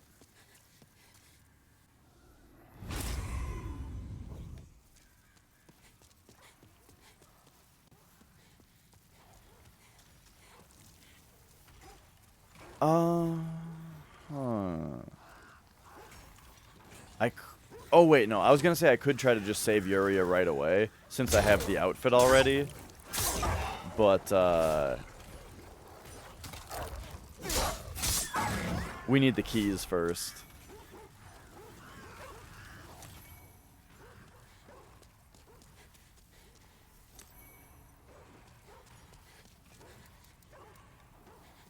All right, so here we go then.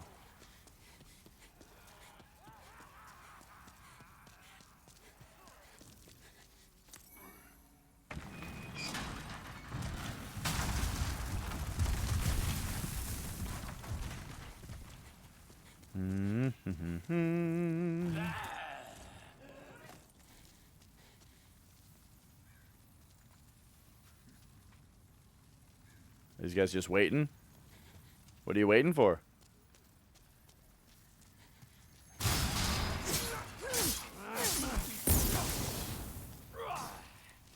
Waiting for me to check on the guy up there?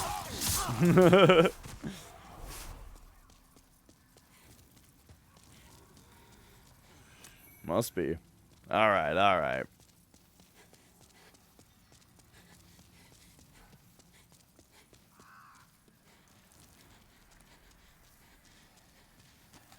Oh, he's throwing a firebomb, not attacking.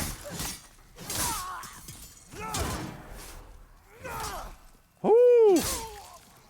That guy had that problem that I complain about. He hit me out of his range, and then his big swing didn't land.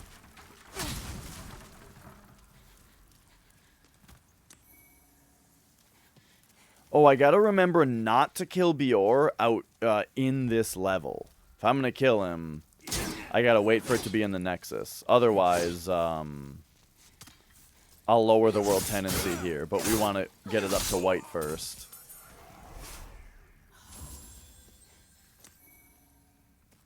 Because it's not pure white already, is it? No.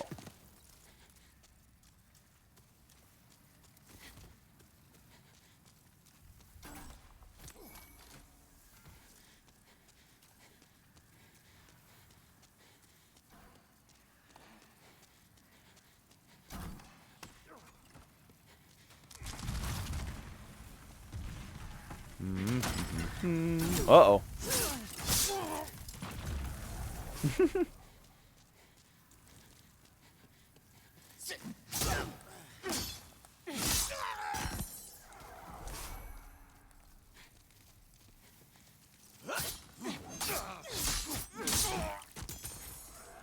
Well, that was just silly.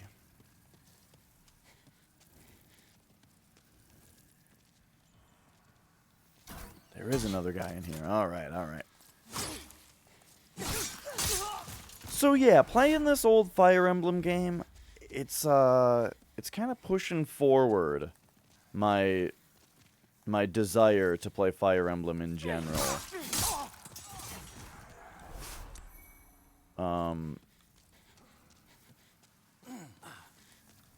I don't know where I'd start. Originally, I was planning on starting with the Game Boy Advance one, just because that was the first one released in the US. But I don't know. Now I feel like you might want to start on the older ones, because they're 8-bit, and they look awesome being 8-bit, and they're good. And it's got Marth in it. The first one does. It's got Marth in it. He was the character that we were all introduced to Fire Emblem with.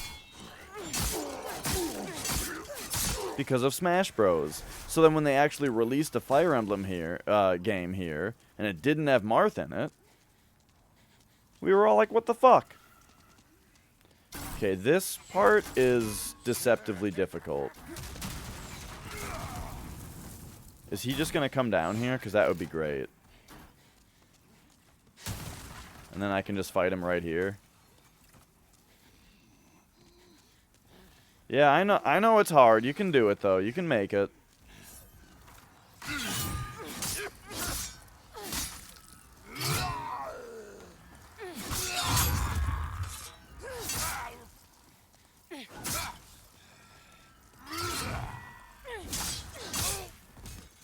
Alright, just drop me a gold coin, please. Someone.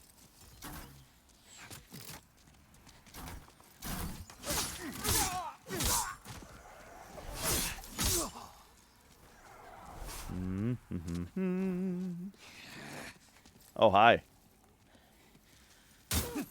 What? What was that kick?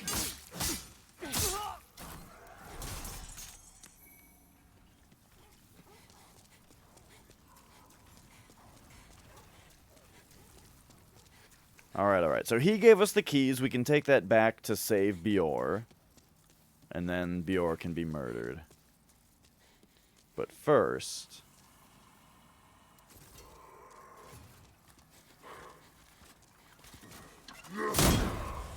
Oh, come on with the riposte.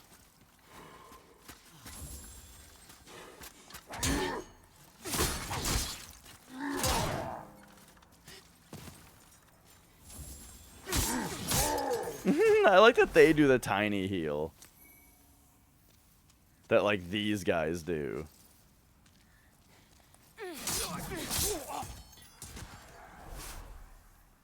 Okay, there he is. Come on, come on. Satisfy my parry lust. Oh, my. There's nothing even really in this room, huh? I guess the Red-Eye Knight probably dropped something cool that I didn't pay attention to. Alright.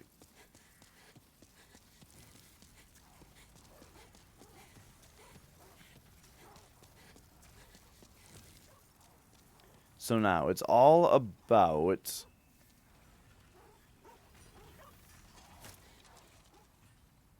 Oh, there's an item there, down there I didn't pick up. It's all about getting behind that gate right now.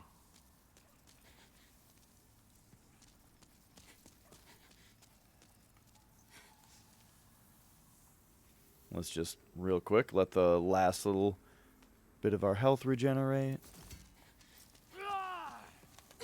Oh, the stab move. Didn't even see it coming.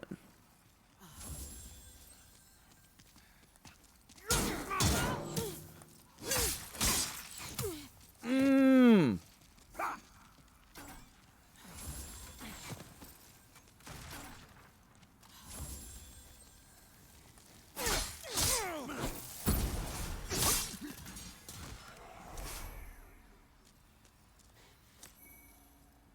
Okay. Now these guys have lost interest. They're looking the other way again. Alright, got him.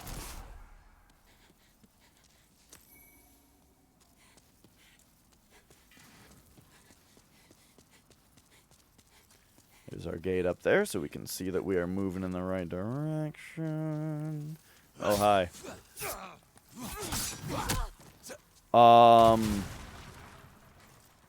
Excuse me?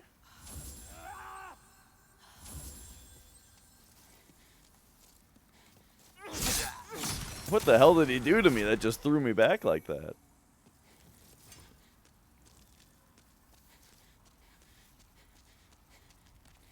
Okay, you're no match for that guy.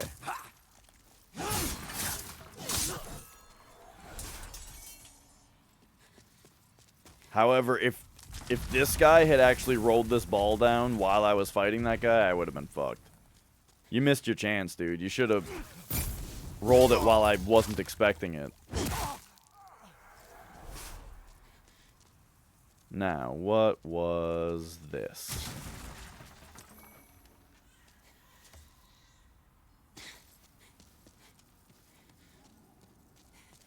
I swear I just heard a baby cry sound effect. What is this, Bloodborne?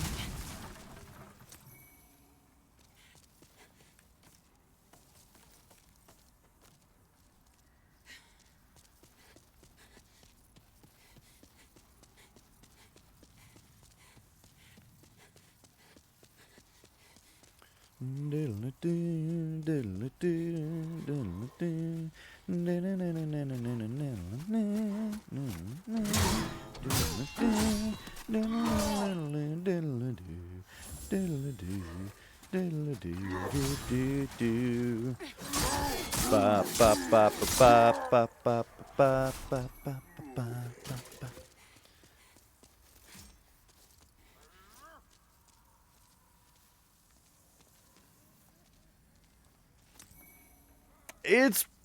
It's very rough. Part of it is that I didn't have any vitality.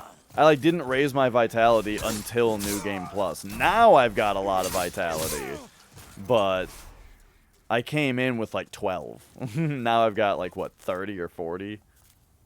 40, yeah.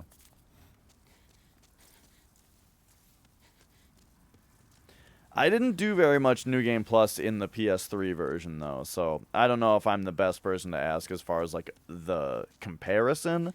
I imagine it's pretty much exactly the same, though, since that's what they did with pretty much everything.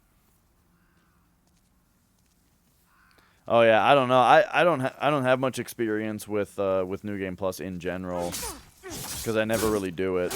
But, I definitely wouldn't say that I think that it's too hard.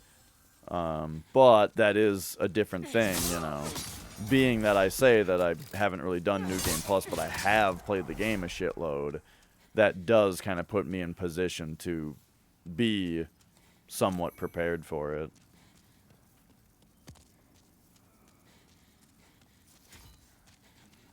What are you guys doing?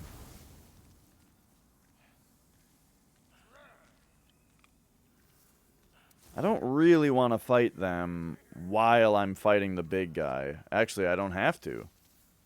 We can vault this. We can't vault this? Oh, we can vault that, though. Okay, good enough.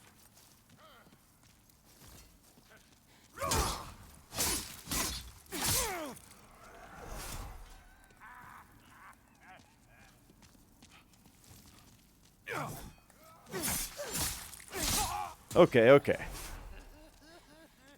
Oh, yeah, laugh it up. Laugh it up, asshole.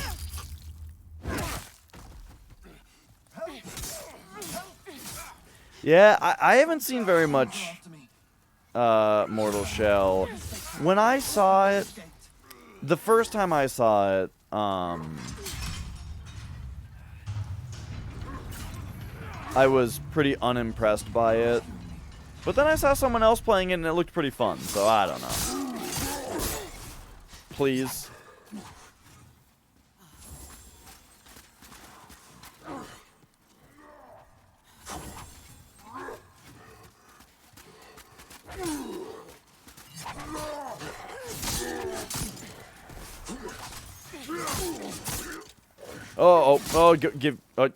Give him one more. There we go.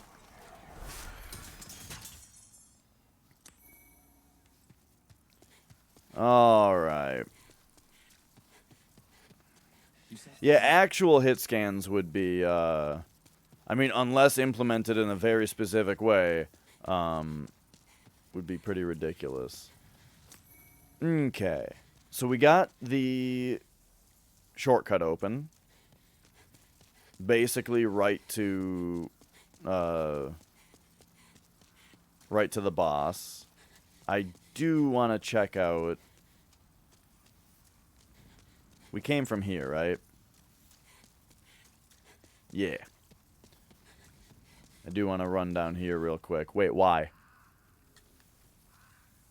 There's no reason to. We'll be down there later. Okay. This is Garl Vinland's shield. I forget what it's called. Dark silver shield. I think it looked cooler in the original, if I remember right. I feel like it was like asymmetrical in the original and looked kind of cool.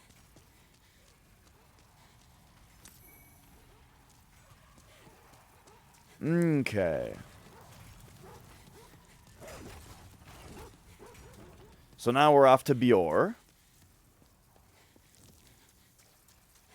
So it does reduce how much damage you take from magic, but that's really the reason that I'm wearing it is just because I'm two-handing.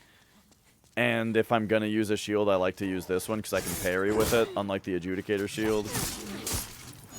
Basically, I'm just kind of making a point to use the Adjudicator shield less.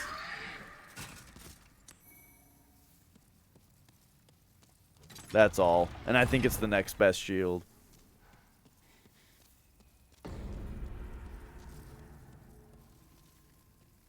But yeah, in this playthrough, I kind of have both equipped, and I'm using the Adjudicator shield when I actually need some regen. But otherwise, I've been using that other one because it has good defense. It does the magic defense thing, and you know, it still looks kind of cool.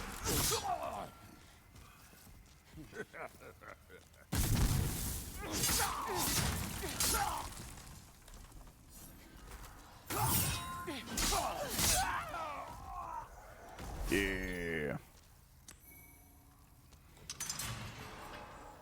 Right.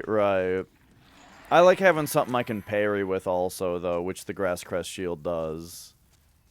That's the thing, is like I'm not two-handed because I'm all about two-handing. I mean, I enjoy hitting an enemy with two hands when I can, right? But I also enjoy a good parry. And just general shield use in general. You know, when necessary. But, you know, I'm finding less and less and less do I actually just block an attack with a shield, you know? But it's very good in certain circumstances. I mean, it's got its place with me.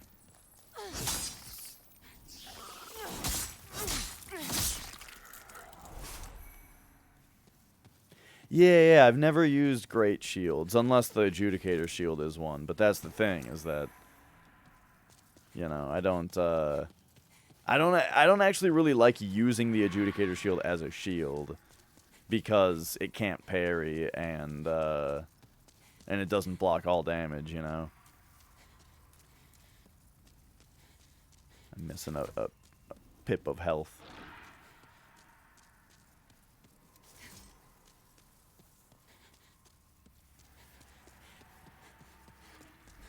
Alright. So we saved Bior. We got the other thing. That means now we come back to the Nexus. Good old purple flame shield.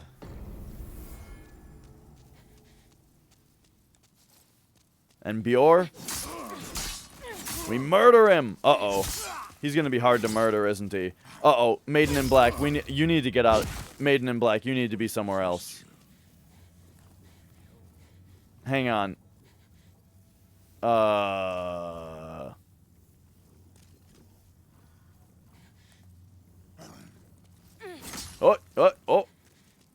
There we go. Because our new goth girlfriend told me to.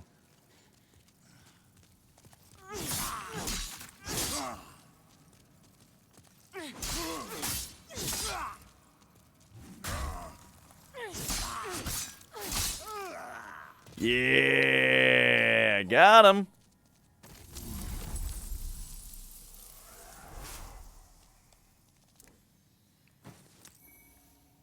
All right. Dude, she's gonna be so impressed.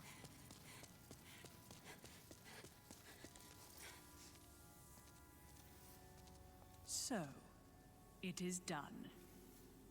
Here is your reward. Take it. Nice. Don't look at me with that ravenous countenance. There's more work to be done. I want you to kill Prince Ariona, son of Alant. He goes by the pseudonym Ostrava. No reason for pause now, is there?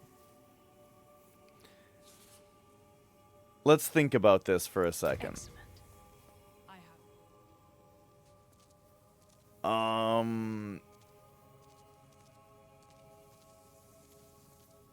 I mean, we're just going to wait for him to just die, right? We're just going to wait for him to die himself.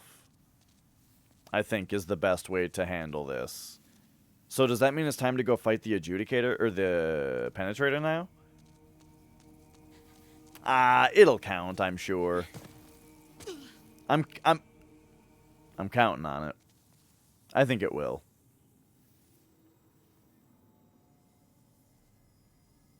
So, yeah. I think that means it's Penetrator time.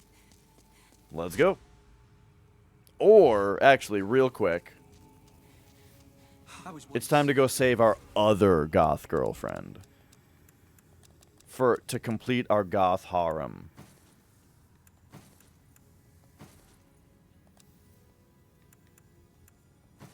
Boop, boop, boop, boop.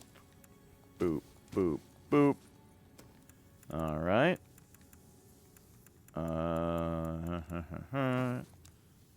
We need that. We need that. We need that. We are indebted to you.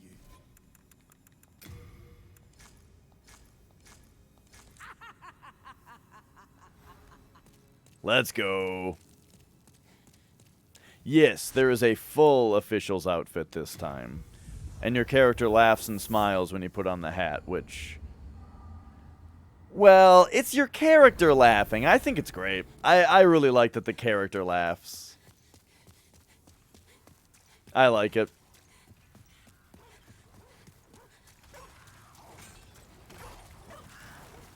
Well, yeah, it's not the laugh, because it's your character laughing.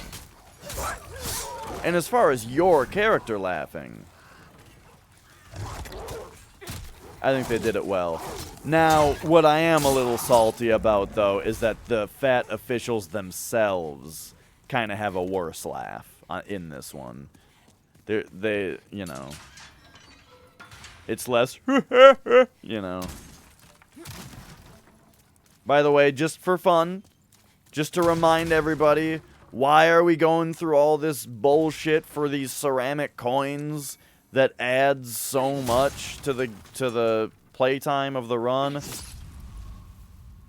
It's the door.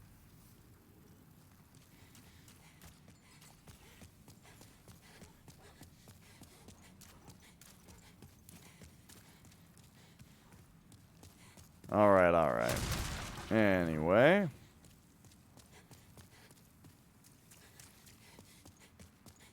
Yeah, I remember hearing that, so it was probably from you.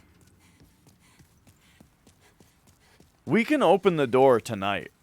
Because after I kill Penetrator, we can just get the other... Wait. Wait. We have to drop the world tendency first.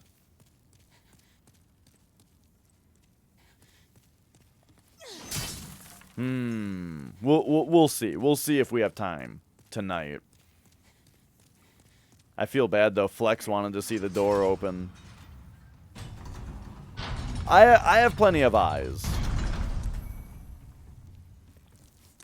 But I actually forgot that we were going to need to do that after getting it to pure white first. Yeah. Oh yeah, it won't be an issue. And then, I mean, first you just kill Executioner Meralda, right? And that gets you halfway there already.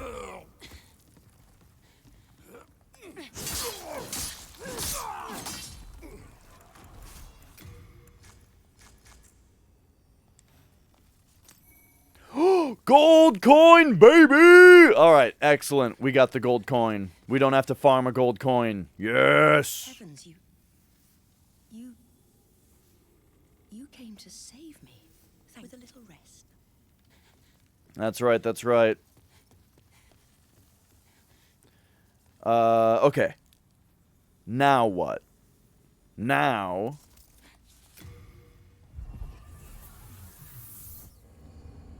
Now we've got a couple things to do.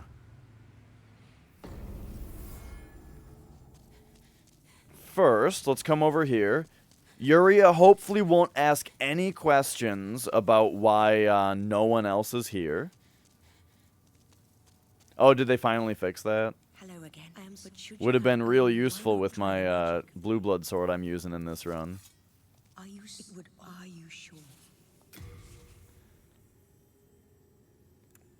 Oh, we need a few things from a third playthrough, huh?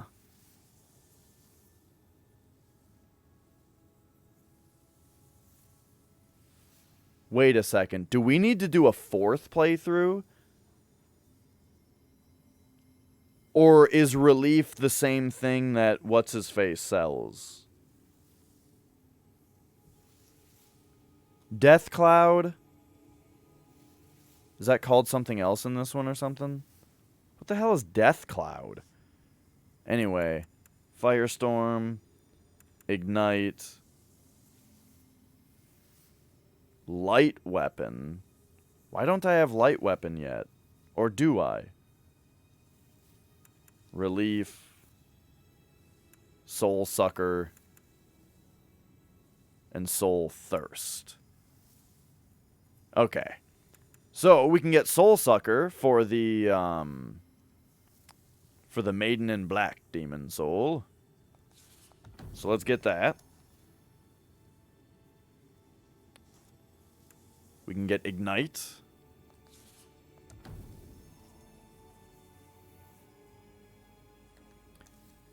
Do I not already have Light Weapon?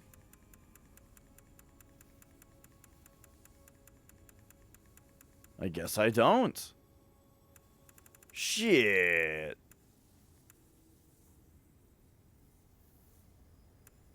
What even is Light Weapon?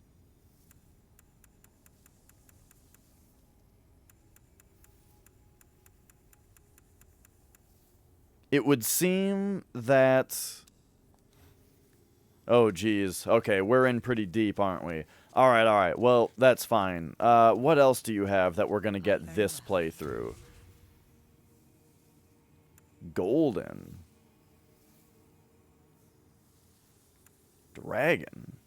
Dragon Demon Soul. Right, that makes sense. Wait, why don't I have another one of these? Did I have to use it for a miracle or something? Why wouldn't I just have this already? Because I got Fireball last game. I'm confused. I owe my life. If you are, it is a dark. Okay, alright. Anyway. So we've done that. Now I think we just kill Penetrator. So that should be fun. Let's go.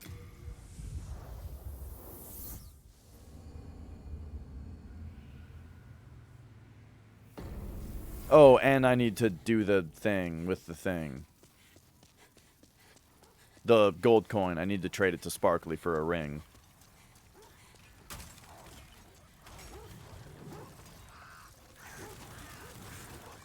Oops. Oh, God.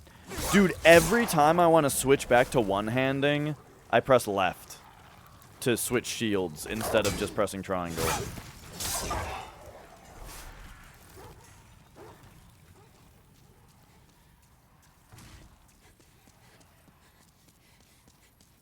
Alright.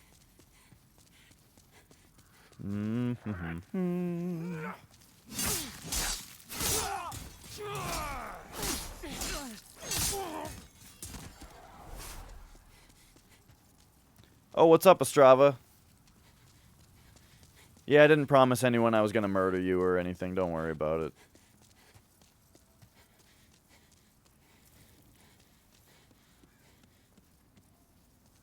Wait a second.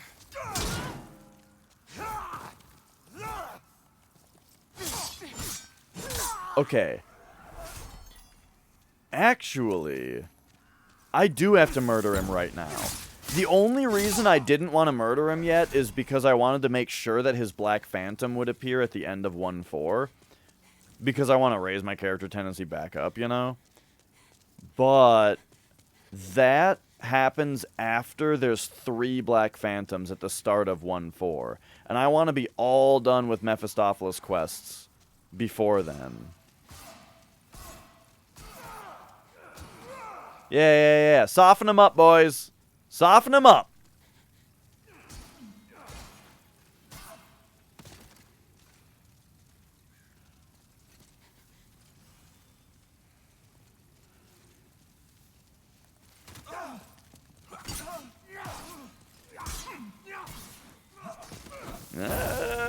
They did quite a bit.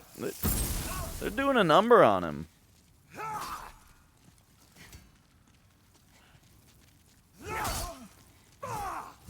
Nope. I didn't even mean to do a backstab.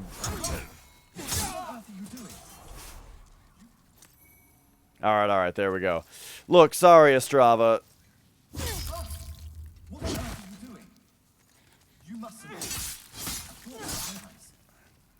Don't make me feel bad about it, man. Oh no, quit saying it. Okay, hang on. Is he fighting back yet? No? This seems like a not ideal place to fight. It also seems like he's going to be pretty challenging. If he's still got... I mean, these backstabs are doing very little to him. Wow! He refuses to fight back.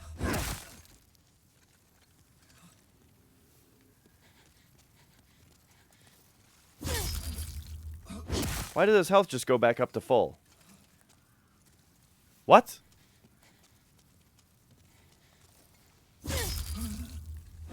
But then that did more damage that time? Now he's fighting? Oh, you know what? I bet he has a health buff so that he doesn't die to regular enemies. And then that was his health, like, updating into player fight mode.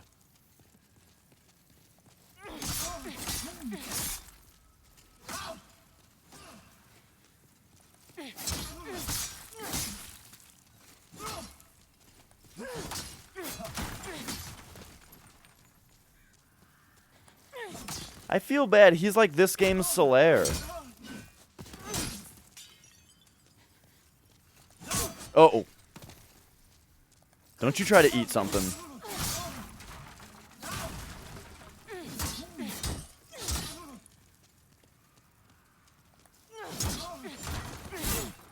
Woo!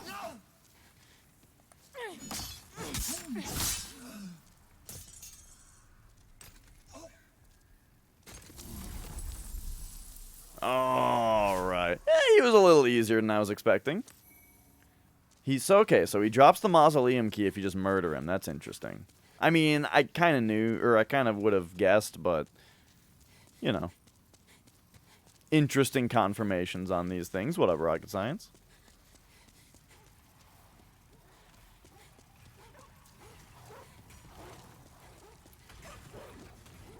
Did we kill the dragons on New Game Plus yet?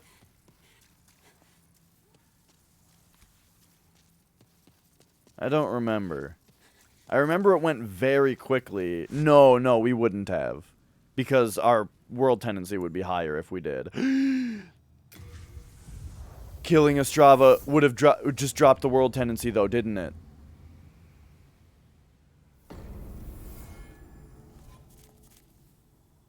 No? Okay. I guess that makes sense since he dies on his own. And it would be brutal if that dropped it.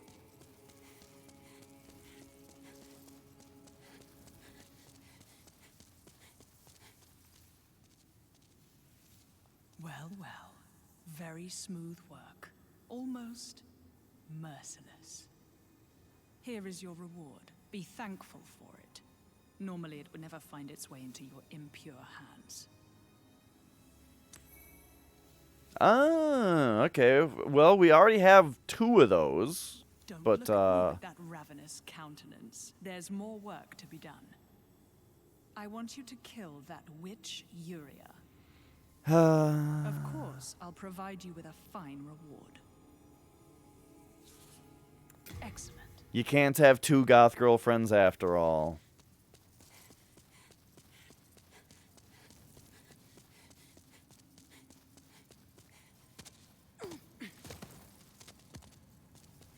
All right, Yuria.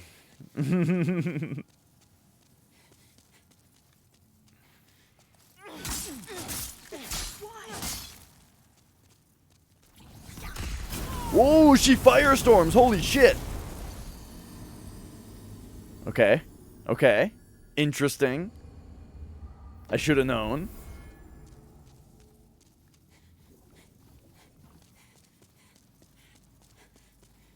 Hi, Yuria. Just let me grab these real quick. All right.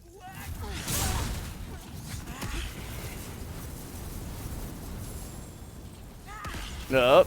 All right. All right. What? I wasn't anywhere near it.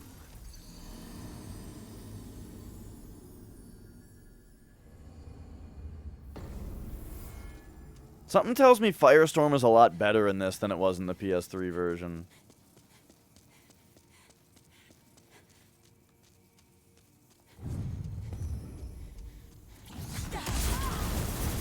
Jesus Christ. Yeah, it seems like the spell works a lot better in this one. I was pretty underwhelmed by Firestorm when I got it in on PS3. I never used it for PvP though. But like against bosses, I just felt like it so often just failed to hit them.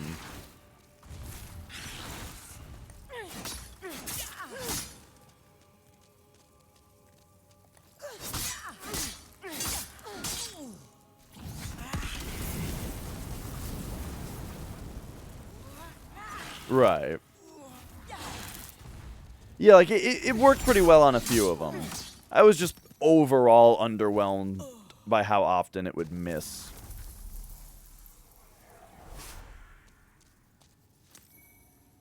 Alright.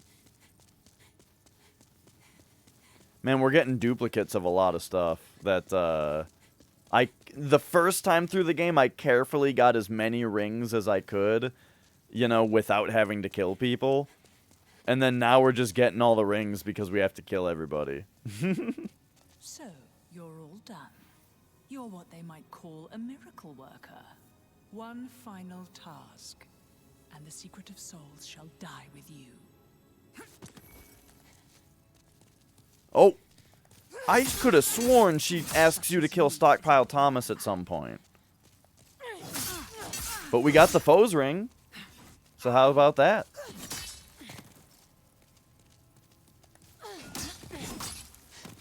Oh no! Now we're gonna have 0 goth girlfriends! That's right, I'm healing. What's it to you?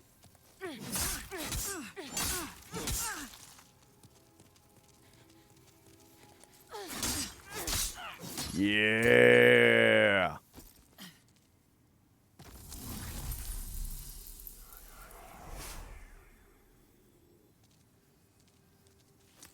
Oh, that's a good one. Alright. There we go. We got the foe's ring. So what was all of that for? All this character tendency talk, all this horrible murder, what was it all for? It's the only way to get this ring. Raises attack power as a Black Phantom. Cool.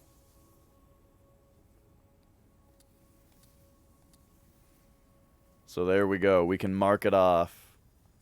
Now we can begin working our character back towards positive tendency. I wonder if the forgiveness... Oh, that's a lot of souls. 59...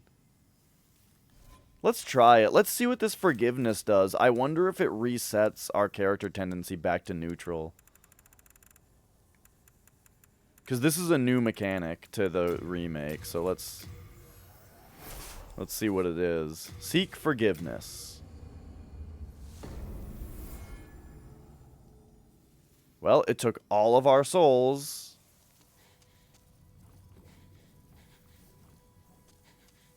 It took all of our souls, it did not change our character tendency, and it did not revive anybody. Awesome. Thanks, Blue Point. I mean, I know what it does now. Like, the thing is, in the other Souls games, seek forgiveness means that if you struck an NPC and you made them hostile, doing that will make them go back to normal. I just thought, maybe since it was so expensive, Souls-wise, and this game has character tendency, which the other ones don't, that it might do a little more. I'm fine with that. I'm glad that's all. I'm glad it did not reset my character tendency because I don't deserve it. All right, so it's now time for us to get the last ring in the game. The Ring of the Chieftain? Right. Oh, right. Hang on. Yeah, I forgot about Satsuki. Okay. Nah, this is good. Hang on, though. This is gonna be good.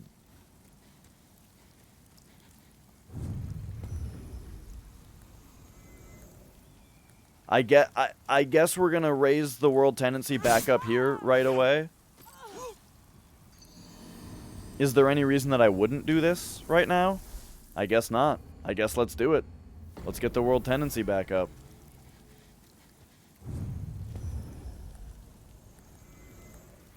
Which will also help character tendency. Okay, how did I fight this guy? I don't really remember. Except that he was really hard. I think I fought him pretty much the same way as everybody else. Oh, you don't want to get too far away from him, though, because his dash attack is harder to deal with. Okay, okay.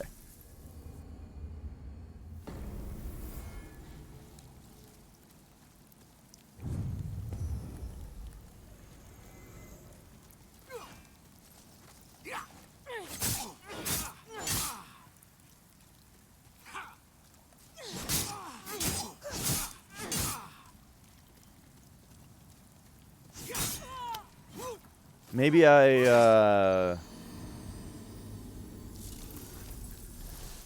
worried about taking off the Thief's Ring because I don't want this other enemy to come after me. But I would enjoy it if I could use the Eternal Warrior's Ring.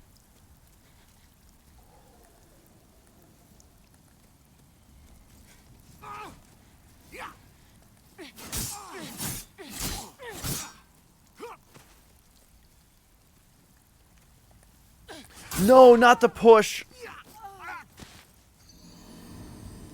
I got killed by the push move again.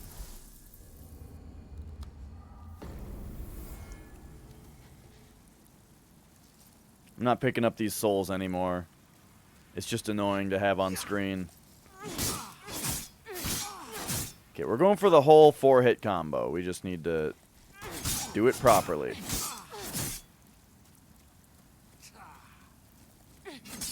No.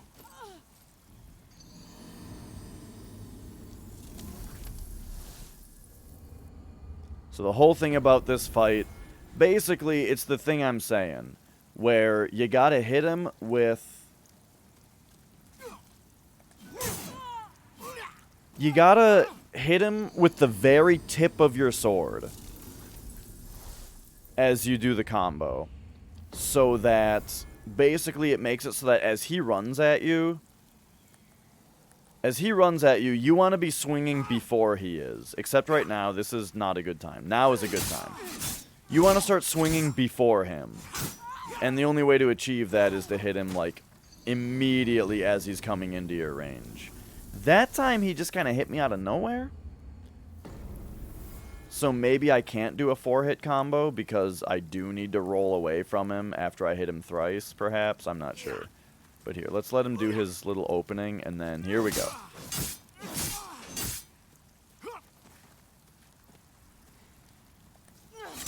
So with the very tip, just like that, that way, again, that way you're swinging before he is. And you won't trade with him, because if I trade with him, I just die. That's really scary when he does that.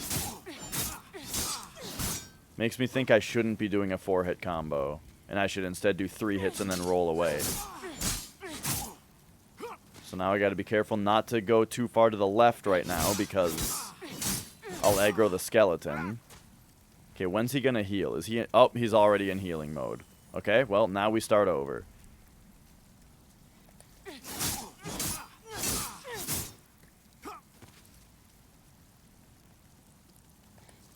Yep, attacked too late that time. Okay.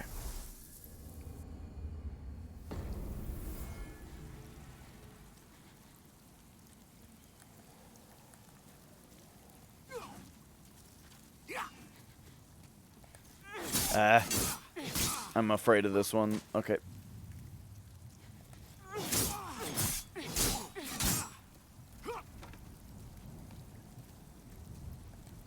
No! Ugh.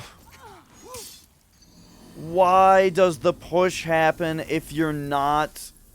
Like, the push should only happen if you went from neutral stick to forward. But if you're going left... and you swing forward and then attack, it does the push. I think either that or I'm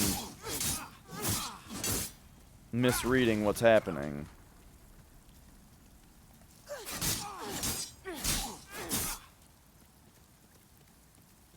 This is risky. Yeah, I shouldn't have done it. I should have... I've never seen him chase me like that. I should have just rolled back. I should have baited an attack and rolled back. Okay. Well, now I know I don't even have to move. He just comes for me.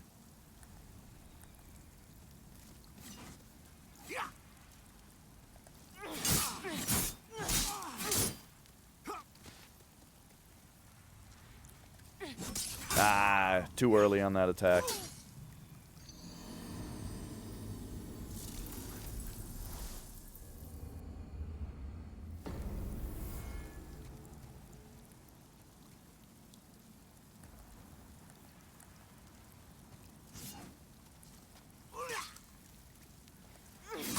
Something like this is so much more enjoyable in 60 FPS.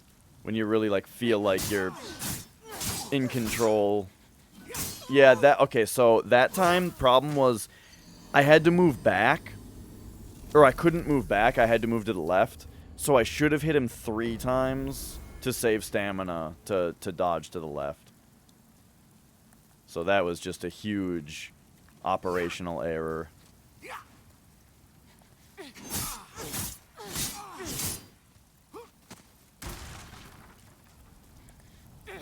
The push.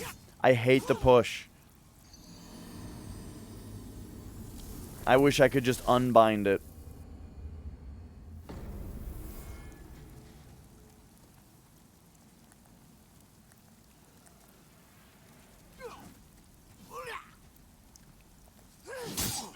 Like, I understand that the push is a useful move sometimes, but it comes out accidentally so frequently that I think it would be a like, significant net positive to eliminate it.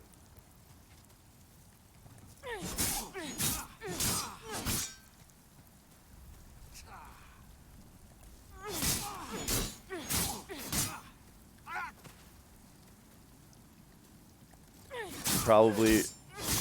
I bet next combo is when he's going to start healing. No, it's going to be right now. It's right now. Ah, I didn't get him in time. Okay, I'm too close to him, so only do 3 attacks. Okay, I was late that time, and I got lucky.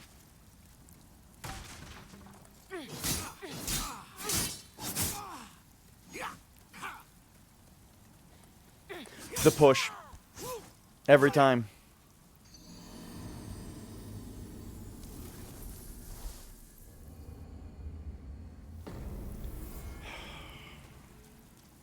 I gotta figure out how to get it to not happen. I don't know. Like, it's an input that I'm doing. It just happens to be an input that would do something more useful if it didn't push. It would step forward and then attack. That would be great.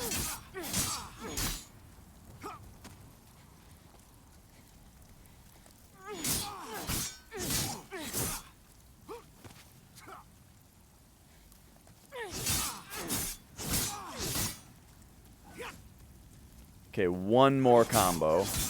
Or no, one more after this. I don't...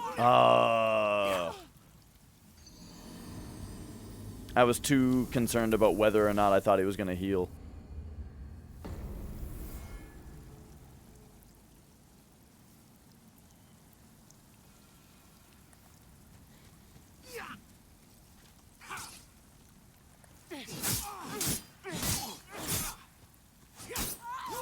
Why was I so close to him that time? As I was attacking him, I was noticing, like, why is my character stepping so close to him?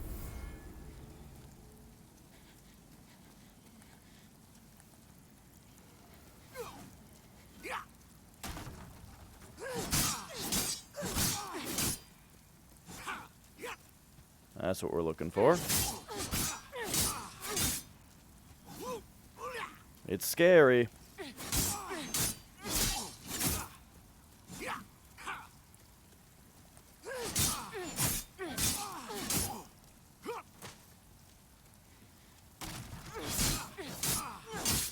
Okay, one more and he'll try to heal.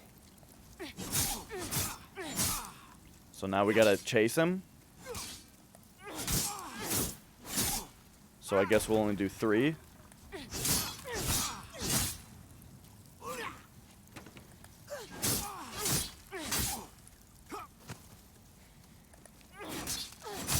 Oh, just barely. He was a couple frames away from healing there. Whoo, boy. We got him. Nice. All right.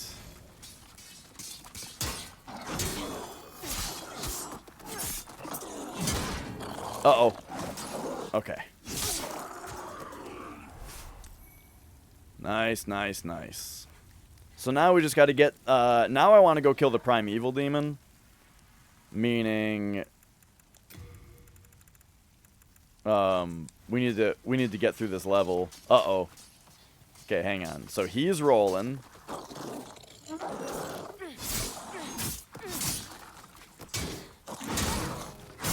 Please? Oh my god.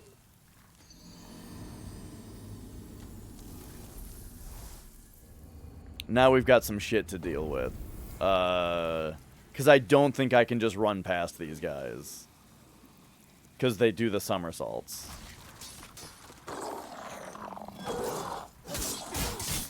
What the fuck?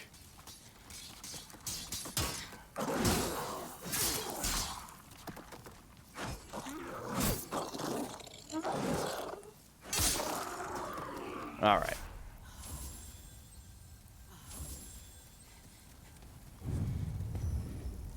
So now we need only red guy down here, please.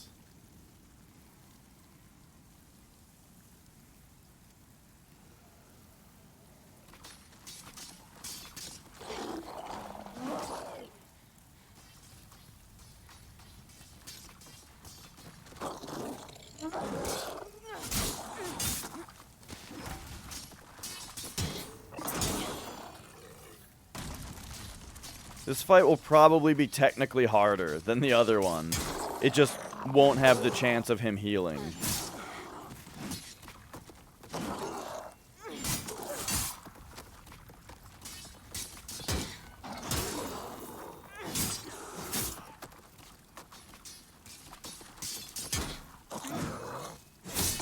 Maybe not.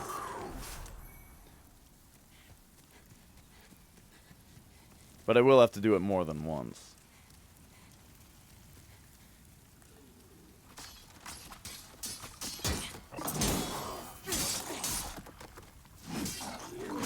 If I die, that is.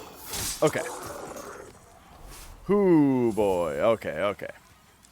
So now, up here carefully to get this guy.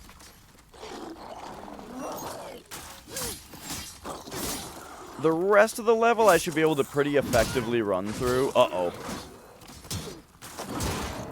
Oh my god. Make it stop. God, these enemies. The way that you can get into that pattern where they just don't stop attacking you. It's like you're playing Dark Souls 3 all of a sudden.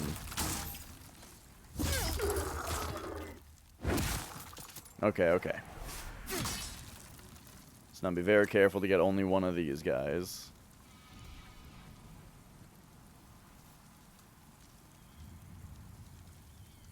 Which stair is it? There we go. They like hesitate before they come after you. So it's really easy to accidentally aggro both of them because the first one won't have reacted until you're in the second one's vision.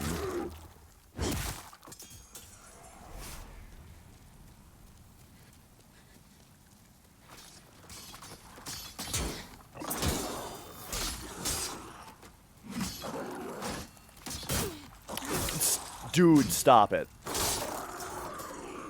Alright. Okay, okay. So now we're looking pretty good. Because, like, I gotta do all that. And it's a hassle. But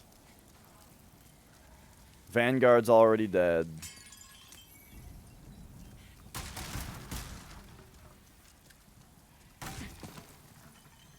Shoot. We can just run back here. Up here.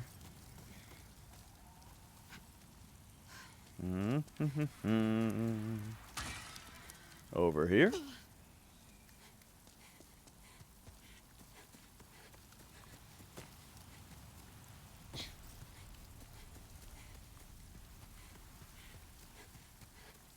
Alright, alright, alright. Hello? Cool. And now, how about yous? Just like that? That's fine. Okay, okay. Now you two. Alright, great.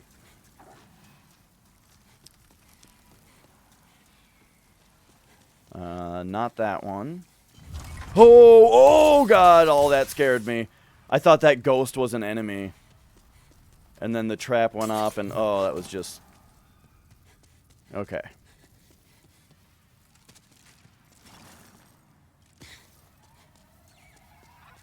Now.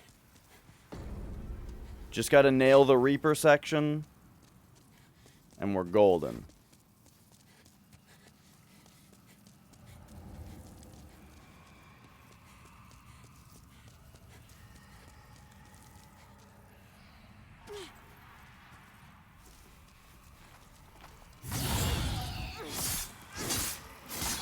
One more. One more. Just get him. Oh, boy. Okay. Whew.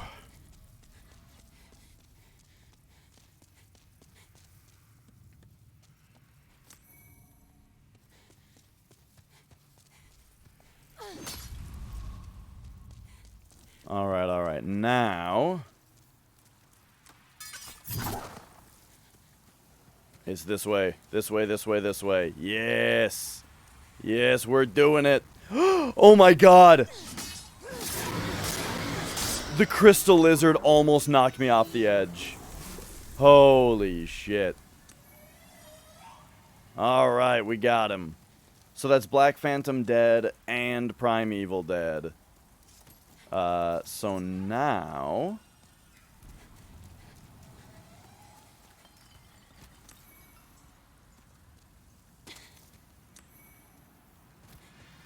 if we pop over here and reload the world.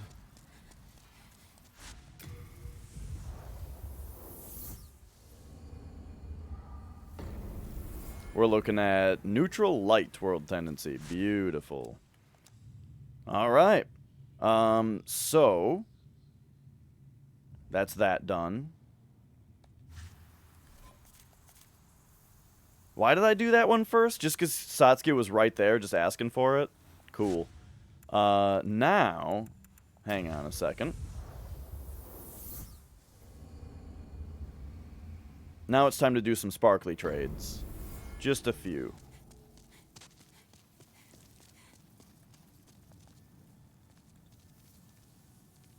I wonder if Mephistopheles asks you to kill Stockpile Thomas if the other people aren't here. You know?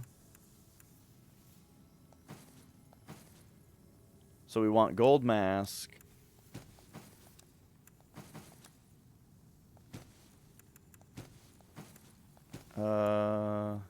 Lots of this stuff we can actually get rid of.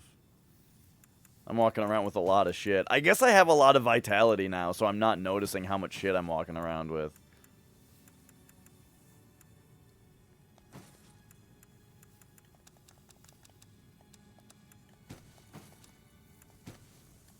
Talisman of God.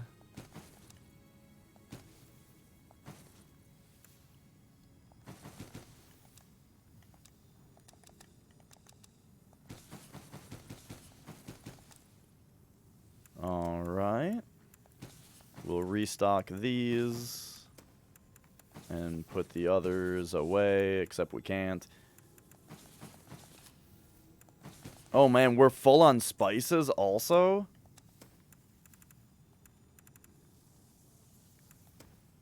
Or, wait. I don't even see this in storage right now. Oh, there it is. Did I sort it weirdly? Why is that up there? Sort. Default, please. Thank you. Wait a second. Default sorting? No, this is backwards. There we go. What? Why is in storage box? Default settings. Why is fresh spice in front of the grasses? And Noble's Lotus is here, but Widow's is over here? What? Why is this the default sorting? What up, cows crazy?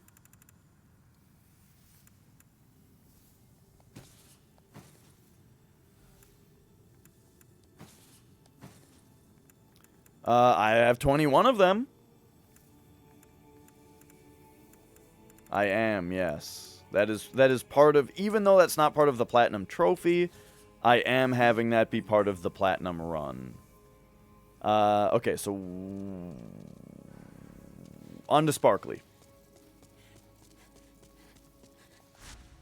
We're going to have to come back here later once we get the other ceramic coins, but that's going to be a thing of its own.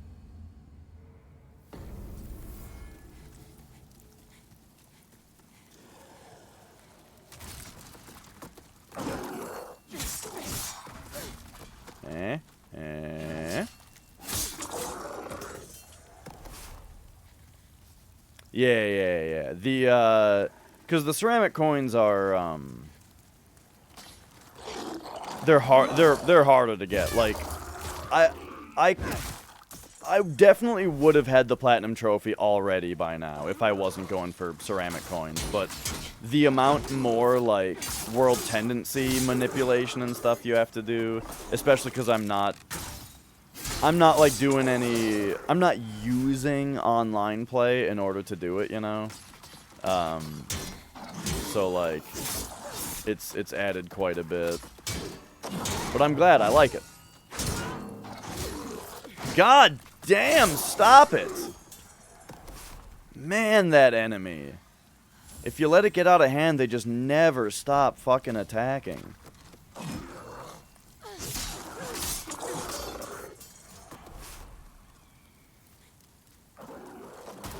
Right, yeah. Luckily, I haven't made any major mistakes on that front. But yeah, generally, like, the world goes white as you play. Cool. And then my strategy has been, like, murder the NPC to drop it down to neutral. Where am I right now? Why am I going here? Murder the NPC to drop it to neutral. Use some stones to get it to black. And then get the black coin, and then kill the Black Phantom and the Primeval Demon without reloading, and that'll get it back up to like normal white, you know, ready for New Game Plus.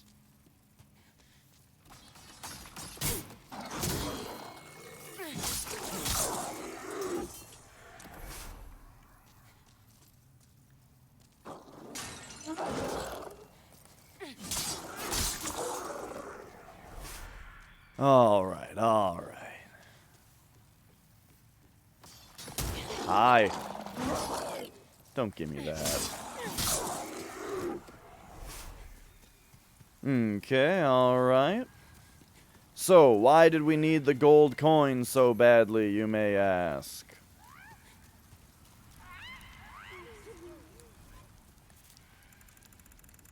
It is very important.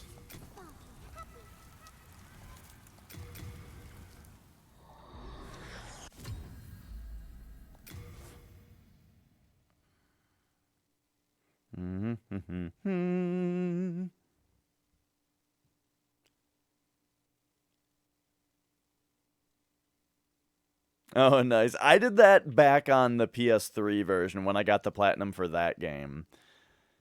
When I did the PS3 platinum, I actually, I took the evil ending first, and then used the dupe glitch to dupe the beast demon soul, and then just popped that a million times.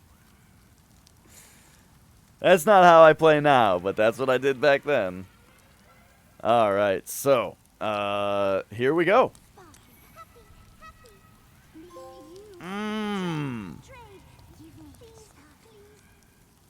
That is every ring in the game. We now have all the miracles and all the spells.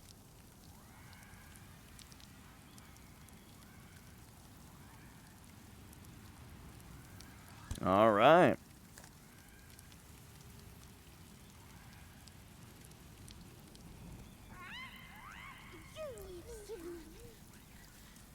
Now,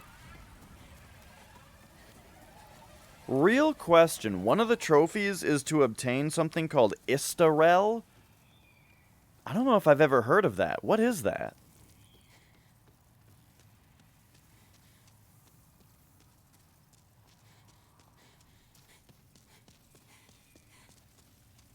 Istarel? I'll pull up the trophy.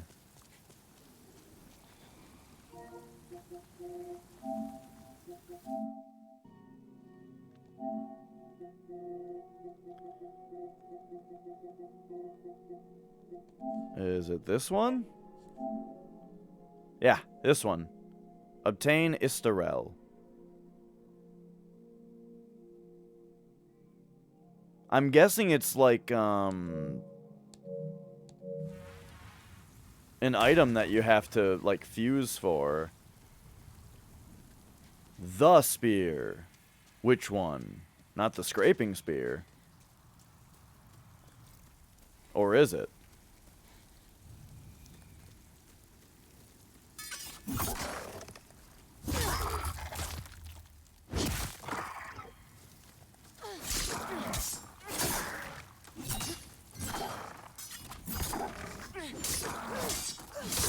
"5-1 pure white." Oh, is it up the ladder that appears when you get pure white tendency there?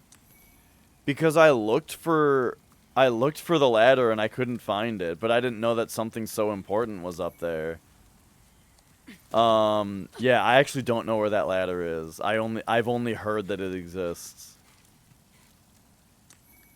That's funny that something so important was up there, because I looked for it and gave up, because I was like, I don't need it. Well, we're gonna get that place to pure white again in New Game Plus 2. No, I don't. No, I'm not. I did visit there when I was pure white at one point, and I heard that makes it stay, as long as, like, you're in there in pure white at some point. I think, but I'm not sure. Oh, shit. I forgot to do the other sparkly trades. Well, good thing everything's dead now.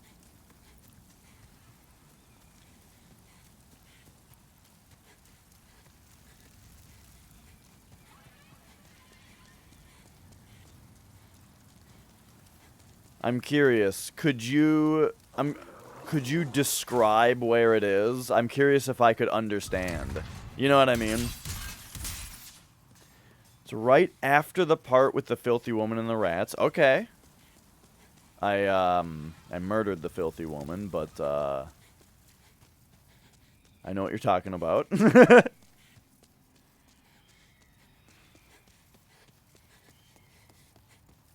I thought murdering her would drop my world tendency without me having to use stones, and then it didn't.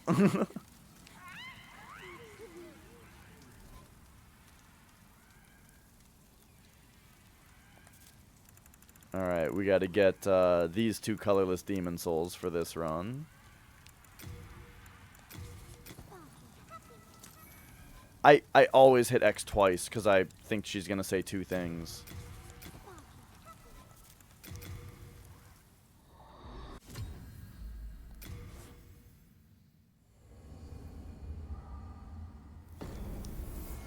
Alright, alright. Boom, colorless demon soul 1. I hate that she says sparkly happy happy again when you're trying to see what you got from her. Alright, gold mask.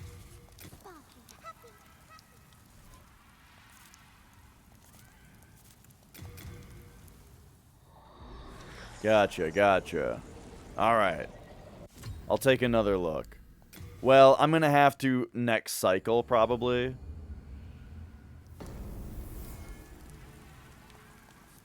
When I actually get it to... when I actually get it to pure white again. We'll see, though. I am kind of curious to run there and check. Wait, I think I'm in pure black there right now. Yes, I did have it on pure white this cycle. Because I had to get the... I had to get the ceramic coin. But I'm not sure... I'm on pure black right now. I'm not sure if...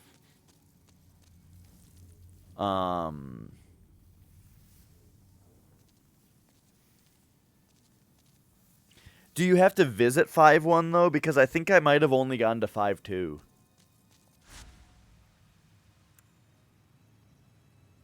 Which I have to go to right now again.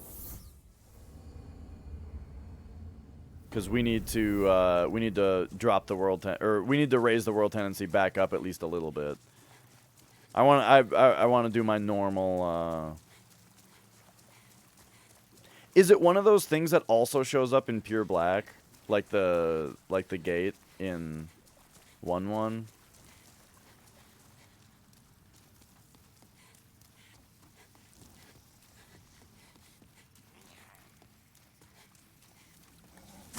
Whoops. Yep. Okay. I still have my talisman equipped.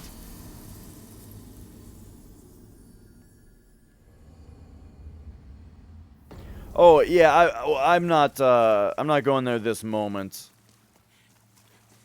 We've got a Black Phantom to hunt down and a Primeval Demon.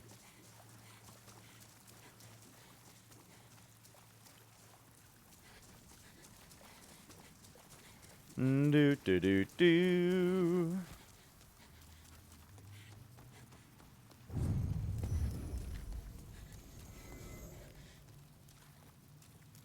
Okay, hi. Alright, please give me Sodden Ring and Thief Ring? Is that right? That's right.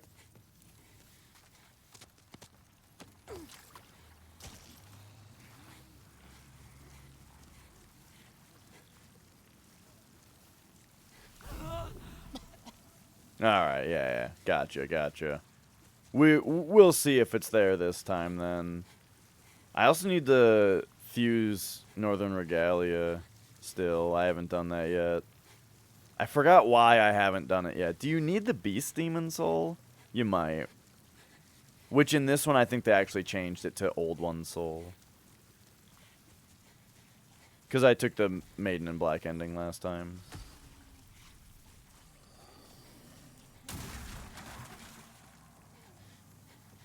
Do do do do. All right, what up, Selin? Are you ready to rumble? I guess we should use the Cling Ring now. Oh shit, she saw me right when I did that. Ha! Makes sense. Oh god, she has a lot of health. I'm not comfortable with the way that she's running at me right now. Okay, that's fine.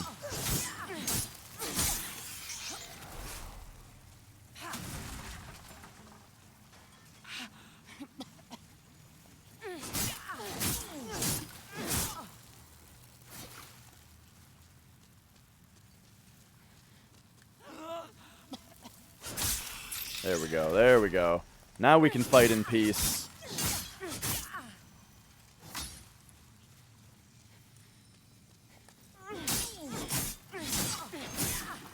Yes, the Sodden Ring is new to the remake. It's like the, what was it called in Dark Souls that lets you walk through, like, tar and stuff uninhibited?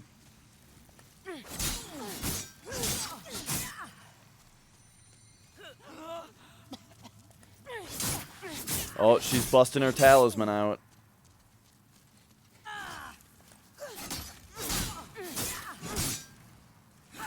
Whew.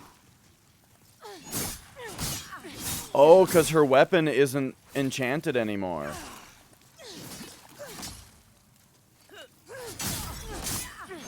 Does she not try to heal? It looks like she's trying to do a miracle instead.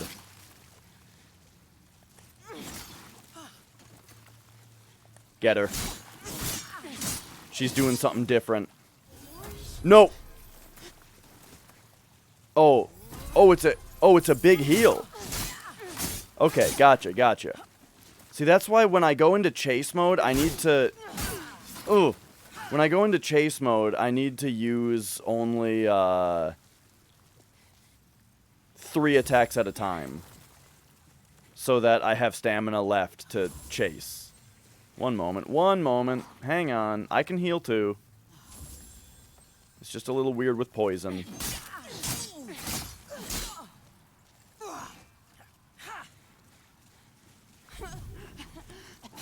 Uh-oh. Okay, hang on. Come at me. Alright, cool. Oh, she's behaving strangely.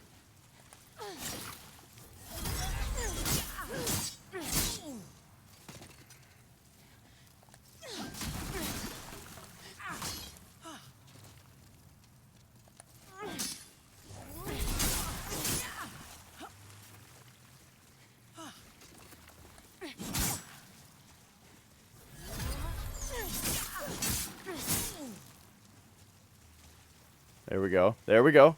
Back her into the corner. Only 3 attacks at once now, though. Yeah, there we go. Nice.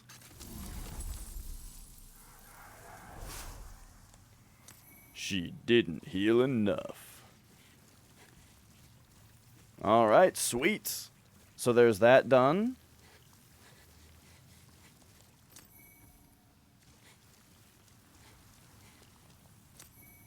And Meow, we just have to find that spot that's like, all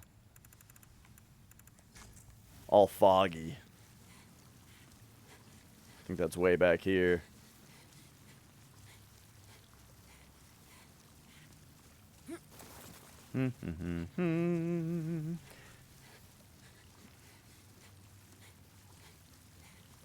Ah, yeah. So yes, the Sodden Ring is new to this one. I can tell you where it is if you want.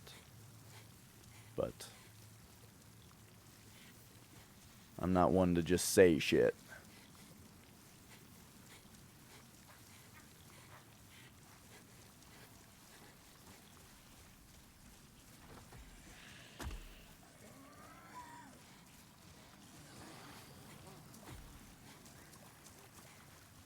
Alright, and here is our primeval. Ah, gotcha. You know the, like the swampy area in 3-2? With, like, the corpse ball? It's in there if you have pure white world tendency. Or no. Pure black. Yeah, pure black world tendency. It's kind of like where you get Makoto, where, like, you can see it if you're not in world tendency. You know, you can see the corpse, like, up on something, but it's down there if you're good. Alright, we did it. So now, evacuate.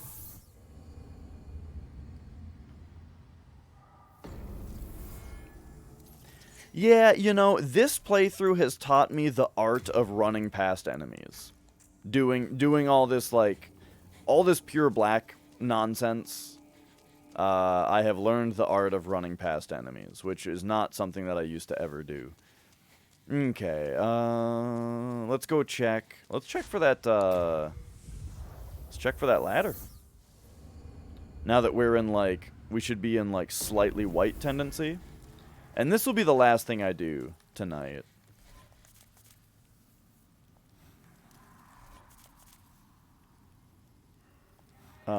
My World 3 is actually still in pure black. Wow, thanks.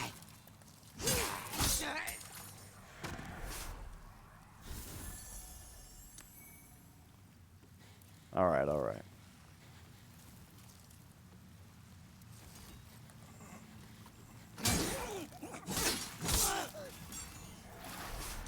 Oops.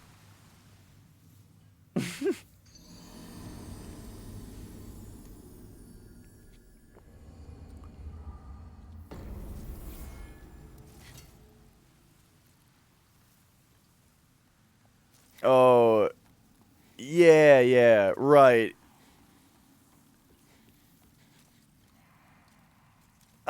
You know, I wouldn't super know, because, yeah, I just never really run past stuff. Except, you know, if I'm in black tendency in this game. But, I can imagine Dark Souls 2, since that game has a lot of enemies with homing projectiles in general. Maybe that's not specifically, or maybe that's not, like, an example of what you're talking about, really. But that was one thing I noticed specifically about Dark Souls 2, was how many enemies there were in that game that just shot slow-moving projectiles at you.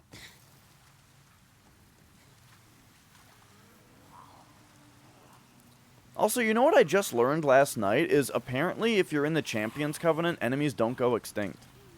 I didn't know that.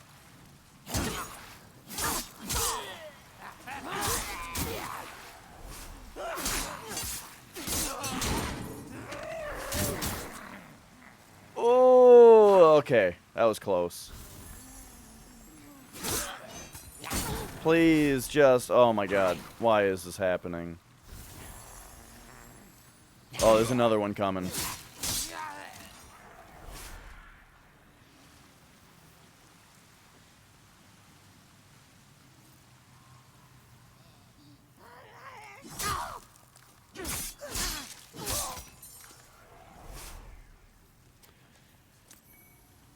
Oh yeah, that place. You know, I thought if you're talking about gosh, what was it called? Hyde's Tower of Flame. That's like right near the beginning. I thought those giant guys were really fun to fight, so I always fought them.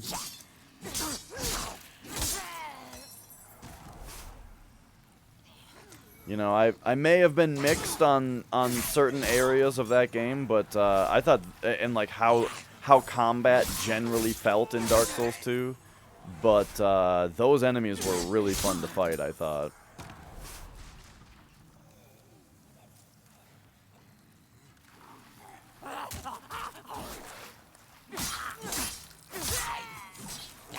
Oh, not there, okay. Oh, the Dragon Airy, yup. Oh, yeah, that place. And yup. And that place had a bunch of the giants in it, too. Like, around where the ancient dragon was, right? Like basically the run to the ancient dragon.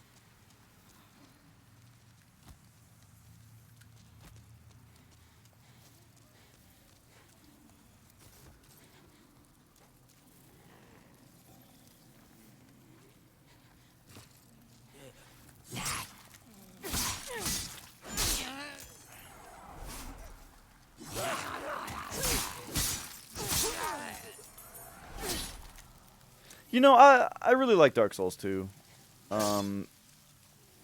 Like, it's such a love-hate thing, though. Where, like, it's a great game. But, man, it's not in the same series as far as, like, quality goes. Like, you can't compare it to the other games. It's so far away, you know? But it is a great game. But, I say that, and then you play it, and it's like, well, it does kind of feel really shitty to play all the time. But it is an above average game. But there is a lot to it that generally feels kind of shitty to play.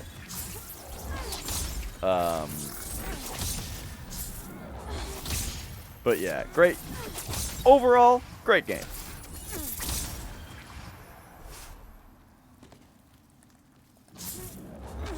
Whoops. Alright. So now, here's the spot where Big Dude comes after you. You say, oh, it's to the left, isn't it? Wait. We might have to fight Big Dude.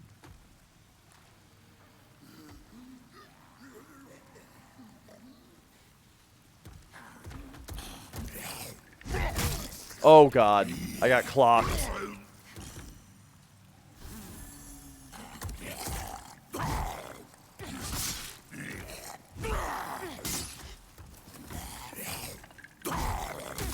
Oh, the push.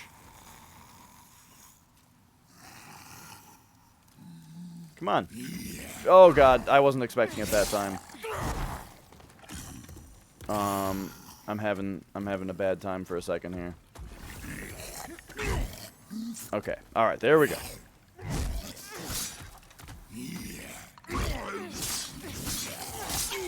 All right, got him.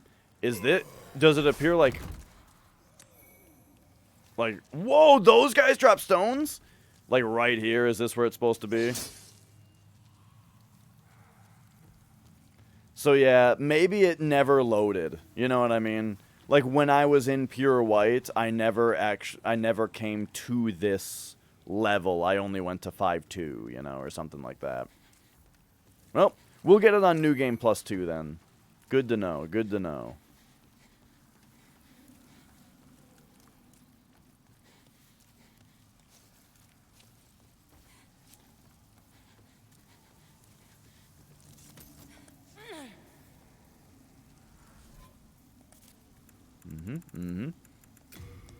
Whoops.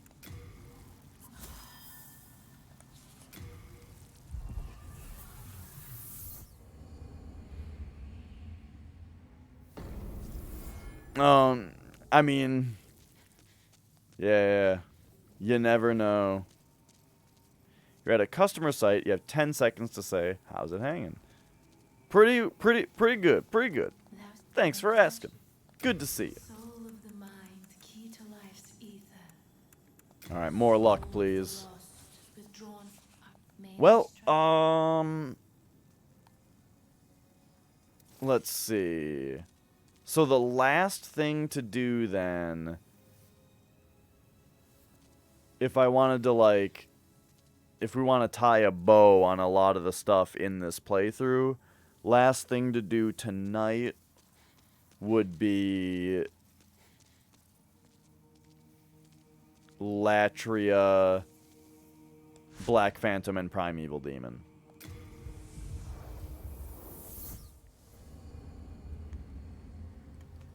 And then, that means next time, which will be the last time, or next time, which I'm confident will be the last day of playthrough,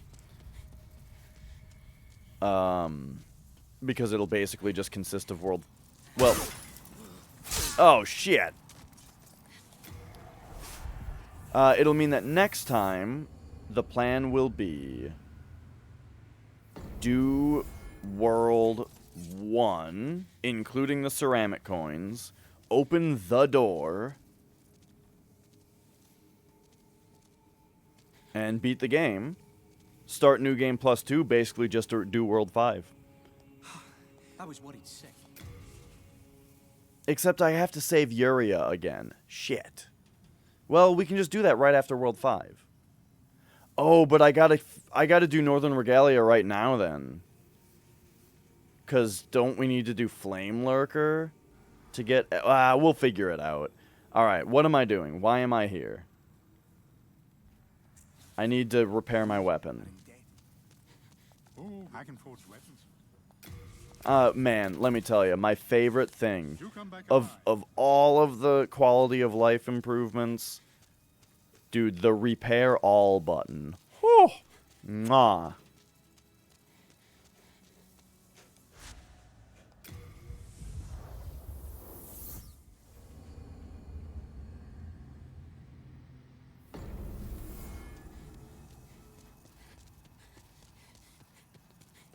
All right. So, remember, we're pure black here. I gotta be somewhat careful.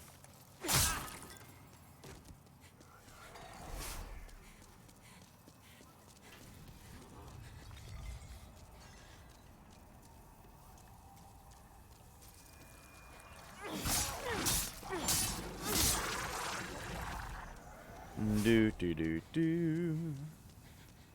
So now there should be another dude right here. Uh-oh. Uh-oh. Wow, I actually knocked him out of it.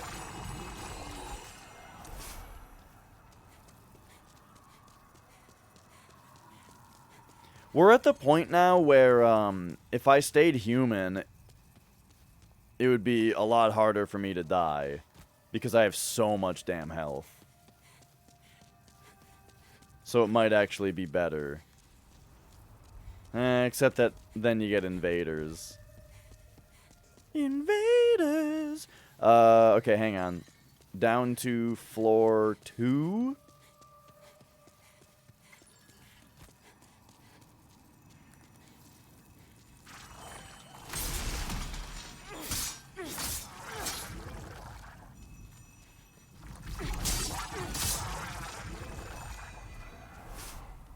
Alright. Here we go.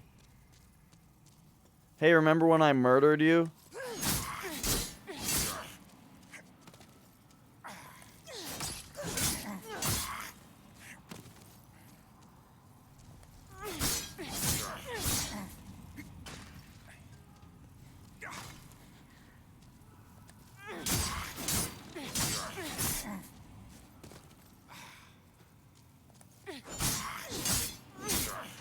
Yeah, totally. Like, the thing is, RNGesus, right now, I kind of know this map like the back of my hand because of how much, like, stuff I've had to do for the 100% playthrough, you know?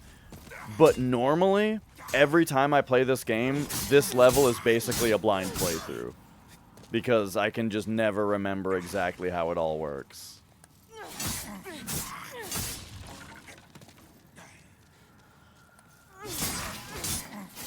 And yeah, New Game Plus Black Phantoms aren't fucking around as far as their HP goes. He also seems to be pretty resistant to magic. I mean, I'm doing 67 damage to him with each hit. This weapon does like 350 damage, so, you know.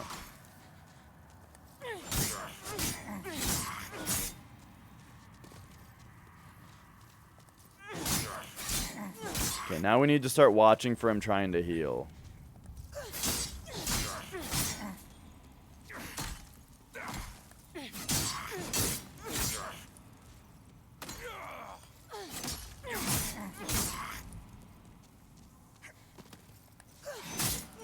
That looks like a healing maneuver.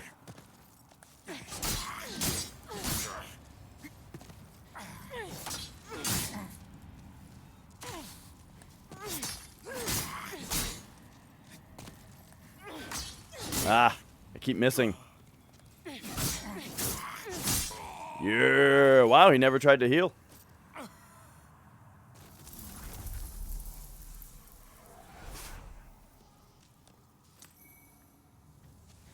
Got him. And hey, our character tendency, it's looking better. Oh, dude, lots of stuff. Like, I tried to do a Magic playthrough of the PS3 version recently. It was like the hardest playthrough I've ever done.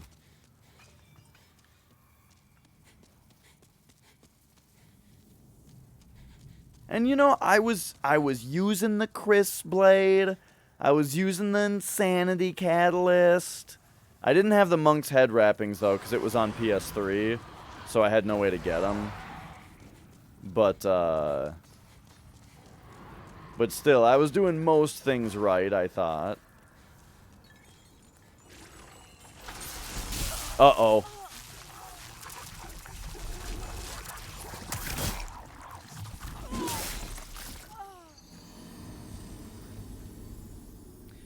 Magic is one of those things in this game where it's OP if you know exactly what to do.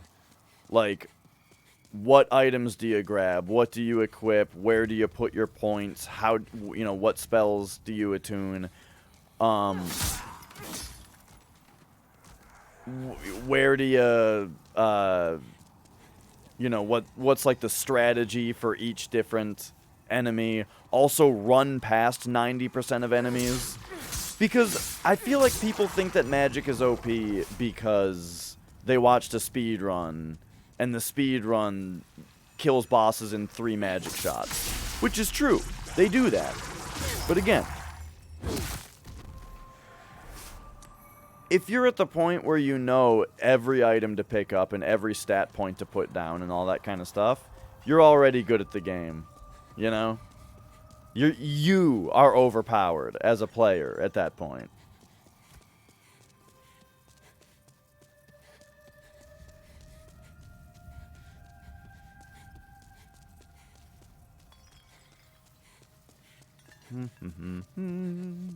And also, if you try to... The thing is, like, if other people tried to do those speedrun strats, you don't realize that, like, runners have to reset a lot. Because everything has to go just right for that build to work.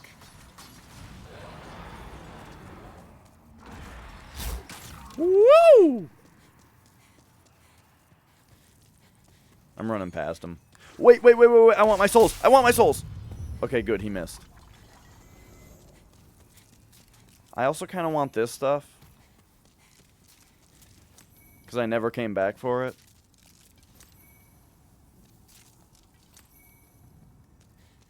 I could use a third Clever Rat's ring.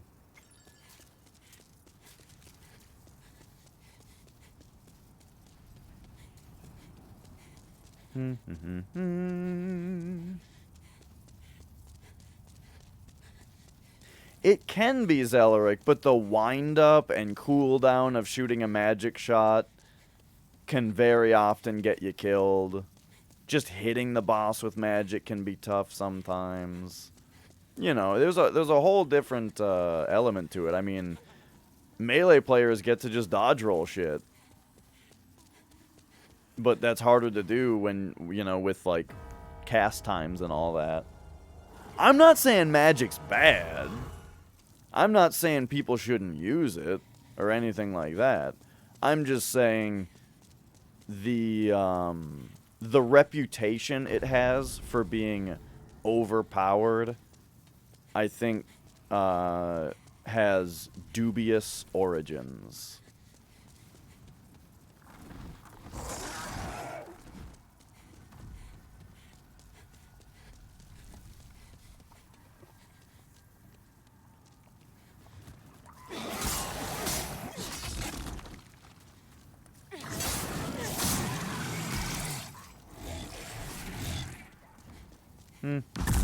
Whoa!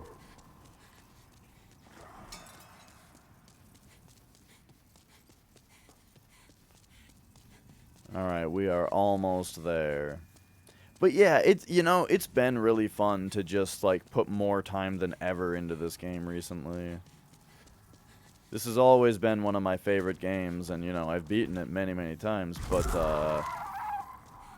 but lately, all the attention it's been getting, and just going extra hard on it has been super, super fun. Where am I trying to go right now? I guess past the first pillar?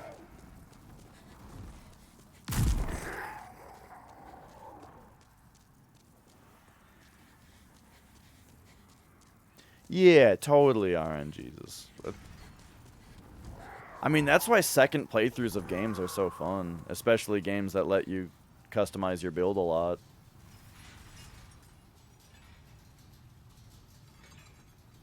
But yeah, I just love second playthroughs of games in general. Cuz the first time you play a game, you're so caught up in, like, you know, trying to grasp the new mechanics and trying to understand the new story, trying to map out the whole world in your head, you know, without, like, getting lost. Like, there's so much shit that you're trying to pay attention to on a first playthrough that is kind of stressful. And that's great, you know. But then on the second playthrough, you already kind of have an idea of what you're doing. You die a lot less because you're better at the combat. You're a lot faster moving around the world because you know the shape of it generally now. You pick up things about the story you didn't the first time because the first time shit was just going over your head because you were so caught up in all this other stuff the first time. You know? I love a good old-fashioned second playthrough.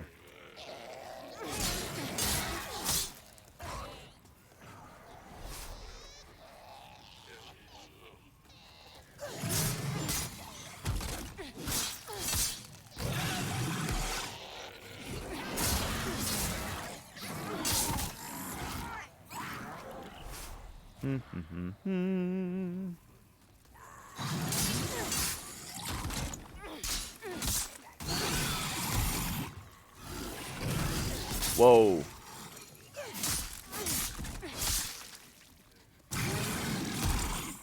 Alright, alright. I don't think we have to go up to that Black Phantom to reach the Primeval.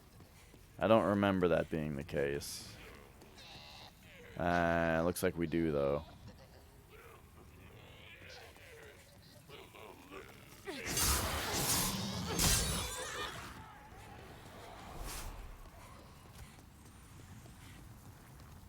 Oh yeah, here it is right here.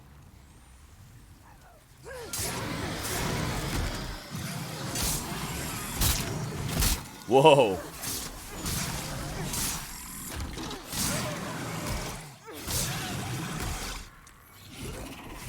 Alright, alright. There's the Black Phantom dead and the colorless demon soul.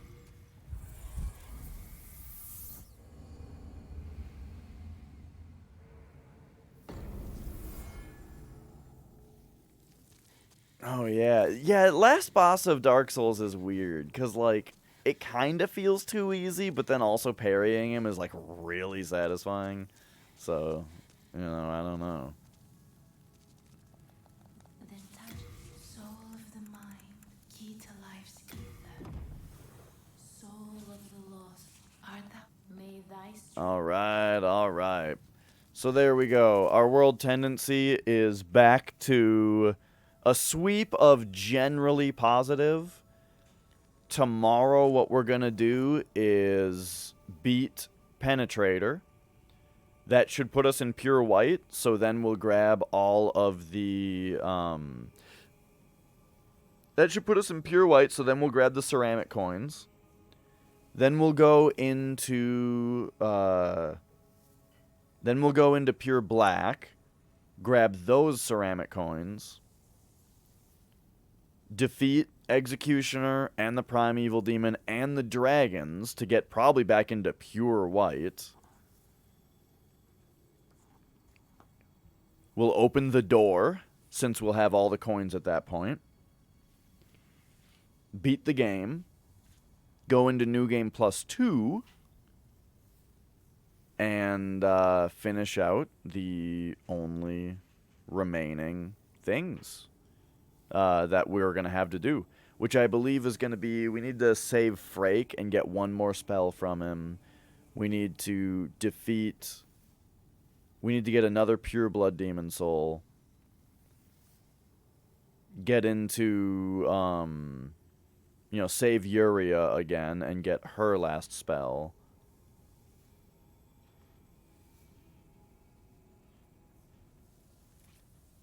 I don't think so, Zelaric. You can dupe stuff by nature of modern video games, though, which is that, like, your friend can give you all of their items and then just revert their save file from the cloud.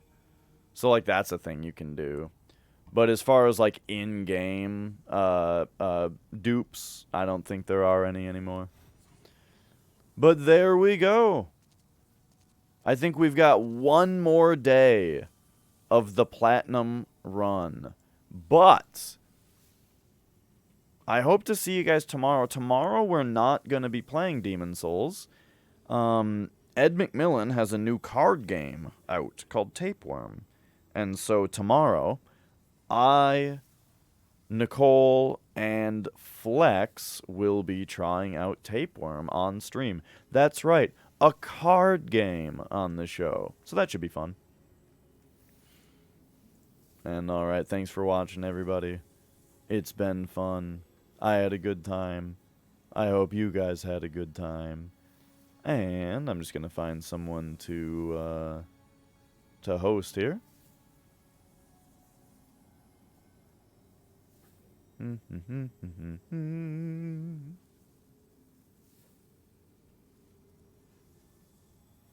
Drewby is just starting, and he's starting Tales of Symphonia? That sounds amazing. Alright. Go check out Tales of Drewphonia. Go check out Drewby. He is a wonderful streamer, so have yourselves a good night. Bye-bye!